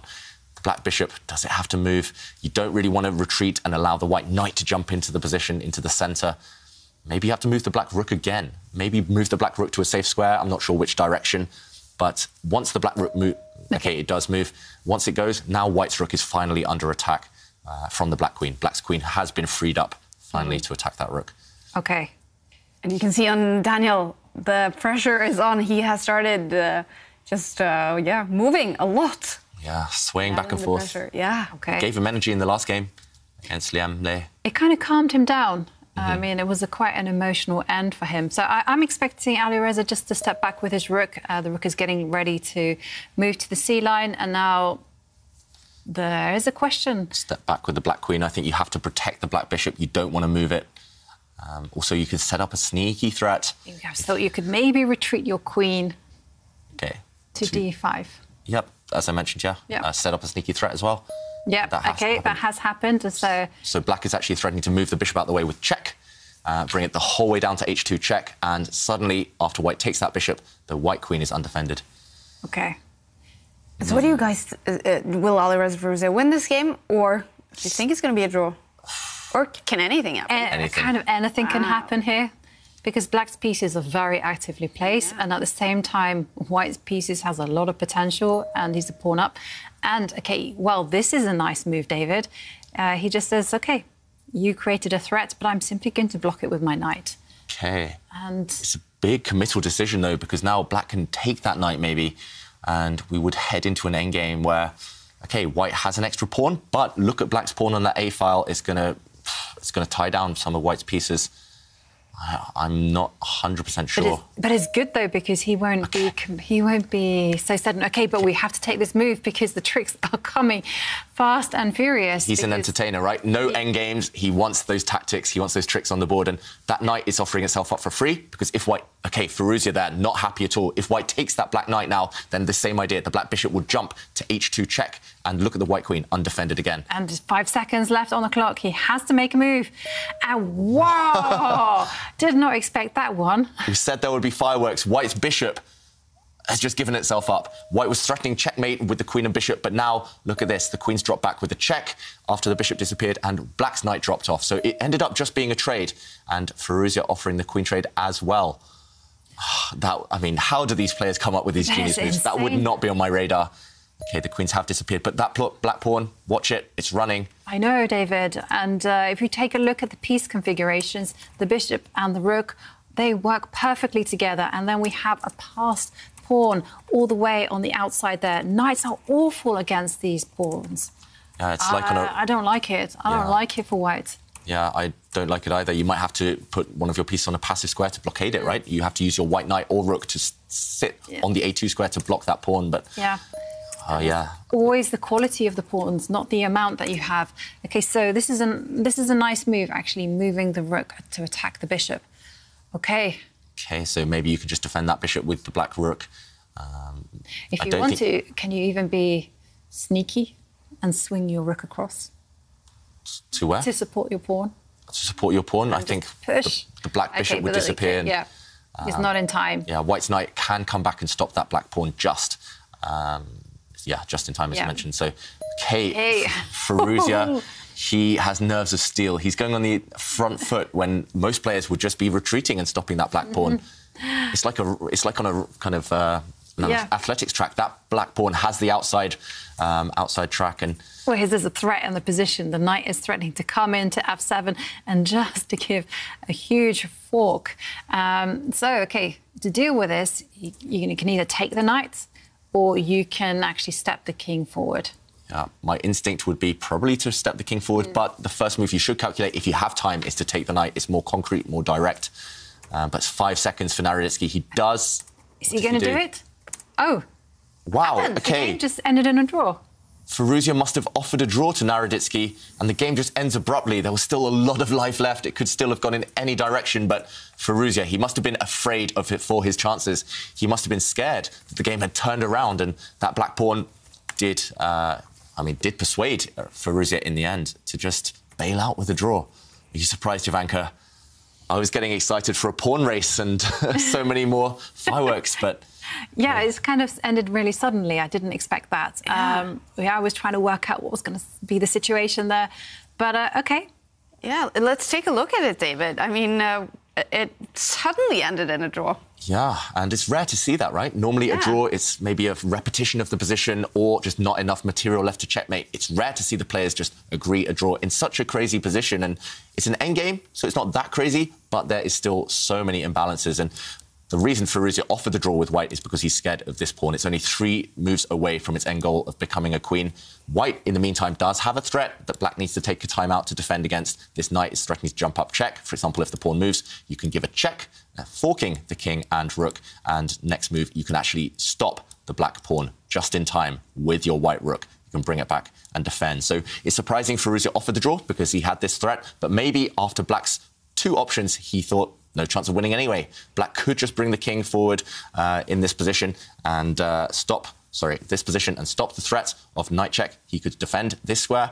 This looks pretty decent for black. Still, this pawn has to be dealt with, and probably this would have been my choice. But if black wanted to play safe, he could have just eliminated this white knight. And now white should probably take with his rook. If he takes with the pawn, then suddenly the black rook goes behind. And how are you going to stop this guy? You might not stop it. And if instead you take with the rook, after rook takes pawn, this should end in a draw. This is a well-known, theoretically drawn position. All right, and I have to say, a draw is a good result for both of these players, taking them both to 5 points inside top 8. Daniel Naroditsky and Elivers Firouzja. Magnus Carlsen and Vachier-Lagrave Mamadjarov are still playing in round 9. Such a long game. What are we seeing here? The bar is saying completely draw. Should be a draw with best play, but anything could happen. 3 results are still in play, 3 results possible. Suddenly, look at that black pawn. It's running. It's only 2 squares away from queening. Every endgame we go to now tends to be so dramatic. And white, it looks like, is going for checkmate. Is Magnus trying to trap the black king? He's keeping his pawn alive. This is hard to calculate. If black pushes his pawn now to try and go down and make a new queen, white's rook is going to swing across to the g7 square, protected by white's pawn there. He's going to check the black king and then recapture a black pawn on the g-file and actually stop all of black's pawns from running. Mamadjarov taking huge risks here to try and win, and Magnus there reacted, surprised by that last move. Black getting out of a potential check with the white rook. Okay, and then the rook comes to that square anyhow. So Mamadjarov's idea is just to push the pawn forward. And gosh, those pawns are really scary. I mean, both sides have things that I'm terrified about. Yeah, but it feels like maybe Mamadjarov has found a way to at least save the game. Maybe he'll try for more, because now the white rook has had to go passive. It's had to spend a long time going the whole way around. And if black wants to play safe, maybe you can just even bring the black king down. In fact, you can even take the pawn with the king and give up your rook for every single pawn there is. Yeah, exactly. So if white... OK, from the white side, you want to give up your rook for all the pawns. From the black side, though, if you're thinking of winning... Well, if you're thinking of drawing, all you need to do is eliminate white's pawn, because rook versus knight is a draw. So even if black loses all his pawns, if you eliminate white's pawn, it's a draw. But is there more? OK, so here I'm just thinking, take the pawn. Take the pawn. For white? For white. King takes pawn. OK, maybe. That was super risky, though, taking the pawn. There would have been a knight check and a knight... The knight dropping down, So, OK, Magnus just decides, get rid of black's best pawn. And, OK, now we see that pawn disappear. Black knight has to move, and this game is fizzling towards a draw. We might see rook versus knight play out on the board without any pawns, but if the player with the knight knows how to defend, it should be a draw. Yeah. And both players, you can tell on their body language, they know it should be a draw. And there you go. Magnus doesn't even try and win. He gives up his rook, and a knight alone cannot give checkmate. All right, Magnus Carlsen, he is breathing a sigh of relief. A tough game here against Vachier-Lagrave.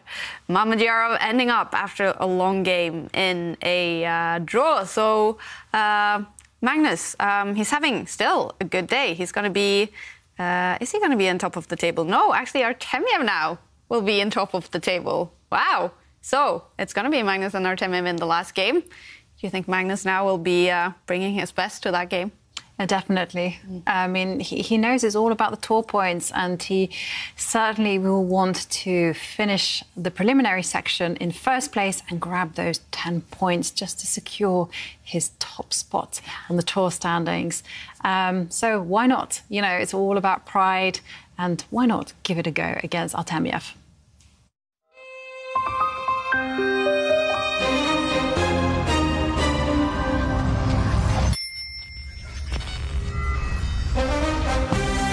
Coming up in about 9 minutes, Vladislav Artemiev, the leader so far of the Aimchess US Rapid, against world champion Magnus Carlsen in second place. before that, we're going to talk to Ginger DM, Simon Williams. Hi, Simon. How are you today?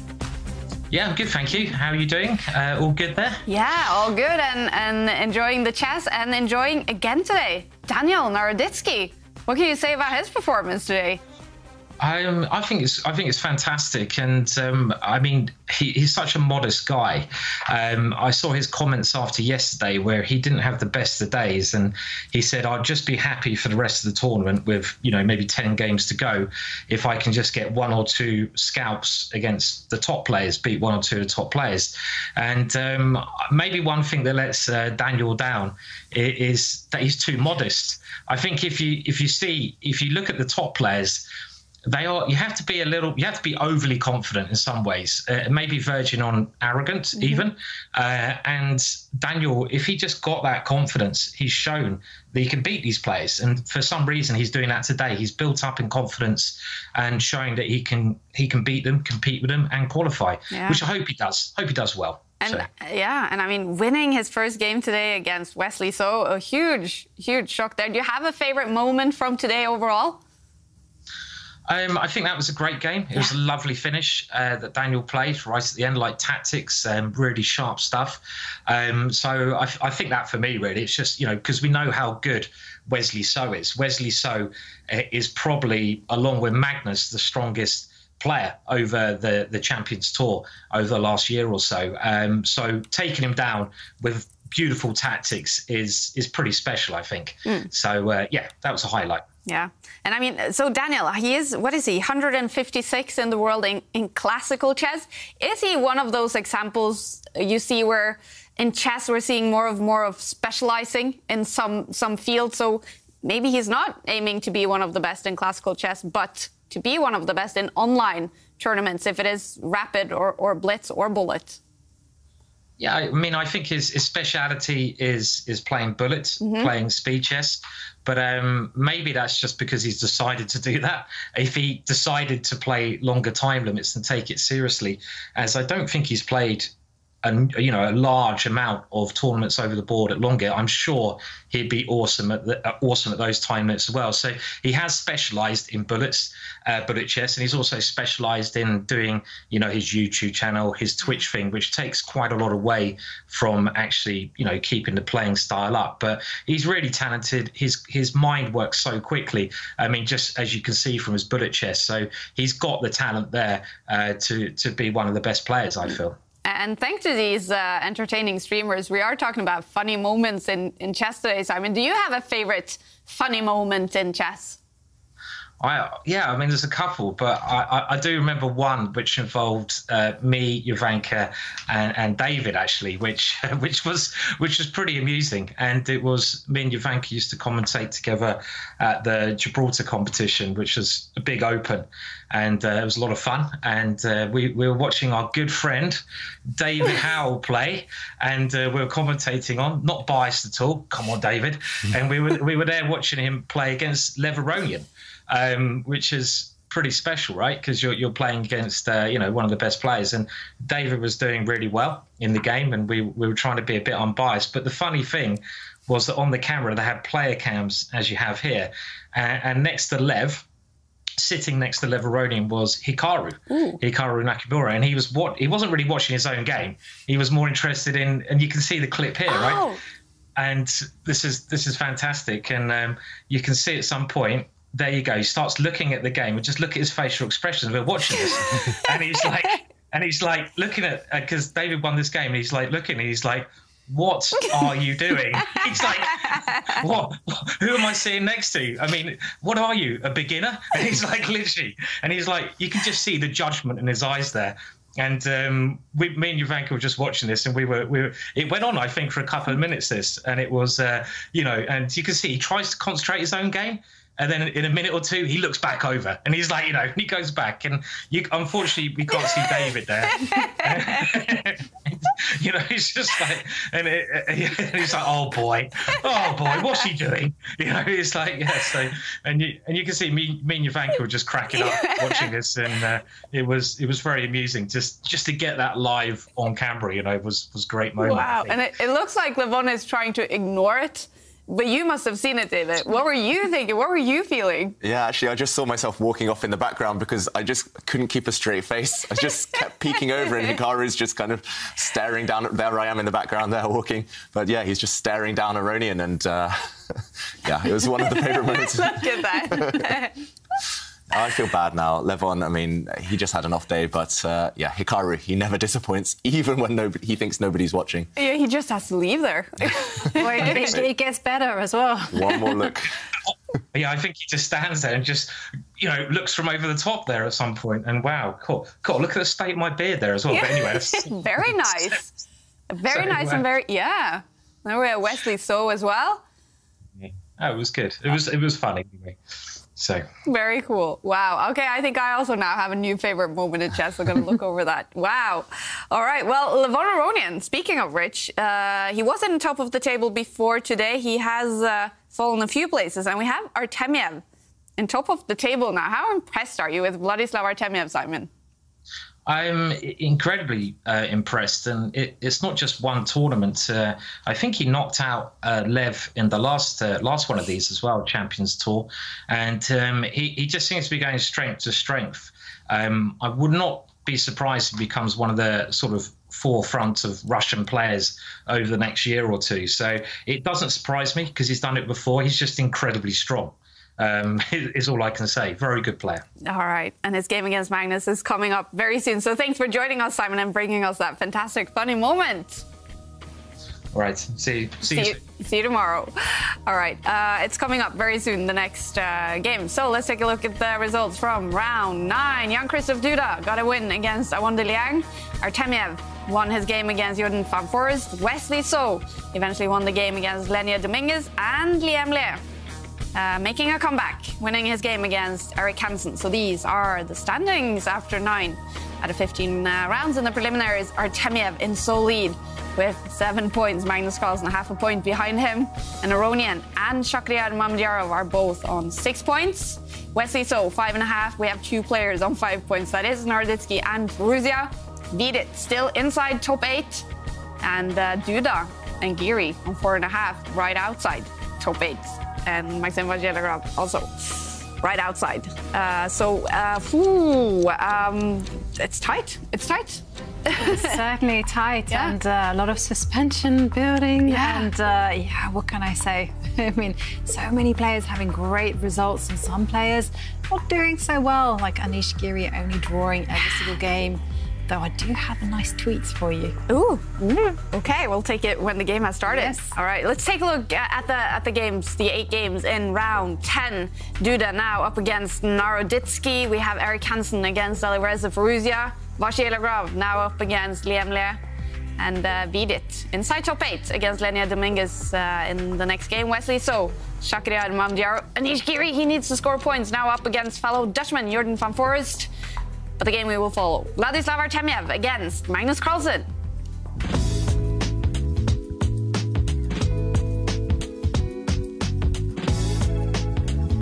These are the scores in their Aimchess head-to-head.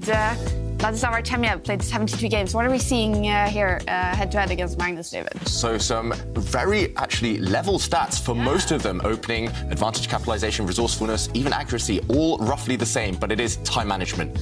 And that is in Magnus Carlsen's favour. Endgames, however, Artemiev is in the lead. Surprising stuff, because Magnus is known to be that endgame king. So do you think Artemiev in this game will just do everything he can to take it into the end game? I think that would be a wise strategy for him. With the white pieces, if he can put some pressure on, if he can get that end game, then why not? Magnus, actually, he has these low endgame stats and also low resourcefulness stats. So if Artemiev can guide it into an endgame where he has a slight advantage, he's going to be a favourite, maybe. Yeah, and the winner of this game will be the leader of the preliminaries before the final day of the preliminaries. And here we go. Yeah, and it's the English opening. Vladislav clearly knowing that we're here commentating, and he's pushed his c-pawn forward on the first turn. Black reacting just with a modest pawn push, getting ready to Fien Keto to put the black dark bet squared bishop on its longest diagonal. So, very flexible move there by Magnus Carlsen. And Artemiev, spoiled for choice. He can push a variety of pawns. He pushes his central pawn, gaining as much space as possible. And Magnus, I think, will bring his knight out. There we go. Absolutely. And I suspect that Artemiev might develop his knight on the right side. He likes these quiet positions. I mean, the opening is not really his forte, so he will choose to play something a little bit unusual. Yeah, Magnus, I think, has been playing the King's Indian defence a lot lately in this tour and the World Cup. So, yeah, the main lines of the King's Indian defence, they are just wild. White occupying the centre, playing on the queen side, black counter-attacking on the king side. It's just kind of really gung-ho style from both sides. And that's not Artemiev's style, as you mentioned. And you called it, Jovanka. He likes to just keep things nice and intact and guide things towards that endgame, as we mentioned, being one of his strong suits. And both sides now fianchettoing their bishops. Black's the first to castle, White's the first to occupy the centre. So a bit of pros and cons. And now, while White castles his king, Black's going to strike back in the centre if he can. And I expect to see a pawn move here from Magnus Carlsen, but I'm not sure which pawn yet. He can push his pawn maybe on the C line or on the D line, and 1 or 2 squares. Lots of choice. I was going to actually say I suspect a pawn on the C line, but not 2 squares forward. I thought it might be one square forward. So pushing it, yeah, okay. This is committal, and it tends to be a really fashionable choice these days. One of the top English players, one of the top kind of advocates of the King's Indian defence, Gawain Jones, who's played on the tour, he plays this every single time against me, and it's so hard to break down. It's so annoying. But Black, basically, he's asking White to push forward in the centre, block things up, and that would be, I think, not Artemiev's style. And it's also too committal. I mean, I've never had great success with that approach. I think much easier to play is actually if you just castle the king or you develop your knight. Okay, yeah. A bit flexible. Castling the White king here is known to lead to immediate equality if Black is accurate, if Black knows his stuff. So bring the White knight out, just takes a bit more control of the centre. White can prioritise castling the king a bit later on in the game. And so I have a big question for you, David. Do you think Magnus will capture that pawn in the middle of the board? No. No. There we go. A pawn push. Maximum tension has been initiated by Magnus Carlsen. Clearly, he's prepared this before. Again, this idea, I think it was Gawain Jones who was one of the first players to play this line. And now Magnus is saying, OK, you haven't castled your king yet, so I'm opening the centre. And if those 4 pawns looking at each other, if they all disappear, it's going to be completely symmetrical. And the game is going to fizzle out to a really dry position. Not too many chances for either side. That's why Artemiev, if he wants to win this game, if he wants to put pressure on the world champion, he needs to try and find a sneaky way to create an imbalance. And, OK, one of those pawns needs to be captured, it feels like. I don't think White really wants to castle away the king if he wants an advantage. No, I mean, the main moves is actually to capture a pawn, and it's actually to pick up the pawn on the D line and capture the pawn on C5. Magnus himself has played this position with the white pieces. It wasn't a blitz match, and there he actually picked up his C-pawn and captured towards the centre. So instead we saw the most principal move, which is to capture that C-pawn. And now, 2 approaches. Black can either capture the pawn or instead actually develop the queen, move it to the A5 square, just to develop some pieces and also threaten to capture the pawn. Yeah, and that would be the most aggressive reply for Black, I think. So right now we're expecting either Black to restore material parity, he's given up a pawn, by taking White's pawn, and this would be quite symmetrical. This would also offer a queen trade, which we know, which we know Artemiev would quite like, judging by his Aimchess endgame stats. I'm slightly surprised by that. I thought here Black might go on the attack and try to pin this knight, try to go for the White king stuck in the centre. If White's greedy, for example, now you can even take this pawn in the centre, unleash your bishop and overpower this White knight. And, OK, this didn't happen. Magnus playing the calmer, more solid approach. And Jovanka, do you think we'll see the queens come off? Queen takes queen is possible? Absolutely. 100%. We do know about those endgames. Yeah. Maybe Artemiev, he's been on Aimchess, just saying, OK, I've got 50-something% in endgames. Why not go for it? Magnus we did confront him with the numbers before the tournament, so he will be aware. Okay. Yeah. Well, in fact, he doesn't trade off queens just yet. Instead, castles. So now he's saying, OK, we can trade queens, but if Black takes, then now it's given White an extra move to centralise the rook, and White is the one controlling this open file. So, yeah, this is a key moment now for Magnus Carlsen. If he wants to play copycat, then look at this. He could bring the Black knight out, and everything is symmetrical after 8 moves. The problem with chess is you can't copy forever with Black. and eventually you'll have to break suit. But okay, in the end, he doesn't go for this. He brings his queen out, so no endgame yet. Black is actually trying to win a pawn. He's trying to win the intruder in his half of the board. And I would expect maybe Artemiev here. I think I've studied this position before. I think I expect him to bring his queen to the centre, defend a pawn, and attack the pawn next to it. Yep, that is the move. And OK, so Artemiev and Magnus Carlsen have had like great tournaments so far, especially Artemiev in day 2, and Magnus finding something funny. But it might be something to do with this tweet that Adiban did. Okay. So Adiban, of course, Indian Grandmaster, nickname is the Beast. He kind of reached out to Anish Giri on Twitter and he said, "My lord, I think it's time to unleash your secret weapon for the event." You have to remember, Anish has drawn all his games so far. And he says, when the going gets tough, 1b3, get going. They will never see it coming. And there we have the move that David mentioned that he'd studied. The queen comes out to the centre to defend the pawn. And he also did tweet some appreciation. This is Adiban again. He tweeted some appreciation for the hero of the day, Daniel Naroditsky, because Daniel Naroditsky played 1b3. And he says, Daniel Naroditsky, the hero we need and deserve. 1b3 cowboy, hashtag. Did he? So that was a game we didn't follow from the start? Yeah, it was a game we jumped into very late in the endgame against Liem. So, Naroditsky taking him down, winning with 1b3. Wow. Clearly. Has anyone ever lost with 1b3? Yes. I mean, okay. Many times. Okay. But not that many on this tour. No, I think...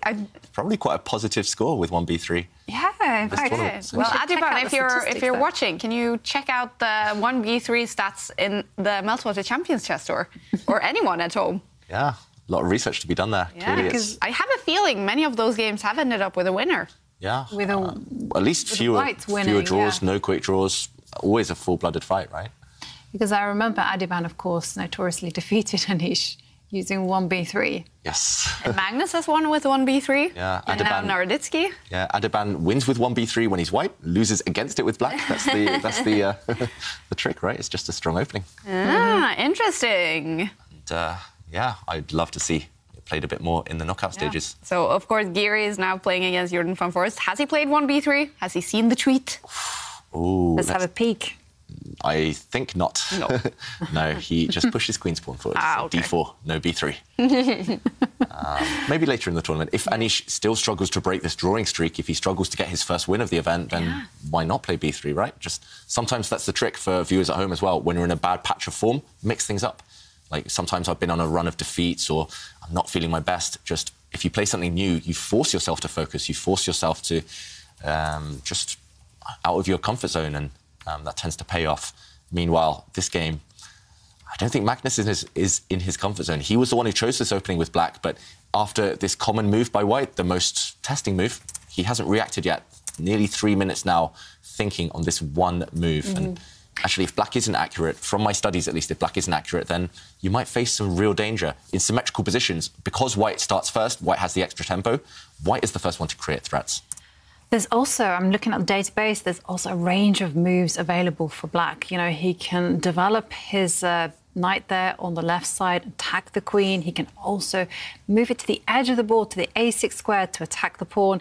He can also retreat the queen to overprotect his pawn that's under attack.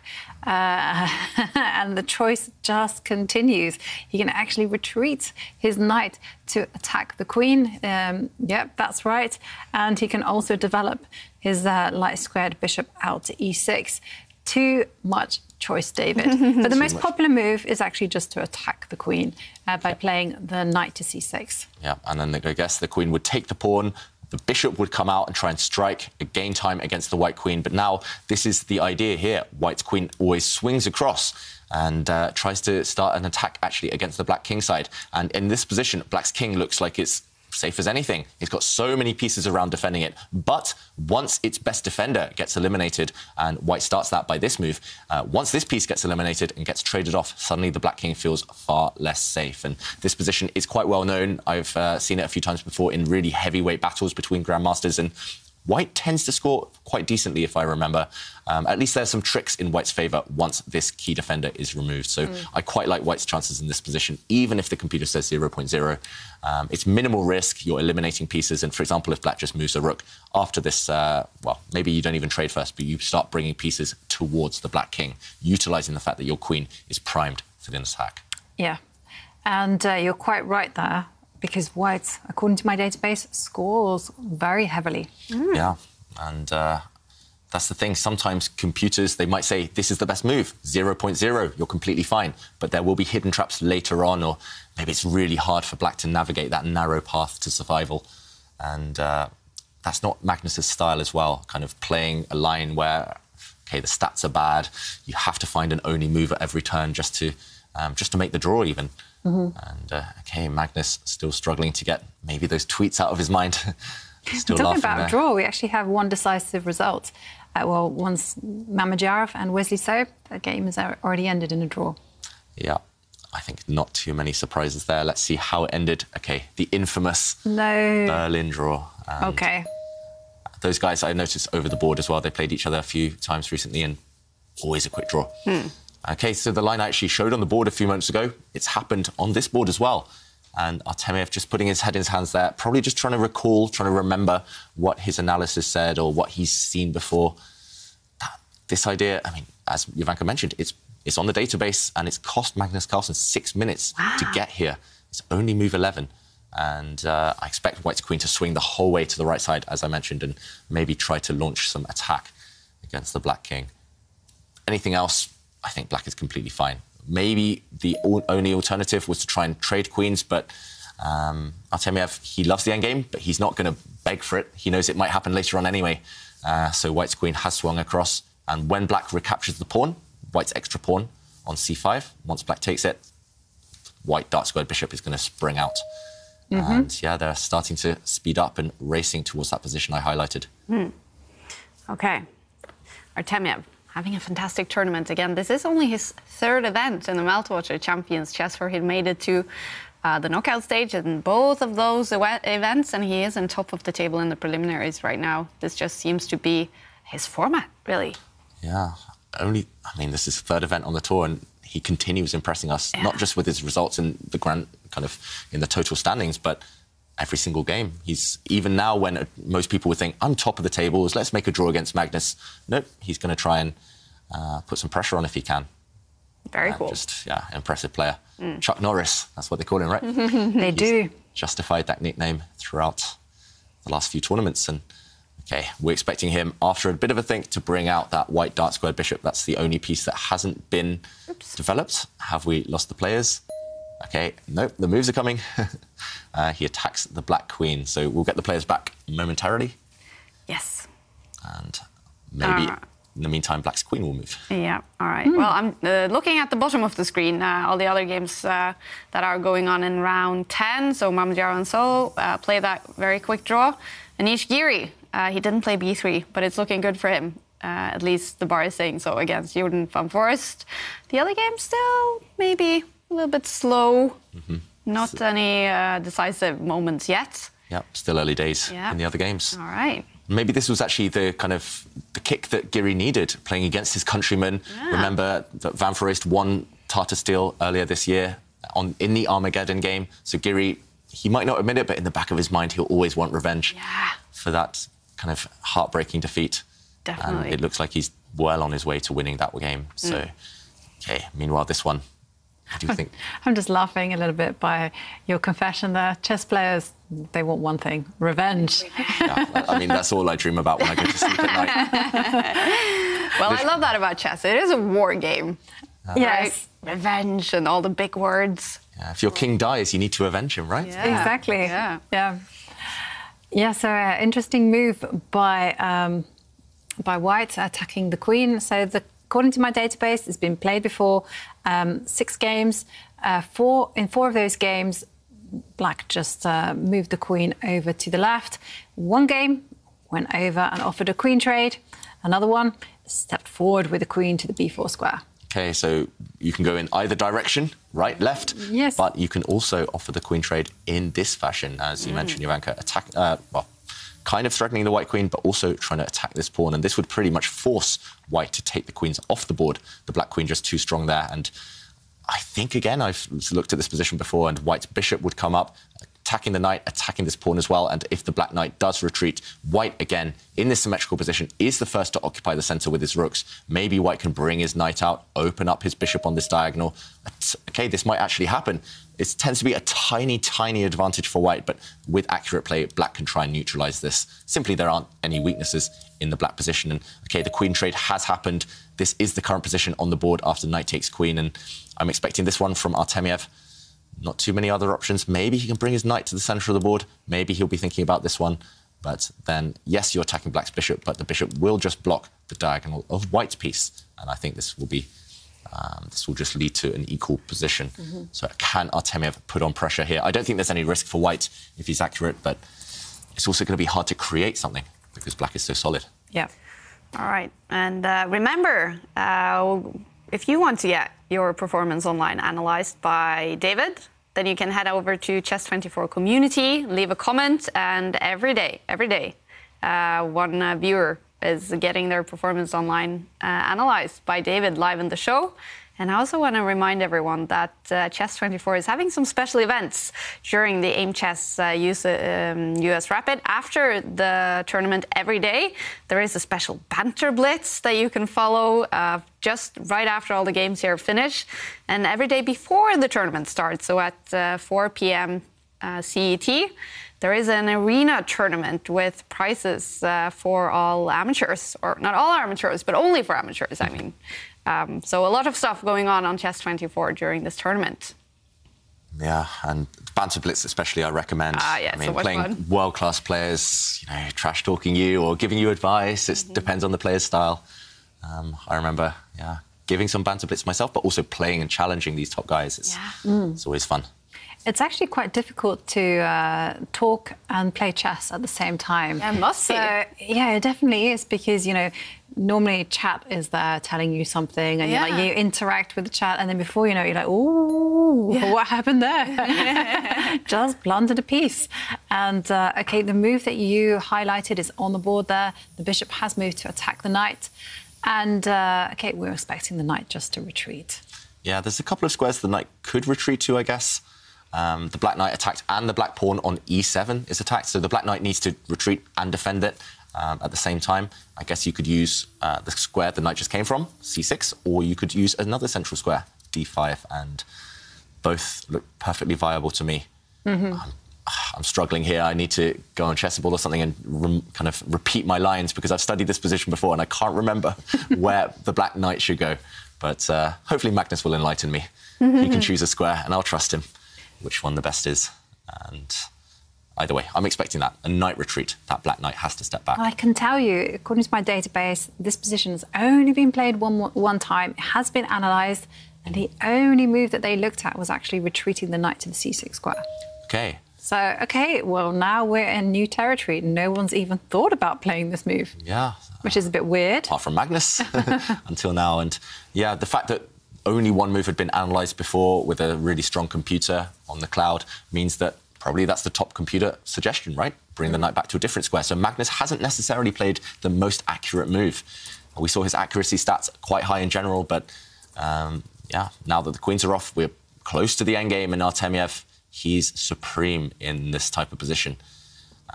OK, so right now there's a bit of tension between a set of knights. White can trade. White can play knight takes knight, eliminate that black knight in the centre of the board, but it just gets replaced. And that is a very smiling Magnus Carlsen right there. We saw him smiling before his camera disappeared, so that's quite fitting. That made me laugh a little bit. They're quite a funny moment, and I do have some tweets on this. It says, what's the funniest moment you have seen in chess? That's our quiz of the day. And the Abaddon says, need I say more? And hey, unforgettable moment. Unforgettable moment in our lives, David. Yeah, the highlight of our chess careers. Exactly. We'll be forever remembered as the penguin and the Teletubby. It was fun, actually. And Samuel Hoekman says, my favourite chess moment is watching Artemiev's face cam, as his face is way too close to the camera. Yeah. He misses the chessboard. He just wants to be as close as possible to the pieces. I think this is a good sign because it just means you're so concentrated, focused, giving 100% energy to the game. And it's the way to play chess because then you really love and enjoy the game that's in front of you. Yeah, and it's clearly working for Artemiev, right? Yes. We can barely fault any of his performances on the tour so far. Yeah. And if you two want to enter our quiz of the day, there's still time. Then you can tweet your answer using the hashtag ChessChamps, or you can go onto the Instagram page of Champions Chess Tour and you can post your answer there. Remember, one lucky winner will win 3 months Aimchess Premium and 1 year's Chess24 Premium membership. So share your stories. 1 year, that's a lot of banter blitz. I know, I know. And 3 months of looking Aimchess. at Aimchess, finding out your weaknesses and your strengths. It's a lot of fun. Yeah. A lot of improvement will be made in those 3 months for sure. You figure out which day you should and should not play blitz on. Among other things, of course. And actually, you can analyse up to 1,000 games, right? Classical, rapid, or blitz. And yeah, it's a great tool. So it's a great tool. Yeah, I've had fun just analysing some of the viewers' games. And so what day should you play chess? Just any day, pretty much. Every day. What is your best day, David? My best day, I think it's actually in the middle of the week, on Wednesdays and Thursdays. Ah. Probably because I've recovered from a long weekend and so no, I guess I don't have too much on in the middle of the week. Usually, actually, for chess players, weekends are the busiest. That's when most of the tournaments happen. Right. That's when you're, I don't know, required to do things. So, yeah, middle of the week for me. Okay. How about you, Ivanka? Most days are good except Saturday. Said I should stay away from Saturday. Will you actually do it then? Will you try to stay away from playing on Saturdays? Well, you got to believe, you got to trust the numbers, Kaya. I actually did notice that my rating jumped up by like 200 points. Because I only started playing in the mornings and the afternoons. And I just quit playing in the evening because, I'm an early bird. So I thought, why am I playing in the evening and losing all my points? So actually, that's something to think about, actually. Yeah, because, yeah, but I can appreciate that it's not easy for everyone to play chess in the mornings. Of course, if you're going to a job or something, then maybe that's hard. But so you would only play in the evenings or the nights then, David? I'm not awake early enough in the mornings, I think, unfortunately. And also I notice, especially, the knight has entered the centre of the board, sensible move, but I notice, especially for me, I know kind of the type of opposition I'll play at certain times of day. For example, if I'm up late at night, I'm mostly playing players in the US, because for them it's a bit earlier. And if I play really early in the day, maybe we'll be playing Asian opponents. It's a bit later in the day for them. And I have better scores against certain groups, I noticed. I just can't handle certain styles, but I'm better against certain opposition. So these types of things, small margins at every level, but if you're aware of your own routines, your own strengths, your weaknesses, it might add a couple of 100 points, like Ivanka said. He's really gotten internet online chess to a science. I had never ever considered the fact that maybe I was playing against people from Asia. I was just thinking, hey, it's morning. Let's put off any work and let's play some chess. Just get in the mood. Okay, so we have seen a trade of knights. So, yeah. David. It's the fun thing about chess, though. You can analyse anything. Yeah. Especially online chess. Right. Yeah, and what I really like about a site like this is that you can just have the information filtered out for you, because it's so easy to get lost in the myriads of games that we have, and we all play a lot of online games, and so it's very difficult to kind of just go, well, here I was winning and I lost all time, so that doesn't count, and I don't even want to look at my losses. And when it's all done for you in a very matter-of-fact way, you can just go, OK, right, I just need to work on endgames. Let's do it. Yeah, and meanwhile, on the board, some small changes, nothing too significant has happened, apart from a trade of one set of knights. And that might not sound like much, but it has actually opened up a set of pieces that are about to become the real stars, and that are these two bishops. These two bishops have sprung to life, and because they are fianchettoed, as we call them, they are also targeting a lot along these diagonals. So these two diagonals, I'm doing a bit of a crisscross there, but that's where the action's happening. And actually, I think Artemiev can start that action immediately if he wants to by pushing a pawn forward, eliminating a blockader of that diagonal for the white bishop. And once this knight gets kicked away, and it has to move right now, once it gets kicked away, there will be some really direct consequences. Now we might see a knight trade itself off for a bishop, and now white's bishop can leap into the action. You have the bishop pair, actually, with white, which is generally quite a good thing once things open up. But also, you're attacking a rook, you're gaining a bit of time, and even if black takes this pawn with check, okay, we might see this in a different move order, but even if white takes this, black takes this pawn with check, you just move, and suddenly you're attacking this rook. Yes, the bishop's attacking your rook, but after all of these simplifications, look at this. These two black pawns are going to be weak. White has a really nice, strong passed pawn of his own. And I think this would have given white a decent advantage. Instead, he's gone for a different move order. Maybe he'll go for the same idea, though. In this position, he's traded off first, and can he consider maybe even sacrificing material? Maybe he just wants to get this rook out of the eye line of the black bishop first. Maybe he'll shift this guy across one square and eye up this undefended pawn. Lots of ideas here for Artemiev, but he has to be careful. He's gone down quite low on the clock, and there's still a lot of life left. There's still a lot to calculate. Yeah, that line was like a chain reaction. You just flicked a move, and then suddenly everything starts falling apart. OK, so he has actually moved his rook to the centre. Now, the first move that I thought about was just counter-attacking and attacking the bishop. Yeah, so black's rooks could attack that bishop, I guess. Yeah, that would make a lot of sense. Another move that might come to mind is the black knight getting greedy and grabbing a pawn. So white's pawn on the c3 square.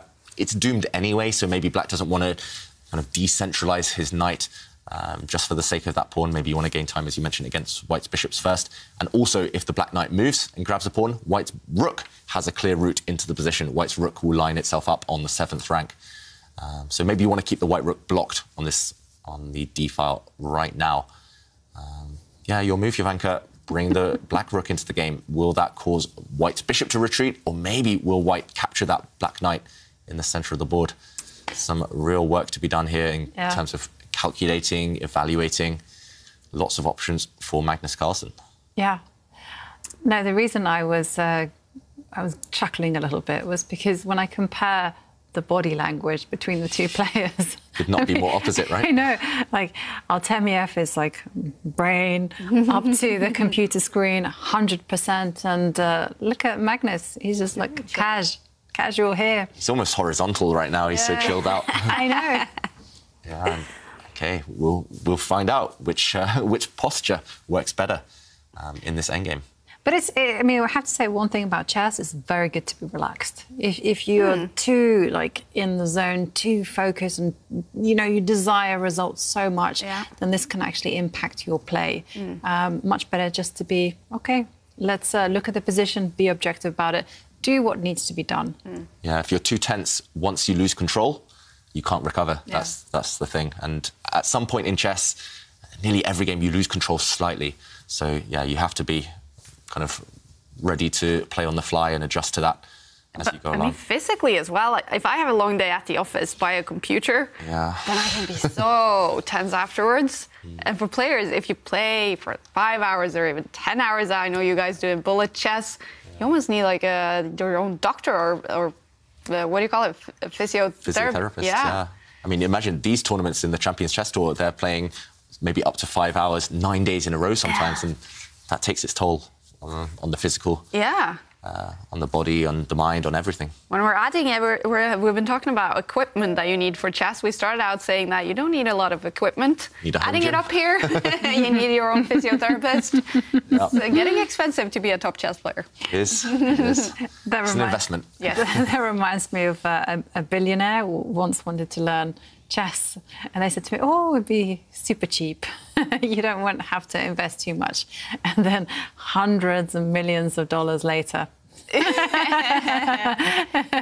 he spent a lot of chess. Yeah. And OK, some action on the chessboard.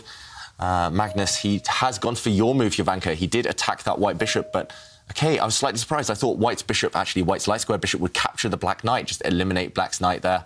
Instead, we see a trade of pawns. White's weak pawn dropping off, but also white, in the meantime, has grabbed a pawn of his own. on that left flank with his bishop. And now Vladislav Artemiev, he has to decide, does he capture that black knight? He has to probably do it sooner or later if he wants to win this game, but he has to find the right moment to do that. And should we check out what happens if he does it now? Yeah.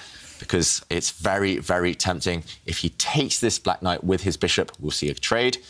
The white rook will come up, but Magnus, he has seen the sting in the tail at the end of this variation. He's just going to use his rook, maybe, to come forward and attack 2 pawns at the same time. I think this would balance up the number of pawns. Also, actually, just as I was about to say that move, I noticed black can win the pawn back in a different fashion. Black can bring his rook across, kick away this bishop, and wherever the bishop goes, you can take a pawn back yourself. And actually, we're about to see this position on the board. This is the current position. White's a pawn up, but these 2 pawns are easy targets. Black can do that by bringing his rook down or swinging his rook across. And yeah, and I really like this idea of swinging the rook across, because the other one I felt kind of contained a little bit an element of risk, because you leave pawns on both sides of the board, and this one much more forcing. And if you can just make sure that all the pawns that remain are on one side, then I think there is a very high possibility of the game just fizzling out into a draw. Yeah, and as I mentioned, the bishop had to move. It dropped back, and now Magnus just takes this pawn, as predicted. Also, he's actually threatening this pawn, so black's rooks are super active right now. Maybe white needs to balance up the activity of the rooks. Maybe he needs to get this guy into the game, and he can do that by swinging it across and bringing his rook across and attacking black's undefended pawn. We might well see all the pawns getting hoovered up at this moment. For example, black can take this guy, and after white's rook gets active... okay, you got predicting your the future. Crystal ball out, and yeah, this is a good move. Yeah, and we might reach a situation like this one. Actually, we are about to reach this exact position, but 3 pawns against 3 pawns on the same side, no passed pawns. With best play, it should be a draw. Okay, which is a good result for both of them, but very good for Artemiev, because he will be in top of the table, won't he? Or if yeah, he will. No one can catch up with him. 7.5 points is going to be in top of the table with a draw before the final day of preliminaries. Wow. Yeah. Impressive stuff. He always seems to be in control, that's the thing, and on the board at least. Occasionally the clock comes back to haunt him, but this game he's been very convincing. Maybe white could have taken more risk if he really needed to win this game, but why take that risk if you're top of the table, if you're doing all you can, you're playing Magnus Carlsen. So black's bishop did indeed come to this square. It needed to defend the black pawn on the e7 square. So black's bishop just keeping everything protected, holding everything together, allowing the black rooks the freedom to just do as they want. I don't see any way to target any black weaknesses right now. Black's king will actually hide on the 7th rank next to its pawns. White's king also has a hiding hole, hiding square. Okay, I wasn't expecting that one, but he's attacking the black rook right now. Yeah, I don't see too much life in this one. No, I agree there. The bishops are doing great defensive jobs, and nicely anchored. And okay, Magnus, he made a face as he played that move. Computer hates it, but it should still be fine. He's actually given up his rook for a bishop and a pawn. And he's just gambling on the fact that the black bishop is such a strong defensive piece that white's rooks will never make any headway anyway. And risky, do you think, Ivanka? I think unnecessary? It's unnecessary. I mean, that's a kind of a flashy move, very confident, saying that, hey, I can win, I can draw even a position like this, when the bishops were just doing great jobs, just focus on neutralising the 2 rooks. Yeah, he could have just moved his rook to a safe square and everything's balanced. Exactly. Offer a trade of rooks at the right time. Good. Yeah. Yeah. Should still be a draw. Artemiev will get some hope. Yeah, maybe. We should mention the evaluation bar has gone up to +1 for white. That's because, in terms of material on the board, it is +1. White has a rook worth 5, black has a bishop and a pawn together, which worth 4. So, actually, I think the computer's just highlighting and kind of emphasising the material evaluation, but I don't see any breakthrough. Black's king is just going to hide behind its bishop. How are the white rooks going to combine and win the black pawns? Also, black's rook is going to cause some real annoyance. It's going to start checking white from the side. If white can trade rooks, maybe some chances. And I guess that's what Artemiev is going to hope for. And there we go. He's offering the trade of rooks. Also, he's the endgame guy. He's got these great endgame stats. Okay, Magnus avoiding the rook trade. he's going to keep running away. If the rooks come off the board, maybe it's still a draw, but why risk it? Yeah. There we go. The black rook. I guess it's not actually possible to force it off the board.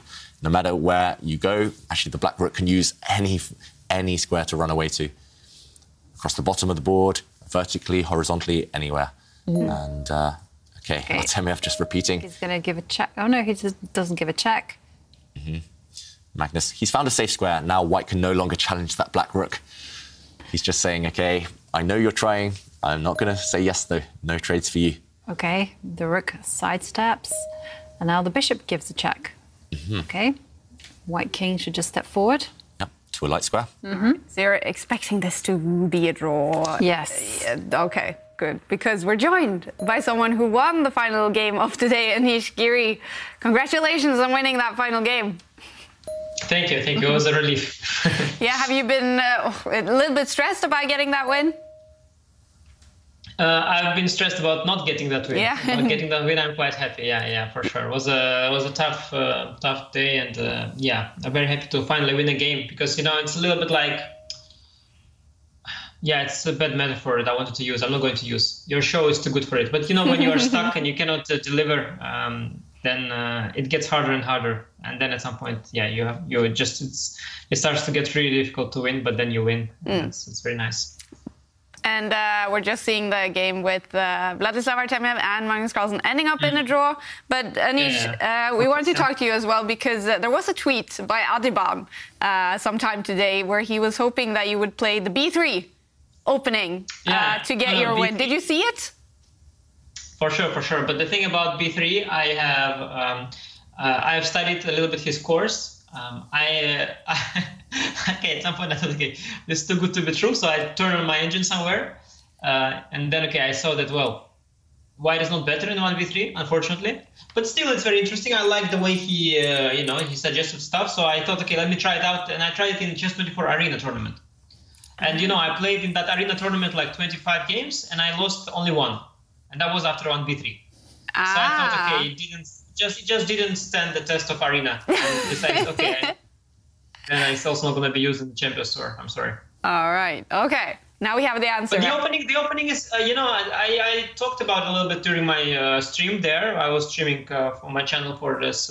You can follow me on my channel at www.youtube.com/AnishGiriOfficial. Yes. So gaining some followers. Yeah. Also, please follow me on Instagram and Twitter and.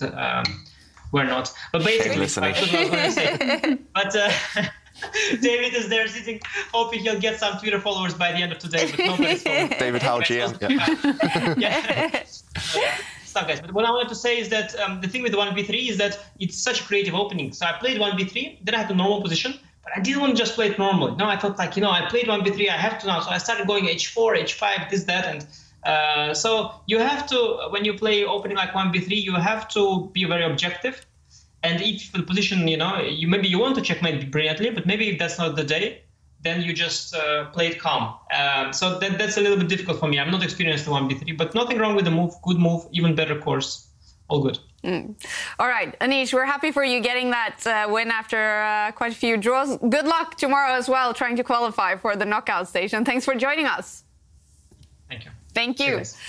All right, it's hectic, you guys, because games are finishing up, and we're joined by Magnus Carlsen, a draw in the final game against Artemiev. How are you feeling about that, Magnus? No, it was okay. That was a bit worse, so I was worried that I might have some difficulties there, but yeah, fortunately it all turned out quite nicely. And Artemiev is in top of the table with 7.5 points. Was it a big aim for you to try to win that game, to try to take first place, or are you saving that for tomorrow? No, I mean, I was trying to win. That was my objective from the get-go. But yeah, he played well, and I wasn't even close. So I just had to defend. But yeah, there's still a long way to go, and I'm certainly hoping to fight for as many tour points as I can. All right. And we didn't get to talk to you yesterday, Magnus, because we heard rumors you were the best man in a wedding. Did you have a good time? Yeah, sure. All right. What will be the plan tomorrow, Magnus, to try to take first place and tour points, as you mentioned? Yeah, that will be plan A. Well, plan A is to qualify, and it's part of the plan to be first. So I guess that's part of plan A. That sounds like a pretty positive plan, Magnus. And how are you feeling about your play in general? Are you going to be trying to move up the gears? Anything to improve on? Yeah, I think there's a lot to improve on, but I think at least I'm doing well, like practically speaking. Even though my play can, especially with the black pieces, it's been a bit iffy at times. But I'm a little disappointed that I didn't manage to beat Vachier, because it was a very lazy decision I made there at some point to exchange queens rather than to keep the queens on. Basically, my thought process is that I'm winning regardless, so I'm choosing the most technical solution, and then it wasn't so easy after all. So that was a bit disappointing, but considering the position I had in the first game, first and third games today, I can't be disappointed, obviously. And it's looking good on the table. So, Magnus, we wish you good luck on the final day of prelims tomorrow. Thanks for joining us. Thank you. All right, Magnus Carlsen seems a little bit disappointed after ending the day with a couple of draws here. Yeah, I guess he's a champion. He always wants the maximum. He always wants better. And as he mentioned, yes, he had some difficult positions, but it could have been even better if he'd converted some of those earlier games. Yeah. All right, so we're going to head into, because round 10 is still definitely going on, we're going to head into another game, and it's the game between Jan-Krzysztof Duda and the man of today, Daniel Naroditsky. But in this one, is he losing? Probably with best play, he's losing, but it is quite a complicated endgame. Here, black has the rook, which is normally superior to the bishop, but look at those white pawns. 3 of them.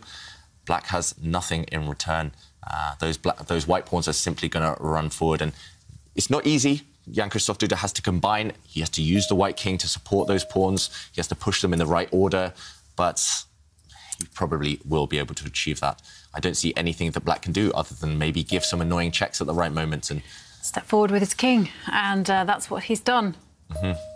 But that king's going to get kicked back very quickly. And note how Duda, he's pushing pawns on dark squares. It's easier to support each other on dark squares. The bishop is the one that will control the light squares. So good strategy there from Jan-Krzysztof Duda. Yeah, that is certainly a strategy to note. And now another pawn joins the 4th row, and those pawns keep stepping forward. It's what he has to do.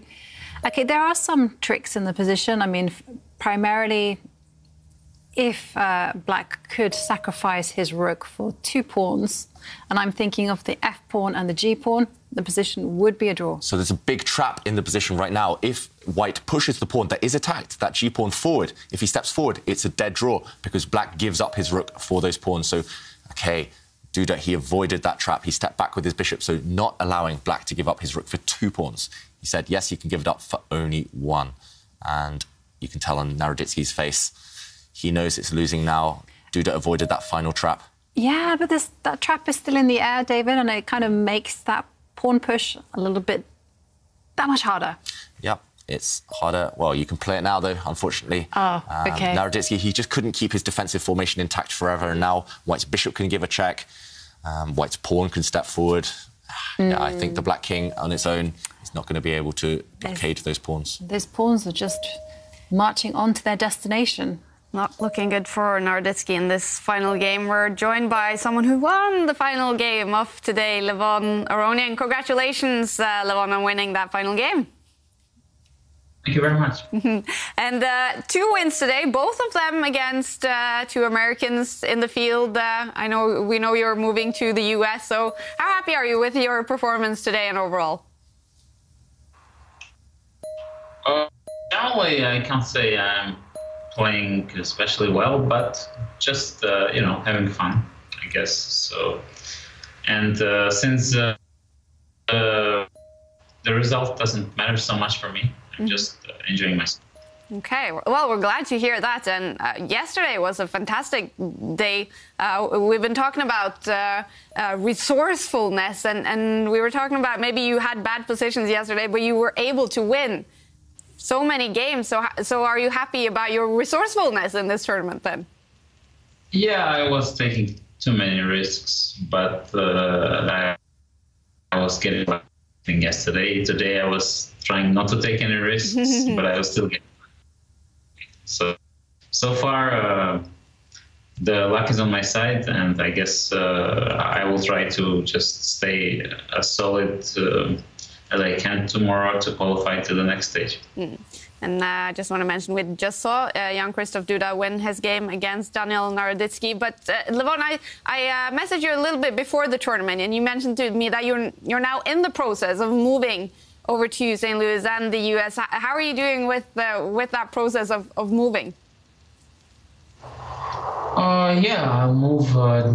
Well, I was planning to move earlier, but then I said to myself, this is the last Magnus tour I want to play. Yeah, cool. And let's just play this one and then move. So my flight is right after the final game, which I hope will be in the final.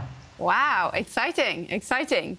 And I also, we wanted to talk to you as well today, Levon, because we've been talking about funny moments in chess throughout the show today. And mentioned a few times was a situation in Gibraltar when you played against David. And Hikaru Nakamura was sitting beside you and making a lot of faces. So many of our viewers sent in pictures of this. So were you aware of that situation in Gibraltar? Have you seen that after that? Yeah, it was fun. I was kind of thinking, well, early morning game, and I was kind of still not totally awake. Yeah. And I sacrificed the piece for no compensation. So I guess, yeah, I was surprised myself as well. Wow. And Hikaru just making all the faces. Was it annoying to you at the time? No, not at all. Okay. You know, I don't particularly make faces myself, but this type of faces. But it's funny. And he's a great entertainer. Yeah. And I'm a big fan of Hikaru. And you are a great entertainer as well, Levon. We've been entertained by so many of your games in the tour. So what's going to be your strategy? You said you shifted a little bit from yesterday to today. What's going to be the strategy tomorrow? The goal is to qualify. So anything just to get, all draws is a good plan. But I'm sure my opponents will not let me make all draws. So, I will fight back. All right. Best of luck tomorrow, Levon. Thanks for joining us. And we're also joined by Daniel Naroditsky, who had a good day, ending up with a loss here, though. But how are you feeling after that, Daniel? Not bad. I think I played a great game. And I just checked it with the computer. I mean, Jan-Krzysztof just played like every move. He tested me at every turn.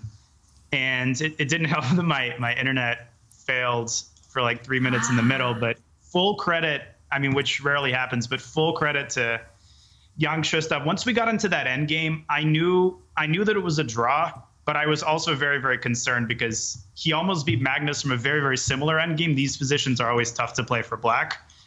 And I had draws at several points throughout, but again, if I'm to lose a game, this is the kind of game I'm not too unhappy to lose. And you started the day. You won the game against Wesley, so who's been fantastic in the tour. You also, of course, won your game against Liam Le, 2 draws. Overall, we called you the man of the moment today. How happy are you with your performance today? I'm happy. I'm not entirely satisfied with the speed of my play, and I was very, very sloppy at several turns. I think I got super lucky today throughout. Of course, the game against Wesley was nice. The finish was nice, but realistically, Wesley could have taken my bishop and I wouldn't have been able to win. I mean, once I saw queen g5, obviously I got super excited. I played a nice game against Vidit. I should have won that game, panicked in the critical moment. And of course, Lim had some great preparation. I completely missed this rook a6 move in the opening. And at first I just thought I was immediately losing. But then I discovered this crazy resource with d4. And I was just adhering to my pre-tournament strategy, have fun every game, play for a win.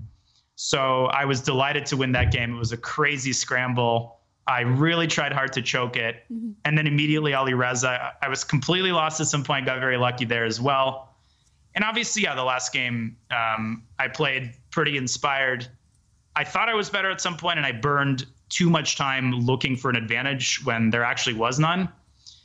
So lots to learn from, but obviously, overall, I'm quite satisfied. I think I was able to play some really interesting games. Yeah, and a lot of entertainment as well. And we love following your games in the final moments, in the time scrambles. It seems you can't sit still. It's so much energy. How are you feeling in those moments at the ends of the games where you know, it's so much at stake? Well, to be honest with you, when I look at the cams of other players, I'm shocked that they are able to sit still, because like when you've got 2 seconds, you know, when you make a couple moves and you think you have, I have 32 seconds now. Then you blink and you've got 3 seconds. And so, you know, you're putting all of your energy. There's emotional swings on every single move. You know, against Lim, 1 second, I think I'm completely winning. The next second, I realize I blundered, he can make a draw in 1 move. So I put my hands on my head and then he missed it. So, you know, these roller coaster swings are crazy, but we're all adrenaline junkies. I think that's what makes it fun. Yeah, yeah. So that's something you do, Daniel. You have an eye on your opponent during the games.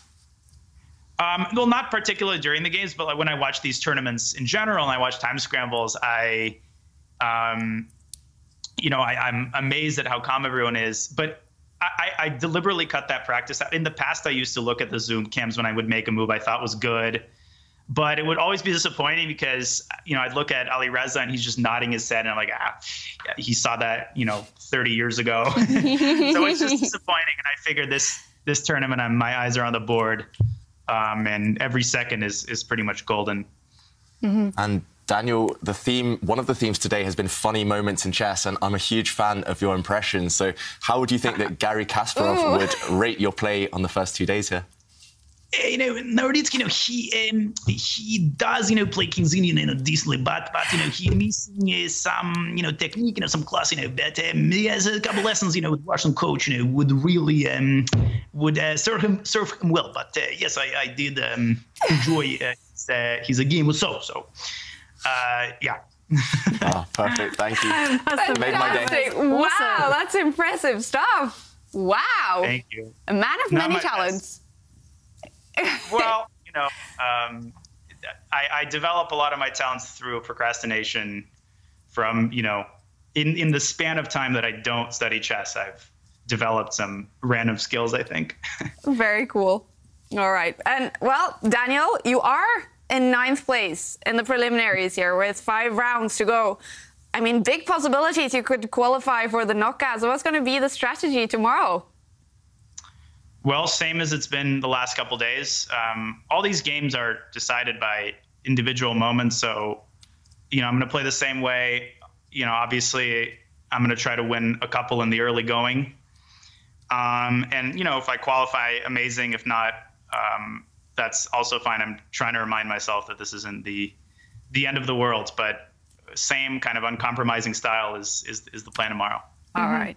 I just have to mention, you did earn the admiration of one Adiban, who says, he says, you are the hero we need and deserve.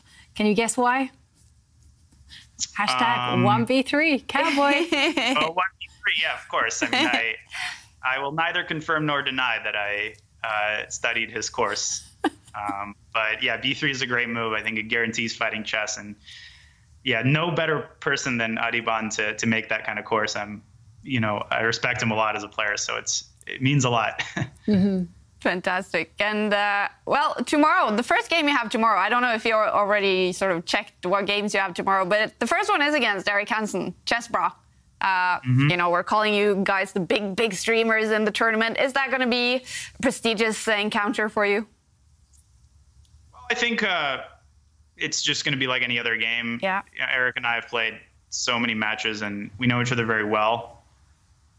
So, of course, I think our respective fan bases will be, you know, sort of firing on all cylinders. Yeah. But it's going to be a lot of fun, and I don't have anything non-cliche to say. I'm looking forward to it. It's going to be a good way to start the day. We are definitely looking forward to it as well. And we wish you the best of luck tomorrow in Fight for Qualification. That would be so much fun if you manage to go through to the knockout, Daniel. So good luck tomorrow. Thank you so much. Appreciate it. Thank you. All right. Wow. That was impressive stuff. Impression of Garry Kasparov. Yeah, just an impressive guy, impressive player. And he might have ended on a loss, but he's impressed us so much today. And yeah, I wouldn't bet against him tomorrow. Yeah. Who impressed you the most today, Ivanka? Is it Daniel?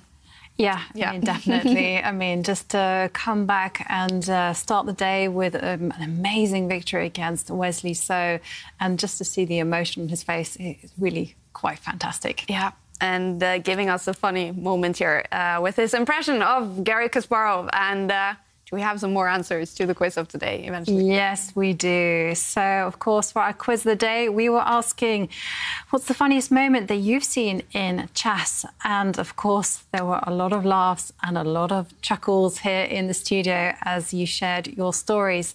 And before we announce today's lucky winner, just like to give out 3 honourable mentions. And the first one goes to Freddie.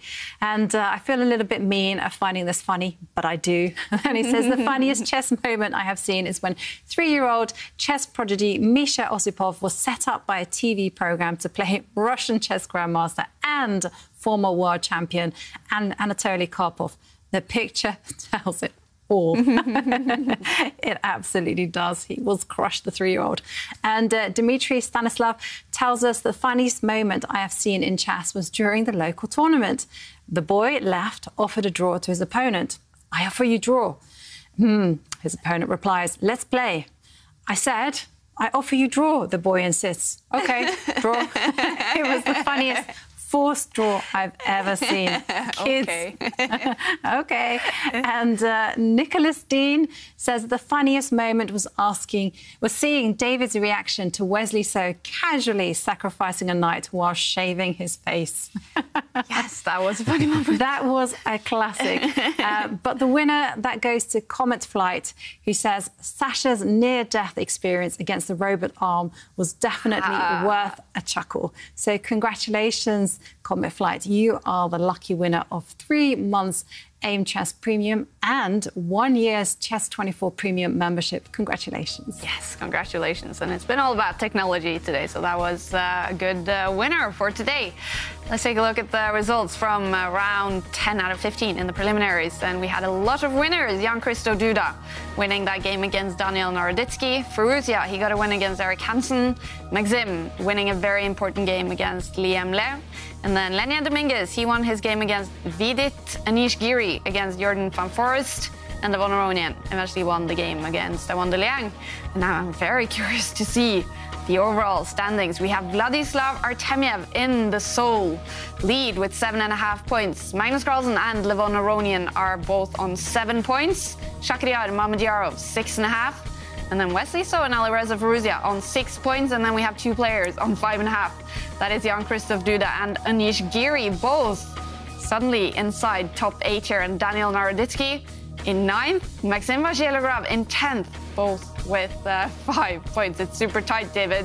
What do you expect from the final day now? Yeah, the chase is on. All of those players from 9th downwards, they are going to be looking to take risks, to get those decisive games, to get those wins. And for Duda, for Giri, they'll be looking over their shoulders. It's actually been a great day for Duda. Yesterday, struggling. Today, putting together many wins. And Giri ending on a win as well. Tomorrow is going to be a completely different matter. It's going to be nervy. It's going to be really exciting. Yeah. Who will be feeling nerves the most. Maxim, maybe? It has to be Maxim Vachier-Lagrave. Of course, he just needs to qualify, and he still has a 12-point head start on Vladislav Artemiev.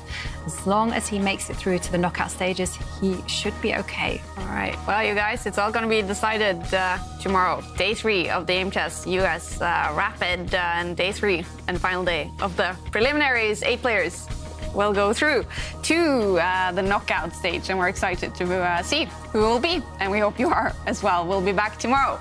In the meantime, have a good one.